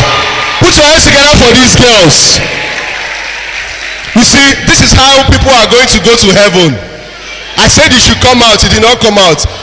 I just got an information now that we're going to have an all expense paid trip.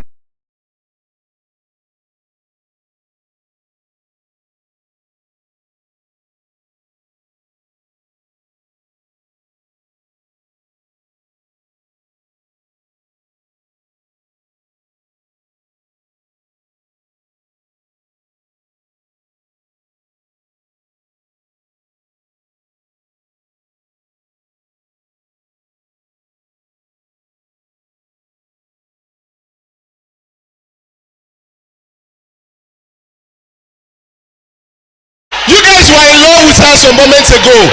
You just loved her. She will stay. All right, thank you so much. I love you. Thank you for coming out. All right, please put your hands together for her. Obviously, I don't need to ask now. Are they going? No, I need two persons for this stage. So the two of them, right? The two of them. Then I'm joining them too. Because I want to enjoy the thing that the winner will enjoy. All right, so we're going to watch them. Give us something out of the world. You can give us, maybe they should do blues now, right? They should do some working. Okay. All right, thank you. I'm not too impressed, all right? But we just have to have a winner, right? Is she a winner? Is she a winner? She's a winner. Is she a winner? Why are you confusing me now? Okay. Let's do it like this. Is she a winner? But the leg will never stop you. Ladies and gentlemen, I present to you the winner of this competition. All right, so you have a lot of packages, but personally, I'll be giving you the sum of 10,000 naira. I'm giving you a slot in my mentorship circle, and also I'll be bringing you into the Ministry of Youth Development. There's something that we can do for you. So you just go meet you see her? Just meet her and see her, all right? Thank you so much for participating. I equally have something for you, but just meet her, okay? All right, thank you so much. And I'll give you the things for the brown. Put your hands together for yourselves. Who's calling me? Eh? Okay, say your market is giving her. Oh my God, you're getting the same 10K from Sell Your Market. Oh my God. You see, I'm beginning to get angry. Everywhere we go, it's only women. Don't men need something? All the guys in the house, I have something for you after this program. All right. So we're going to the next stage immediately. Please, one house. Thank you. This is actually the main thing I'm here for. I needed to spice up the environment. You know, we needed to make everywhere lively. So we're going to the pitching section. We're going to be giving out a sum of 100,000 naira to the best 5 pitchers. All right, they're going to be coming out to pitch their business. We had more than 500 persons that entered for this, but we selected the best 10 among them. So they'll be coming out here in 1 minute. They will tell us about their business and why we should invest into their business. But I'm not going to be handling this section alone. I have a privilege of inviting some wonderful judges and entrepreneurs. Please put your hands together for the CEO of Sell Your Markets. Thank you so much, Ma. She's one of our judges. Everything that has to do with commerce in Asaba.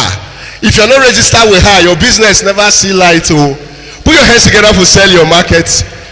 Then I have the CEO of Vent Africa. Is he here? Yes. Put your hands together for him. A gentleman at the call. Then I have, please, you sit, please. You are Orgazo. Then I have Mr. Jerry, the CEO of Corif Tech. Mr. Jerry Utomi Chika Jerry. I beg, leave it. He knows himself. So please put your hands together for him. He's the CEO of Corif Tech. Mr. Jerry. Sorry, COO of Corif Tech. Sorry. Mr. Jerry, we need you on stage. So I'll be calling them out immediately. We have 10 persons.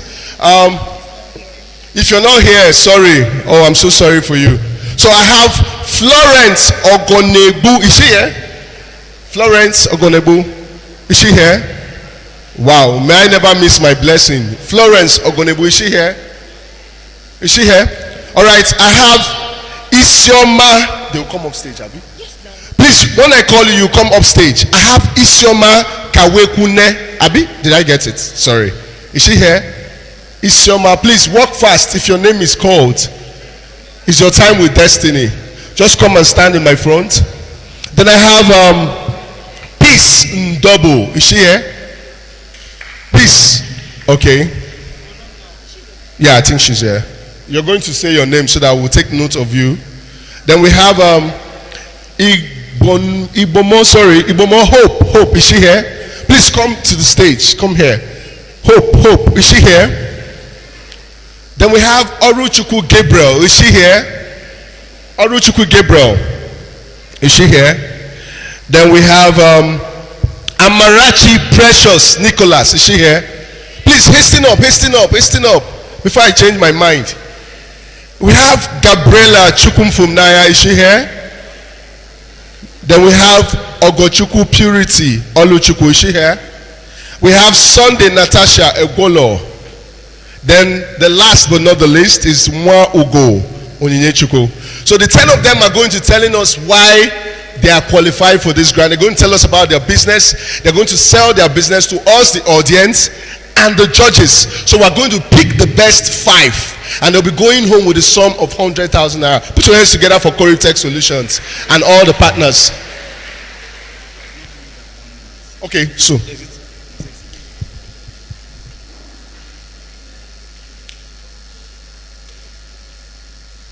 All right, so I'm going to start in the order. 1 minute. Are you complete? Which of them is not here? Oh, we just have 9 persons. I think Florence is not here. Florence Ogonebu, she's the only one that is not here. All right, so we'll have 1 minute. We'll call you in 1 minute. You tell us everything you know in the world in 1 minute. So I'm going to start with Isioma Kawekune. Where is she? All right. So is he ready? Please, you're not going to block the judges, so you can just stand by the side, so you don't block the judges. All right, so just stand by the side. Yes, so you know how to manage the stage. So, ladies and gentlemen, I present to you Isioma Kawekune. 1 minute. All right. Good afternoon, everyone. The judges. My name is Isioma Kawekune, and I am the founder of Teen Ignite Academy. It's an online academy that supports teenagers and young children. I'm delighted to be here today to present my Body Safety Club innovation to you all. So, millions of children are being abused yearly. This is because these children lack the basic knowledge and skill to protect themselves against sexual abuse. Now we are creating the Body Safety Club that will help empower children with the knowledge and the skill to be able to defend themselves and to protect themselves against sexual abuse, molestation, and exploitation. Put your hands together for Isioma Kawekune. The judges, she is Isioma Kawekune. She just did her pitching. So quickly, I have the next person. Peace. Is it? Florence, I don't think she's here. Okay, Florence is not here. Yes. Peace in double. Is she here? Peace. Are you afraid of your name? Are you Peace? What's your name? Florence. Oh yeah, please come and take the stage. Florence Ogonebu, right? What's your name? No, please. No, it's against our rules. She said she wants to represent her. No. Do we agree? So, no. It's not fair. Eh? No, it's wrong. What are the reasons for her? Do we hear the reasons, judges? No, she's trying to represent. Come first. Come, the judges are asking. Please come.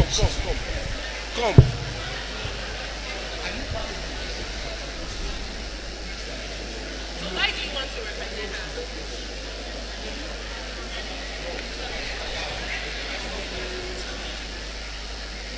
So she's out. She's disqualified. She's disqualified.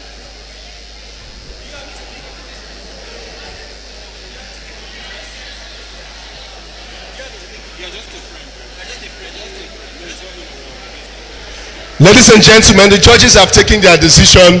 She's not a co-owner in the business, so she is disqualified. Is it fair? Is it fair? All right, we'll move on. You're not a co-founder, you don't have a stake. So we have Iboma Hope. Is she here? All right, you have 1 minute to heaven. Good afternoon, ladies and gentlemen. I am Iboma Hope, manager of Father Abraham Business Computer Technologies. Now, this business, we empower young children of school leaving age, those in primary school after their school start, then those after junior WAEC. We gather these young children, we teach them technology, we give them the basic of what they need to know about technology instead of them roaming about after school. We also have the afternoon and the morning section. The afternoon session is for children after school, after their lesson, they just come into the store, into the shop, and then we teach them 1 or 2.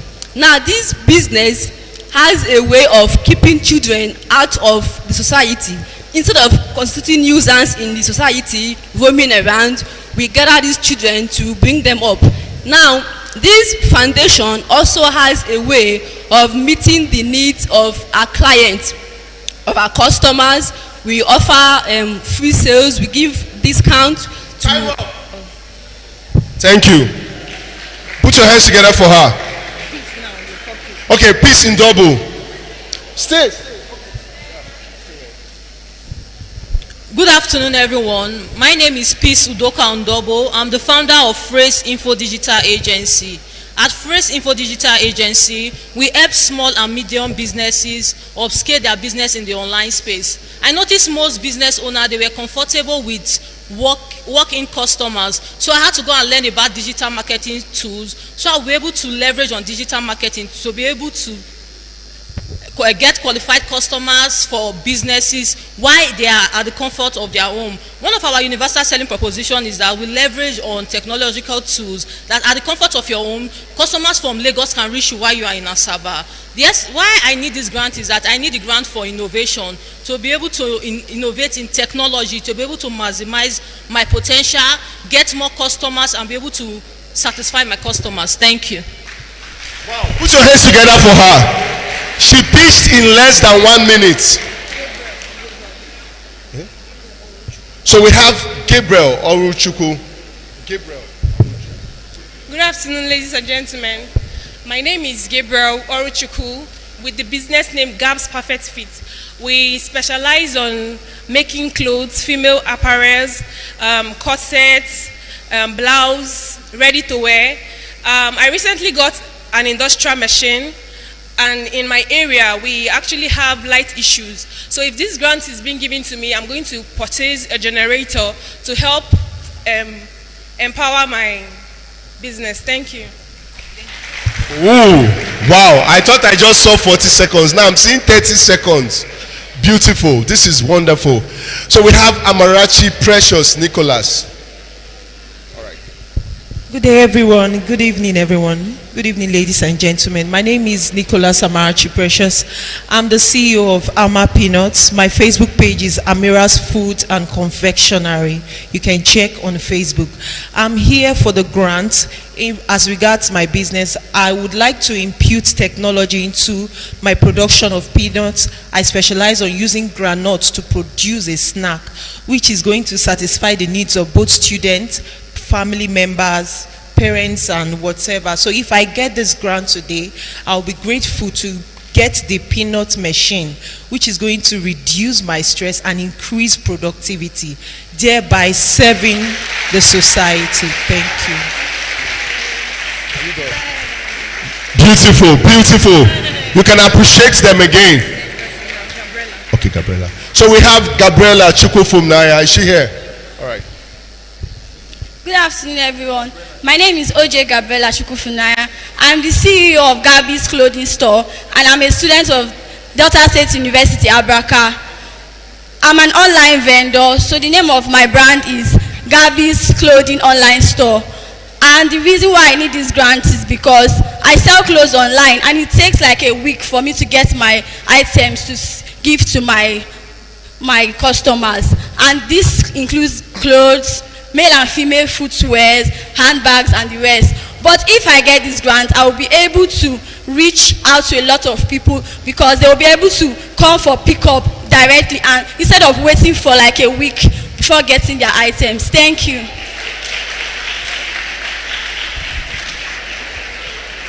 Beautiful. Chukwufumnaya Gabriela. Nice one. So we're going to Ogochukwu, right? Yes. So we have Ogochukwu Purity. You have 1 minute. Good day, ladies and gentlemen. My name is Ogochukwu Purity Oluchukwu.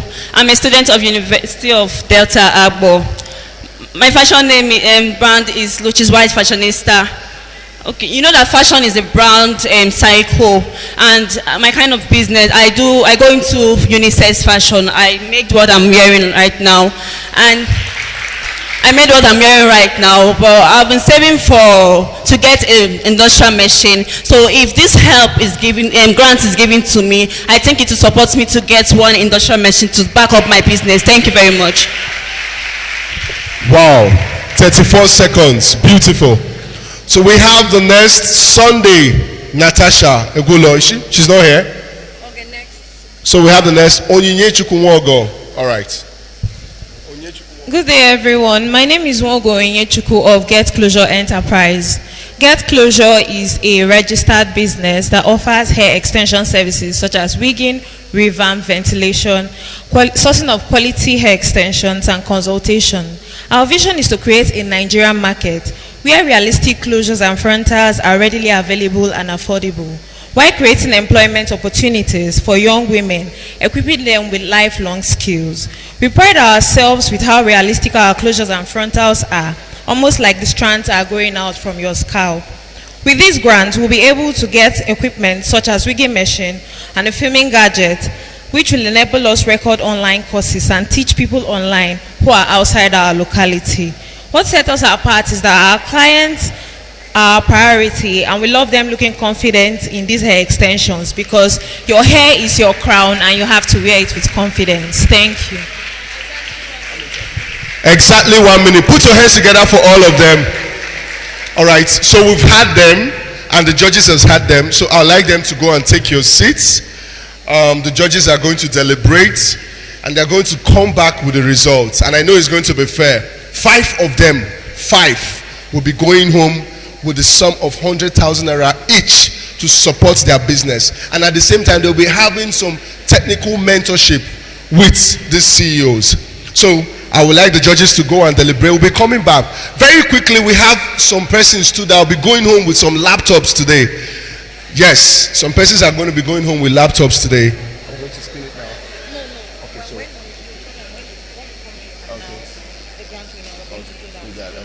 So I'm going to hand over to the MC back now. Okay, so. All right, so immediately after the grants, we will spin for those people that will be going home with the laptops. We told you guys it's real. Every single thing you're seeing here is real. Thank you so much for your time. I'll be back to the stage. I'm Onyedikachi Michael Odogo. Where's my MC? trendybeats.com.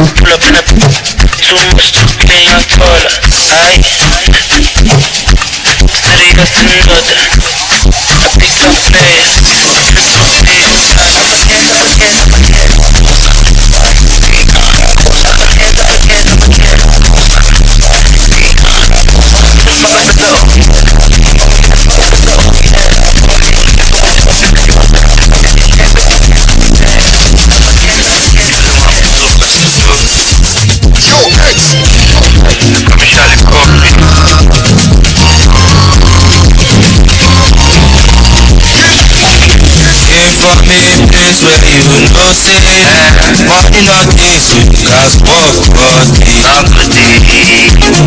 For me, place where we know say money not this, so you guys work for the that's at the matter, head office TV, west at the tower, at the tower, at the tower,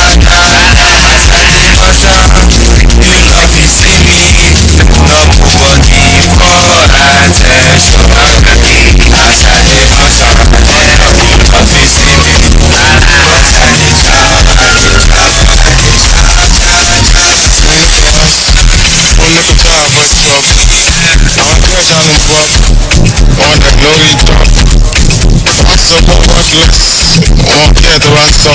Ọmọ kékeré máa fọ́ ní ọ̀dà ó lè gbọ́ nǹkan tí torí wọn pọ̀ èmi tí mo níyàwó ọmọ àti bàbá bẹ̀rẹ̀ ṣàtẹ̀wọ́ náà fẹ́ jẹ́ ní jẹun ní sọ́ọ̀bù mo fẹ́ mú lọ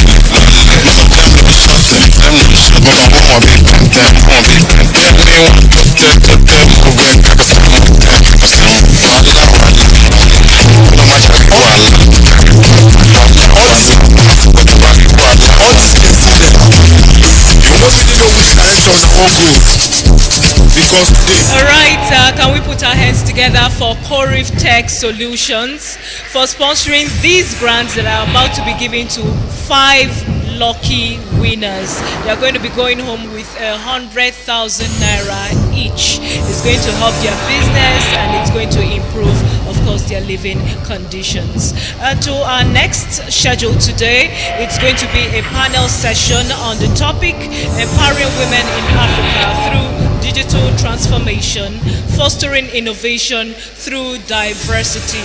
And the moderator of this panel is Mrs. Esther. Please can we put our hands together for her? Thank you.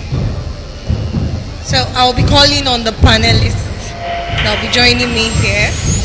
And I'll be calling Mrs. Fitz Ebuka, who is the CEO of Faith's Writing Hub. Please let's put our hands together for her.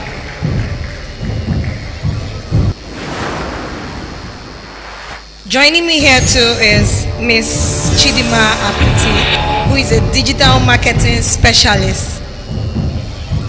Let's put our hands together for her, please.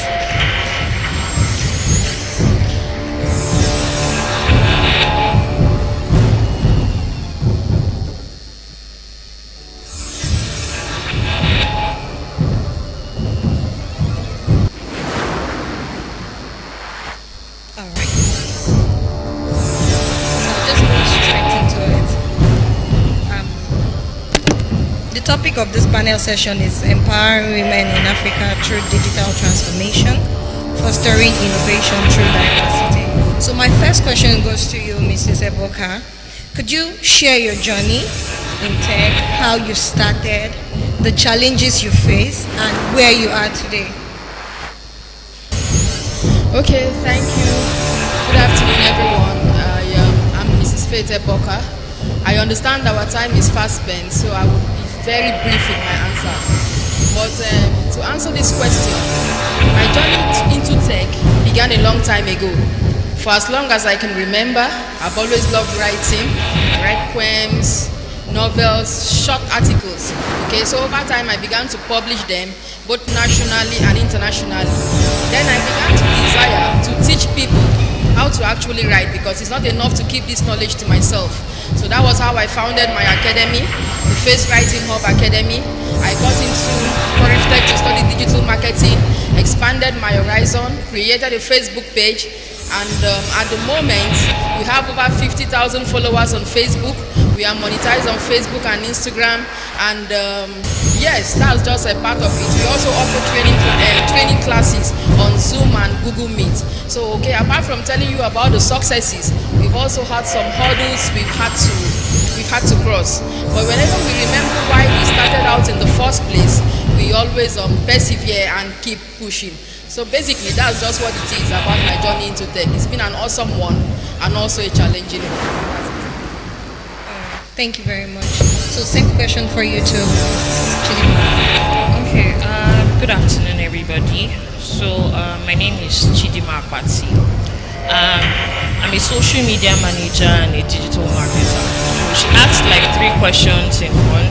So I'll start with my current role and how it has impacted my community. So I started out in tech 2021. Yeah, that was same year I got into the 9 to 5. I was a teacher in a secondary school.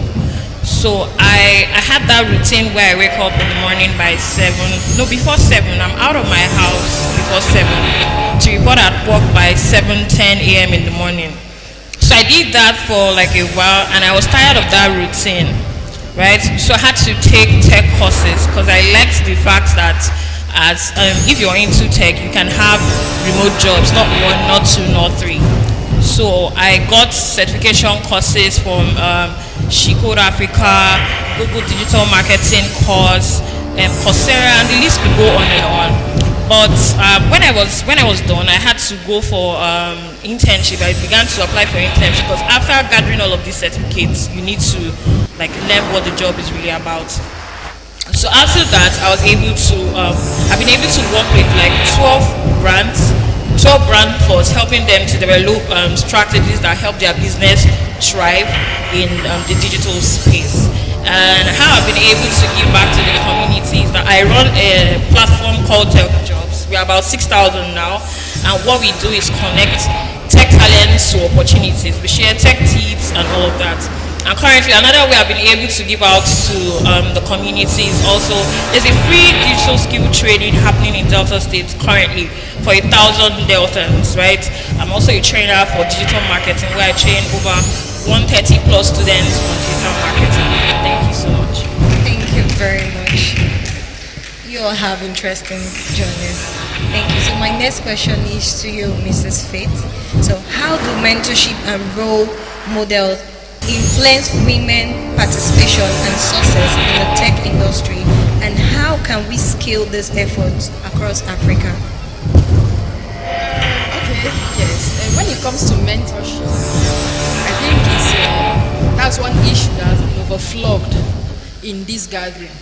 A lot of people know the importance of having a mentor, mostly when you're trying to break into grounds where you've never been. Okay, because this mentor is supposed to show you ways and probably expose the mistakes they made so that you can have a seamless experience while you try to transition into tech. So for having a mentor, I believe that everyone knows the importance of having a teacher. Okay, so I would rather talk about the mentors. I have come to realize that over time, we tend to inspire more people than we think. We tend to inspire more people unknowingly than knowingly. So basically, for women that have had some strong footing in tech or whatever field, I think it's only natural they have an open door policy, and it doesn't have to be a Nigerian thing or an African thing. Okay, with the open door policy, they can encourage more women to get into tech. They can encourage the younger people to see tech as a thriving and also a successful career path instead of probably, okay, let me not go into that, okay, people can choose their path. So that's what actually a mentor does, okay?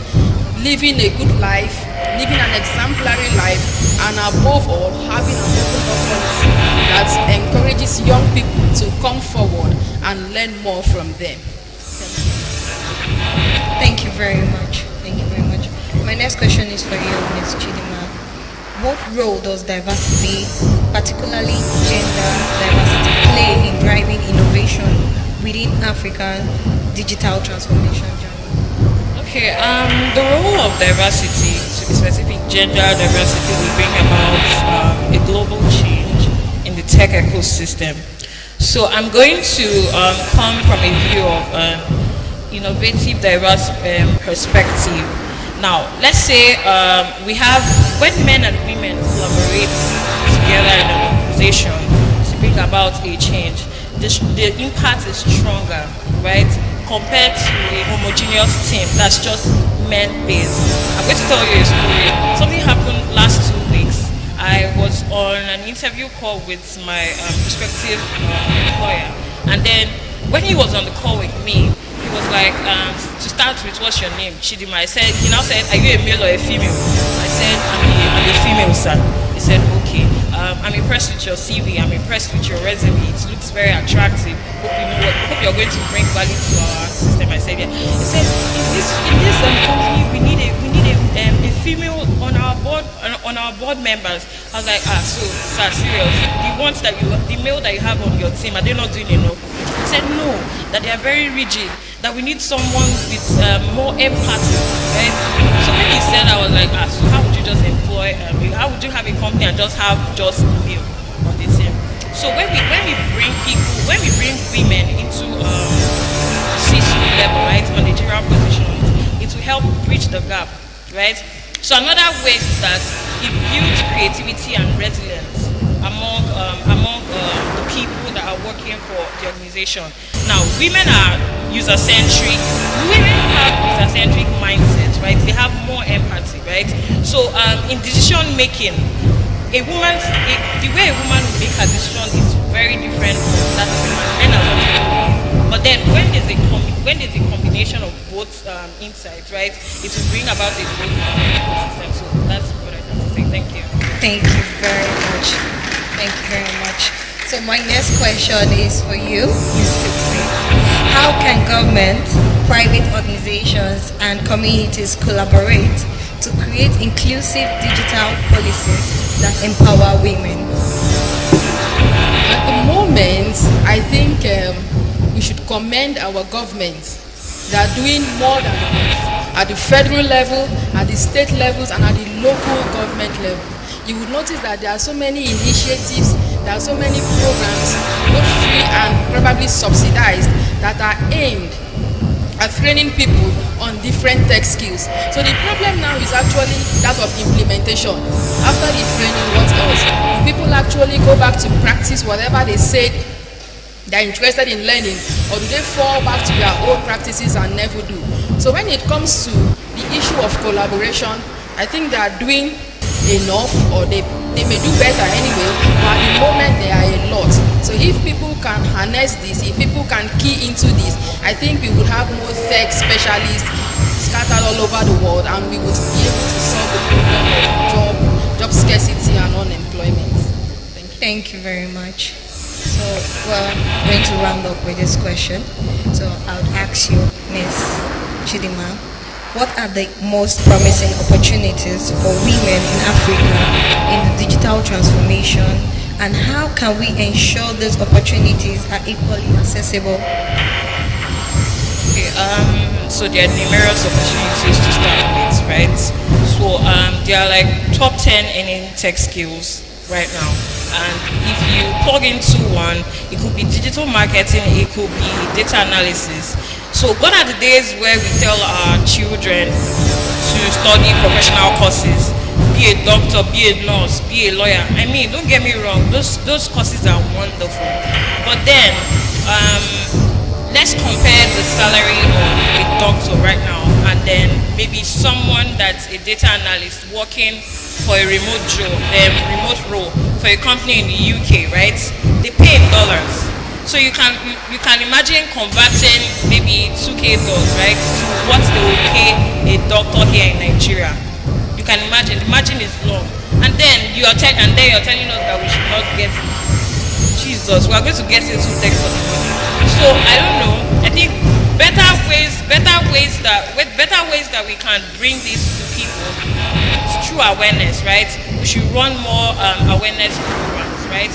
I think another thing, we should have access to tools, digital tools, right, by the government, by some companies, by NGOs that will help aid the growth of the tech ecosystem. Thank you so much. All right, thank you. Did you go into tech because of money? Did I go into tech? Yes, I got into tech because of the money. Jesus Christ, they were not paying me so much as a teacher. But then what I'm earning now, it's like ×5 of what I was earning when I was a teacher. So that was your inspiration, like, I need to make more money. Thank you. Your head is there. All right, thank you very much. So, same question goes for you, not the second one if you went into money. I don't know if you heard the first question I asked her. Should I repeat it again? All right. Okay, I said, what are the most promising opportunities for women in Africa in the digital transformation, and how can we ensure these opportunities are equally accessible? Thank you. For opportunities, I think we should look towards social media. I actually term social media the permissionless way. To create a page, you don't need approval from anyone. To post content, you don't need approval from anyone. To actually make people engage with you, you do not need approval from anyone. So for women that have always complained about marginalization, bias, inequality and all of that, I think social media should be their best bet, if you ask me.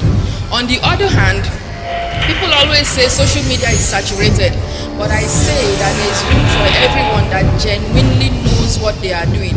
So women should look towards owning pages, probably selling their skills, selling their products, learning more through YouTube videos, probably hosting classes like I do, publishing articles, publishing books. Then there's actually the other issue of freelancing. We have a lot of freelance platforms now where they pay in dollars.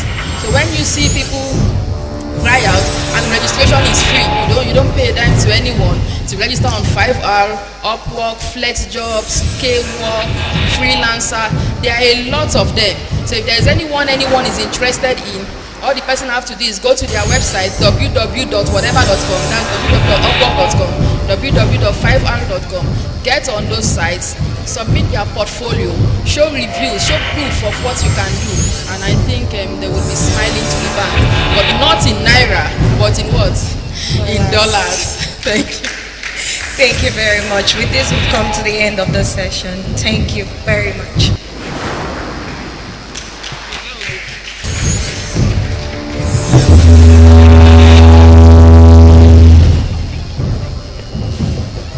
Please, can we put our hands together for all of them? They've been discussing on the topic, empowering women in Africa through digital transformation, fostering innovation through diversity. And then our final panel session today is on the topic, yes, just one more panel session and we are done, trust me. All right, the final panel session is on the role of soft skill in career and business success. That is the topic, the role of soft skill in career and business success. And the moderator is Alaire Jones. The moderator is Alaire Jones, and other panelists are Cynthia and Amarachi Elua. Please, can we put our hands together for them? Can we put our hands together for them? Thank you.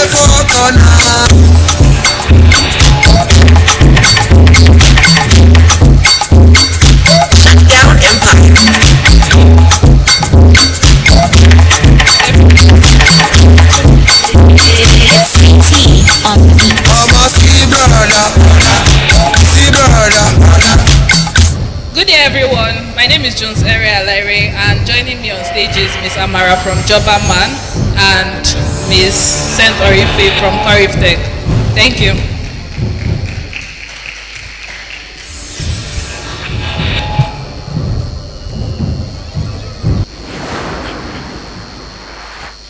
So I'll be asking you some questions, Ms. Amara.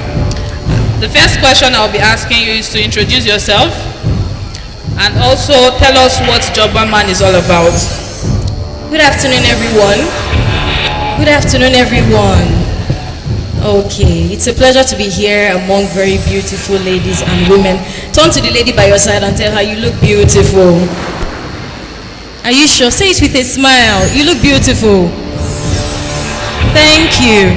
My name is Amarachi Ndwelua. I'm the lead facilitator for Jobberman Delta State. Jobberman was founded in 2009, and it started as a recruitment platform. It helps to connect job seekers with employers. And Jobberman has expanded over time to organize trainings, soft skills trainings, entrepreneurship trainings, financial literacy trainings, to make sure that young people, graduates, undergraduates, job seekers, entrepreneurs have the skills they need to thrive in their career and as entrepreneurs. So that's what Jobberman does. We have the youth engagement and learning division of Jobberman, which I'm a part of, and we go around organizing these trainings. This year we're focused on females alone, just like you, and we're organizing these trainings to make sure that women thrive in their businesses, women thrive in their career, and come out as high flyers. Thank you. Thank you very much, Ms. Amara. Still on Ms. Amara, I'll be asking another question. What specific soft skills should entrepreneurs focus on to build and grow successful businesses, especially in tech-driven environments? Okay, thank you very much for that question. Now, we have people here who are already into tech, or maybe you are a tech enthusiast. You're trying to maybe move into project management, cybersecurity, whatever it is. Now, soft skills basically are non-technical interpersonal skills. I like to call them transferable skills, which you're going to need. You move with them from job to job. So whatever sector you're working in, you're going to need soft skills. And we have things like effective communication, emotional intelligence, resilience, and adaptability.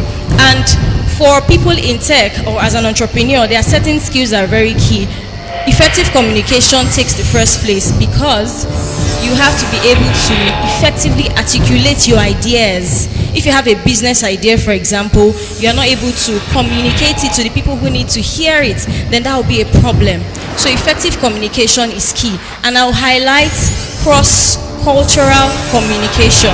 How many people here, if you already work remotely or you want to work remotely, please raise your hands, let me see. Okay. So if you are hoping to work remotely, it means that you need to have what we call cross-cultural communication skills. You're going to be working remotely, interfacing with people in other countries and other places. If you're working with people in Canada, you need to know how to interact conveniently with these people.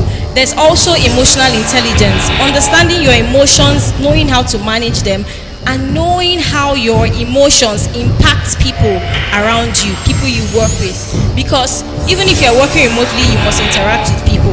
So also we have adaptability and resilience. The tech industry is changing and ever evolving. So you have to make sure that you are adapting. You are not stuck in the stage of BlackBerry when people have already moved to Android.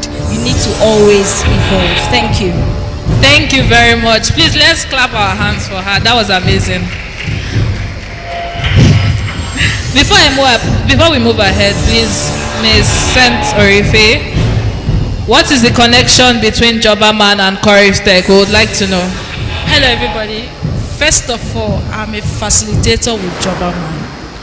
So, Coriftech is not enough because the more I grow, the more my bills also increase. So I equally need to look for other source of income to be able to move in the current situation we are in Nigeria. So for us to strike a balance as a career and a business, we need to learn soft skills, financial literacy, and also entrepreneurship. If for me, it's one thing for me to be doing the business. It's another thing for me not to know how to save, not to know where to borrow, not to know how to keep my record, not to know how, where or what product is giving profits. And that is why your financial literacy is there. Then also your entrepreneurship. Amazingly, this is for Coiftech and Jobberman. Recently we just signed a partnership. It means for everybody who is here, you are entitled to free soft skill training, free financial literacy, free entrepreneurship training, free. Come on, that's not enough. Clap for us. So in whatever you do, that's why I said the Women in Tech conference, right? There's something for you. If you didn't get the grants, you didn't get the laptop, at least you can get this Jobberman certification. And of course, probably she didn't say, even with Jobberman certification, I'm entitled to loan for some of you who don't know. So there's so much to coming to having that certification. As an employer, I see you having Jobberman certification on soft skills. All right, fine and good, because I have gone through the training. I am a facilitator. So of course, having you on board is also an addition. Thank you. Thank you very much, Ms. Centorife. To add to that, I have a Jobberman certification and it has really helped me in my career. Thank you very much. Ms. Amara, I would like to ask you one more question. How would you define soft skills and why are they becoming increasingly important in today's workplace and business environment? Okay, thank you very much.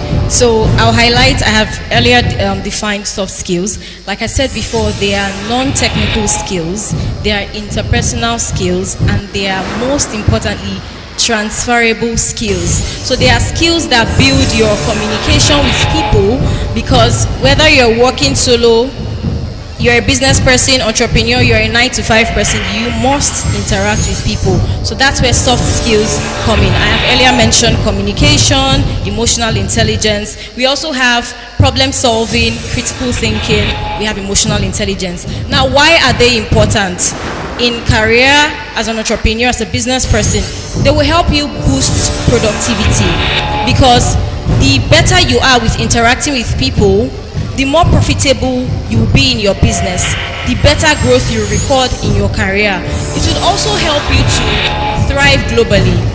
Is there anybody here who wants to remain a local champion? Please, you want to raise your hand if you want to be a local champion.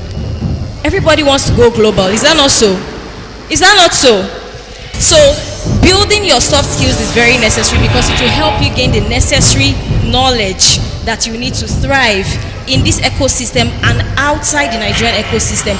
Wherever you are, you always be a high flyer.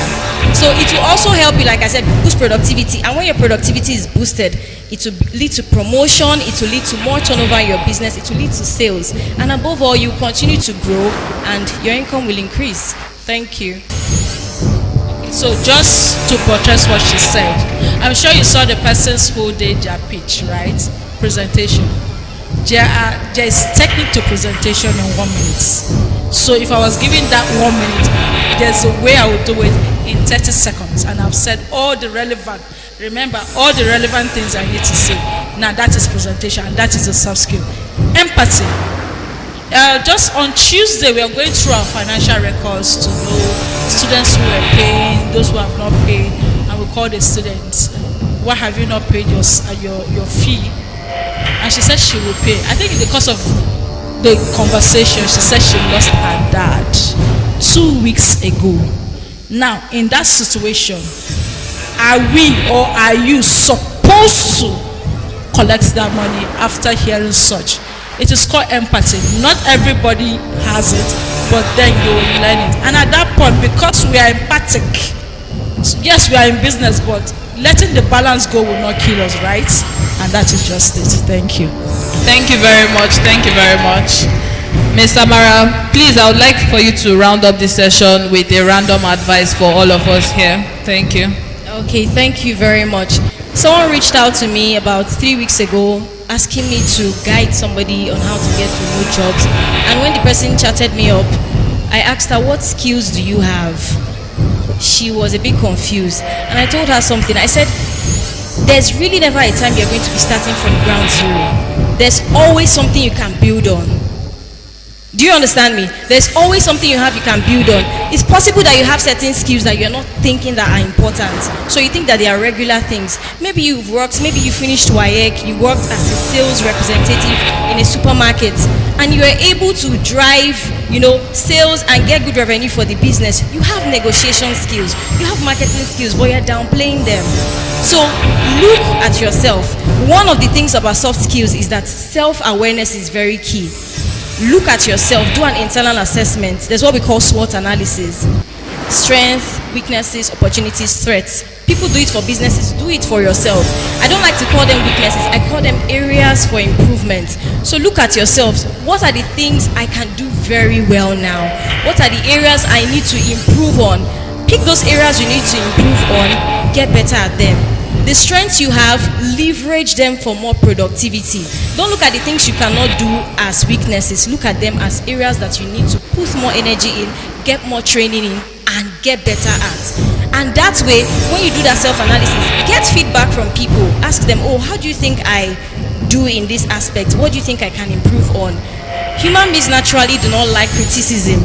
But if we are open to feedback, we will see that it will go a long way, because there's always a blind spot, something about you that you cannot see but other people can see. So be open to feedback. How many of us have ever done that thing where they say, anonymous, drop a secret message from me? It's not only about crushes, it's not only about who is crushing on me. Ask people, when you look at me, what do you see? Or if you hear I started a business today, what business will come to your mind? You will be surprised the things that people would say about you. Talents, skills that you were downplaying, you will be surprised that people actually cannot do those things. So I remember when I was serving, I stayed in a family house, and I used to anchor what we call symposium on Saturdays. It made me realize that there were certain things I could do that many people could not do, and I was trivializing them. As little as opening email address for people, I thought it was a common thing.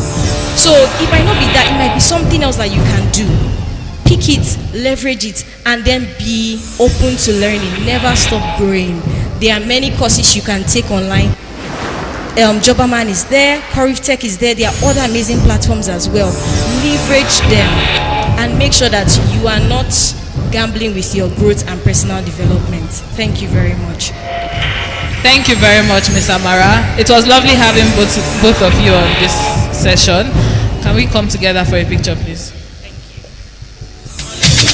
When you party, baby girl, I know that you feel it. When you shake it up, girl, me, I know that you got it. When you rockin' that song, I know that you want it. So baby girl, dance to the gong, baby girl, I walk. When we party, girl, you know that we step in the town. Only coming from the lips, coming from the rock. We started the city, you know go. I like the way that you dance, baby girl, I wanna take you home.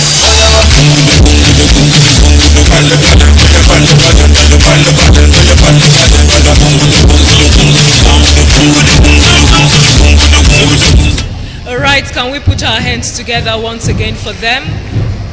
They've been discussing on the role of soft skill in career and business success. Are we together? Hello? Hello?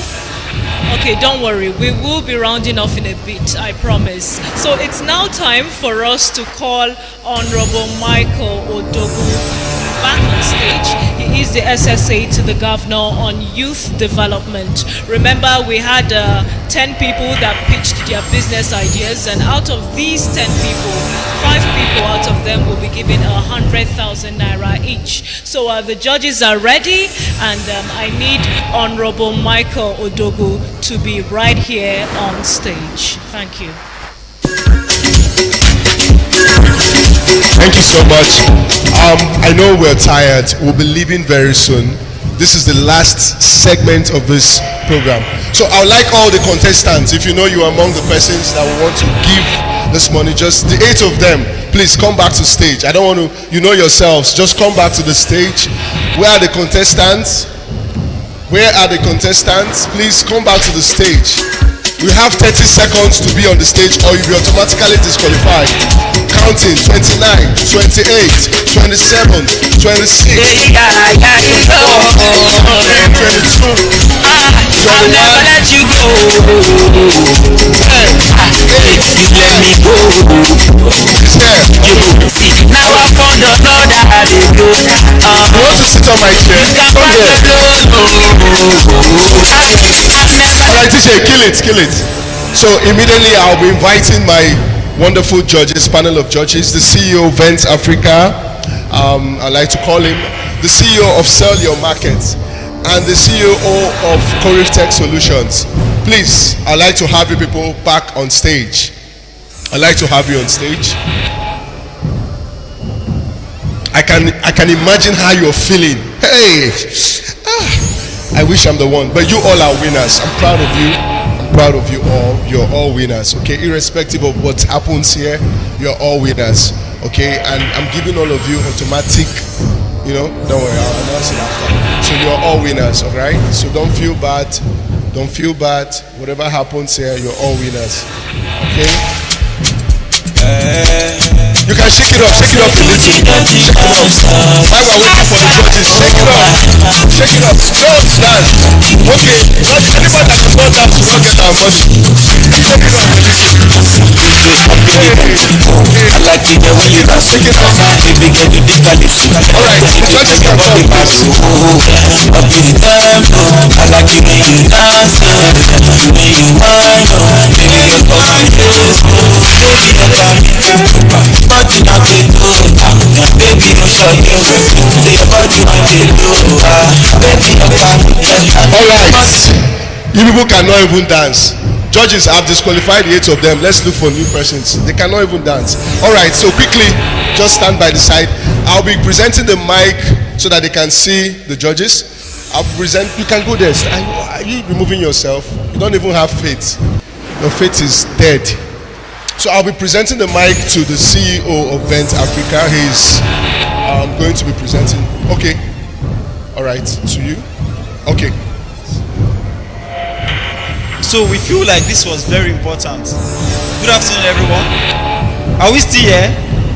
So we felt like this was very important for us to explain some things because we had close to 100 persons who responded to get the grant, and also we had over 40 persons for the laptop prize.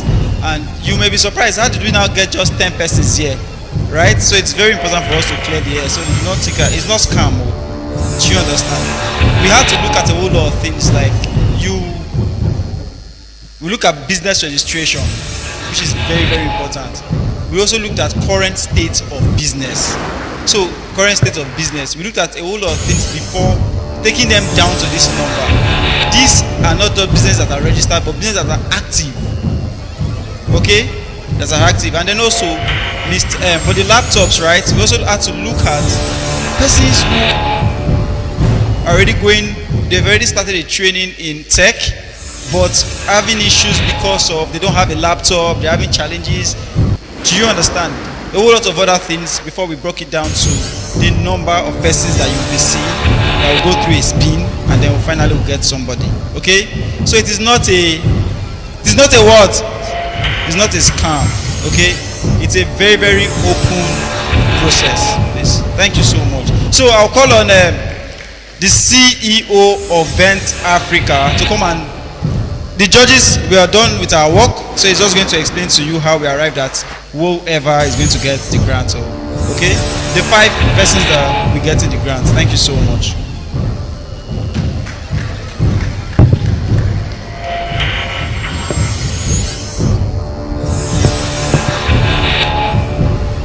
All right, good evening, ladies and gentlemen. I'm shocked. They are just ladies here. Then I remember this. It's women in tech. No wala. Men in tech is coming. So we listen to these beautiful ladies' ideas. First of all, I want you to clap for them. It is very courageous to be here.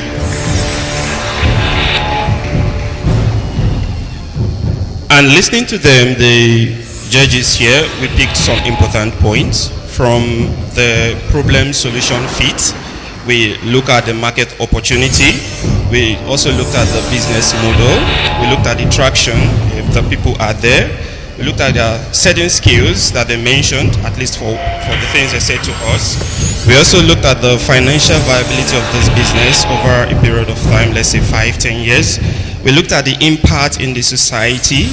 And lastly, for their courage, we also looked at the pitch delivery. And the first lady here, Isioma by name, she scored 3.3. Hope scored 4.2. Amarachi scored 4.35, being the highest.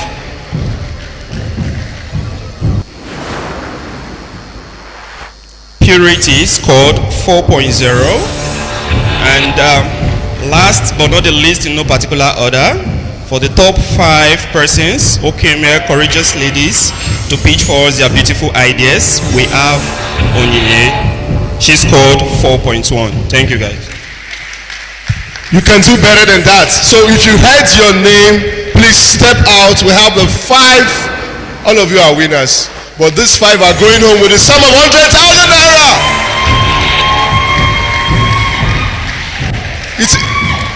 These 5 are going home with a sum of 100,000.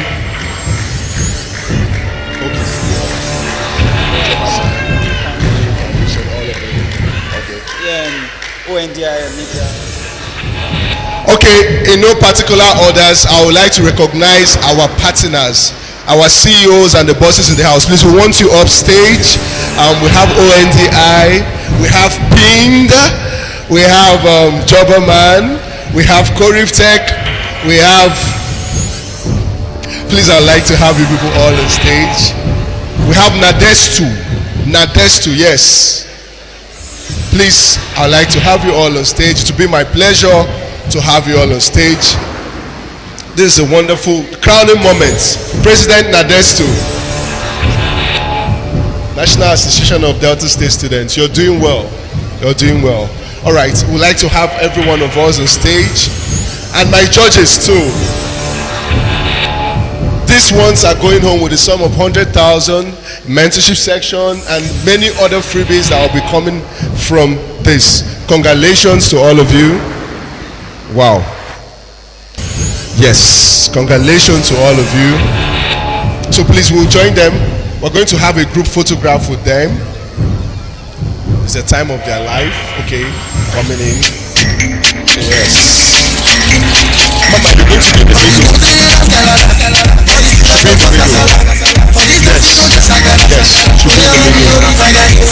Trouble man, sell your market,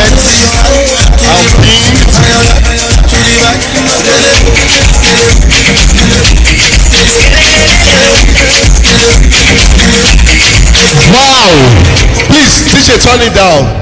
The other 3 persons, we just got an announcement that the CEO of Vent Africa is gifting you 50,000 naira each. Where are they? Where are they? Just stay by the side. He's going to be giving you 50,000 naira each. You see? You see? You see? Mama, please go to the middle. ONDI, NITSDA, please, we need you up. Okay. All right. Okay. So let me join.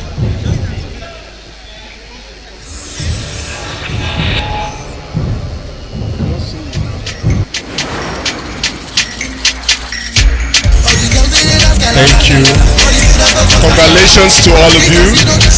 Congratulations. Congratulations. So we're taking your business to the next level. Congratulations. Are we good? Congratulations to all our winners. Thank you so much. We hope, only the grantees now, we hope that you invest this money. Thank you so much to our sponsors and our partners. Thank you so much. To the judges, we appreciate you. Yes, please. CEO, sell your market. Please, if you have your business and you're not on this platform in Asaba, you're missing. Come to our CEO so that she will put you on the platform.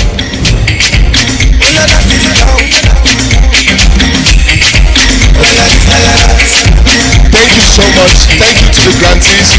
Make sure you invest this money in your business. Don't use it to buy hair. I'll be coming to check you. Don't buy hair with it. Don't buy hair. I'll be there to check you. My police will be moving to check you. Don't buy new hair. So immediately we are going to the laptop. Immediately. Please, can we project it on the screen? Please, Mrs. Uche, are you here, please? Okay. So we're going to project it. It's going to be a fair process, all right? It's going to be spinned digitally. You know we're doing tech, so everything is digital. Everything is digital. So we'll be presenting the laptops to them very, very quickly.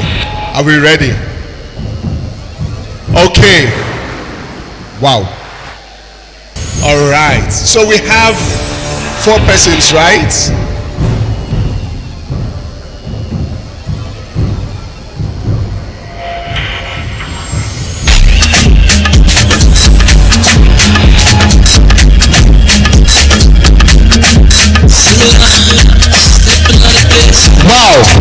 Wow. It seems they are having more than the winners. I'm becoming jealous. Now the 3 other persons, runner-ups, are going to get 1 month free ad and mentorship section with Sell Your Market. Put your hands together. Hey. Oh my God, I'm jealous now. I'm jealous at this moment. I'm so jealous. Congratulations to you all. So you make sure you connect with Madam, the CEO of Sell Your Market, Madam Chinoso. She's here.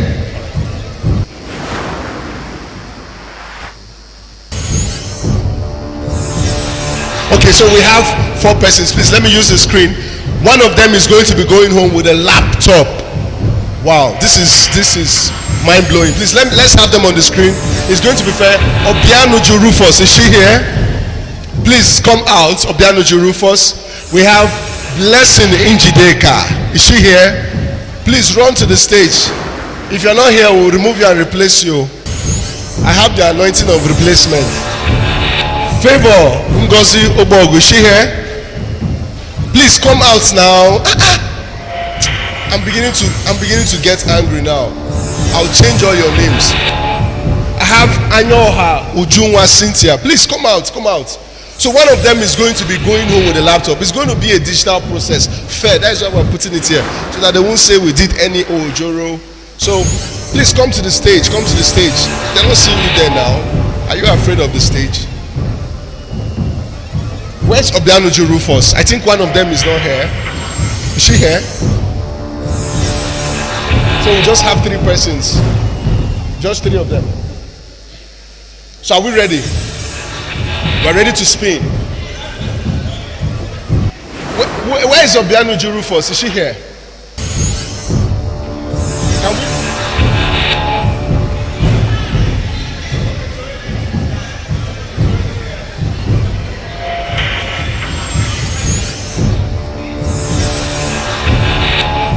We'll replace. We'll spin again. We'll spin it again. Alright, so now this is what we're doing. Obianuju Rufus is not here, but in case she wins, we're going to respin it. We would have loved to bring someone from the audience, but it's already installed. Alright, so it's a fair process. Is that okay? Okay, I want to hear. Okay, we should spin. Alright, beautiful. We're going to spin now. Are we ready? Let's spin it up.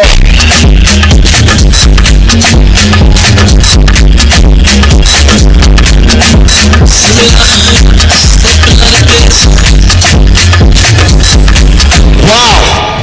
We have a winner, right? We have a winner. So our winner is Anyoha Ujunwa Cynthia. Congratulations. She's the one. You can't believe it. How do you feel? Just 30 seconds. Very happy. Seriously. Do you need the laptop or you sell it? I need the laptop. Are you sure? I'll be checking up on you for the next 6 months. I'll check up on you. Congratulations. I present our winner. She's the winner of a brand new laptop. All right. So quickly, I will.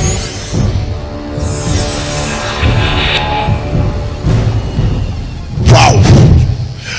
to the laptop, you're going to get 1 year free mentorship from Corif Tech Solutions Limited.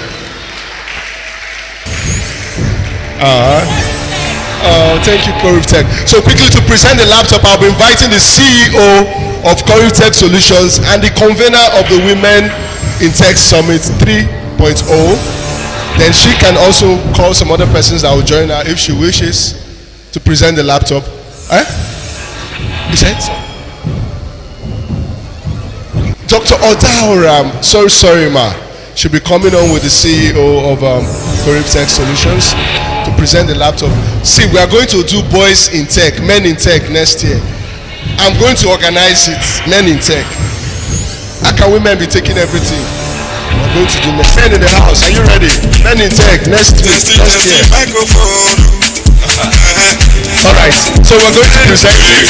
Congratulations. Alright, on behalf of Corif Tech Solutions, we hope that this laptop would inspire you to greater heights. This laptop will unlock opportunities for you, both locally and internationally. Congratulations. Congratulations. Put your hands together for her. Ladies and gentlemen, I'm done with you all. Congratulations to all the winners. And I'm adding my own mentorship section to the winners. To all the 5 winners and the winner of the laptop. Thank you so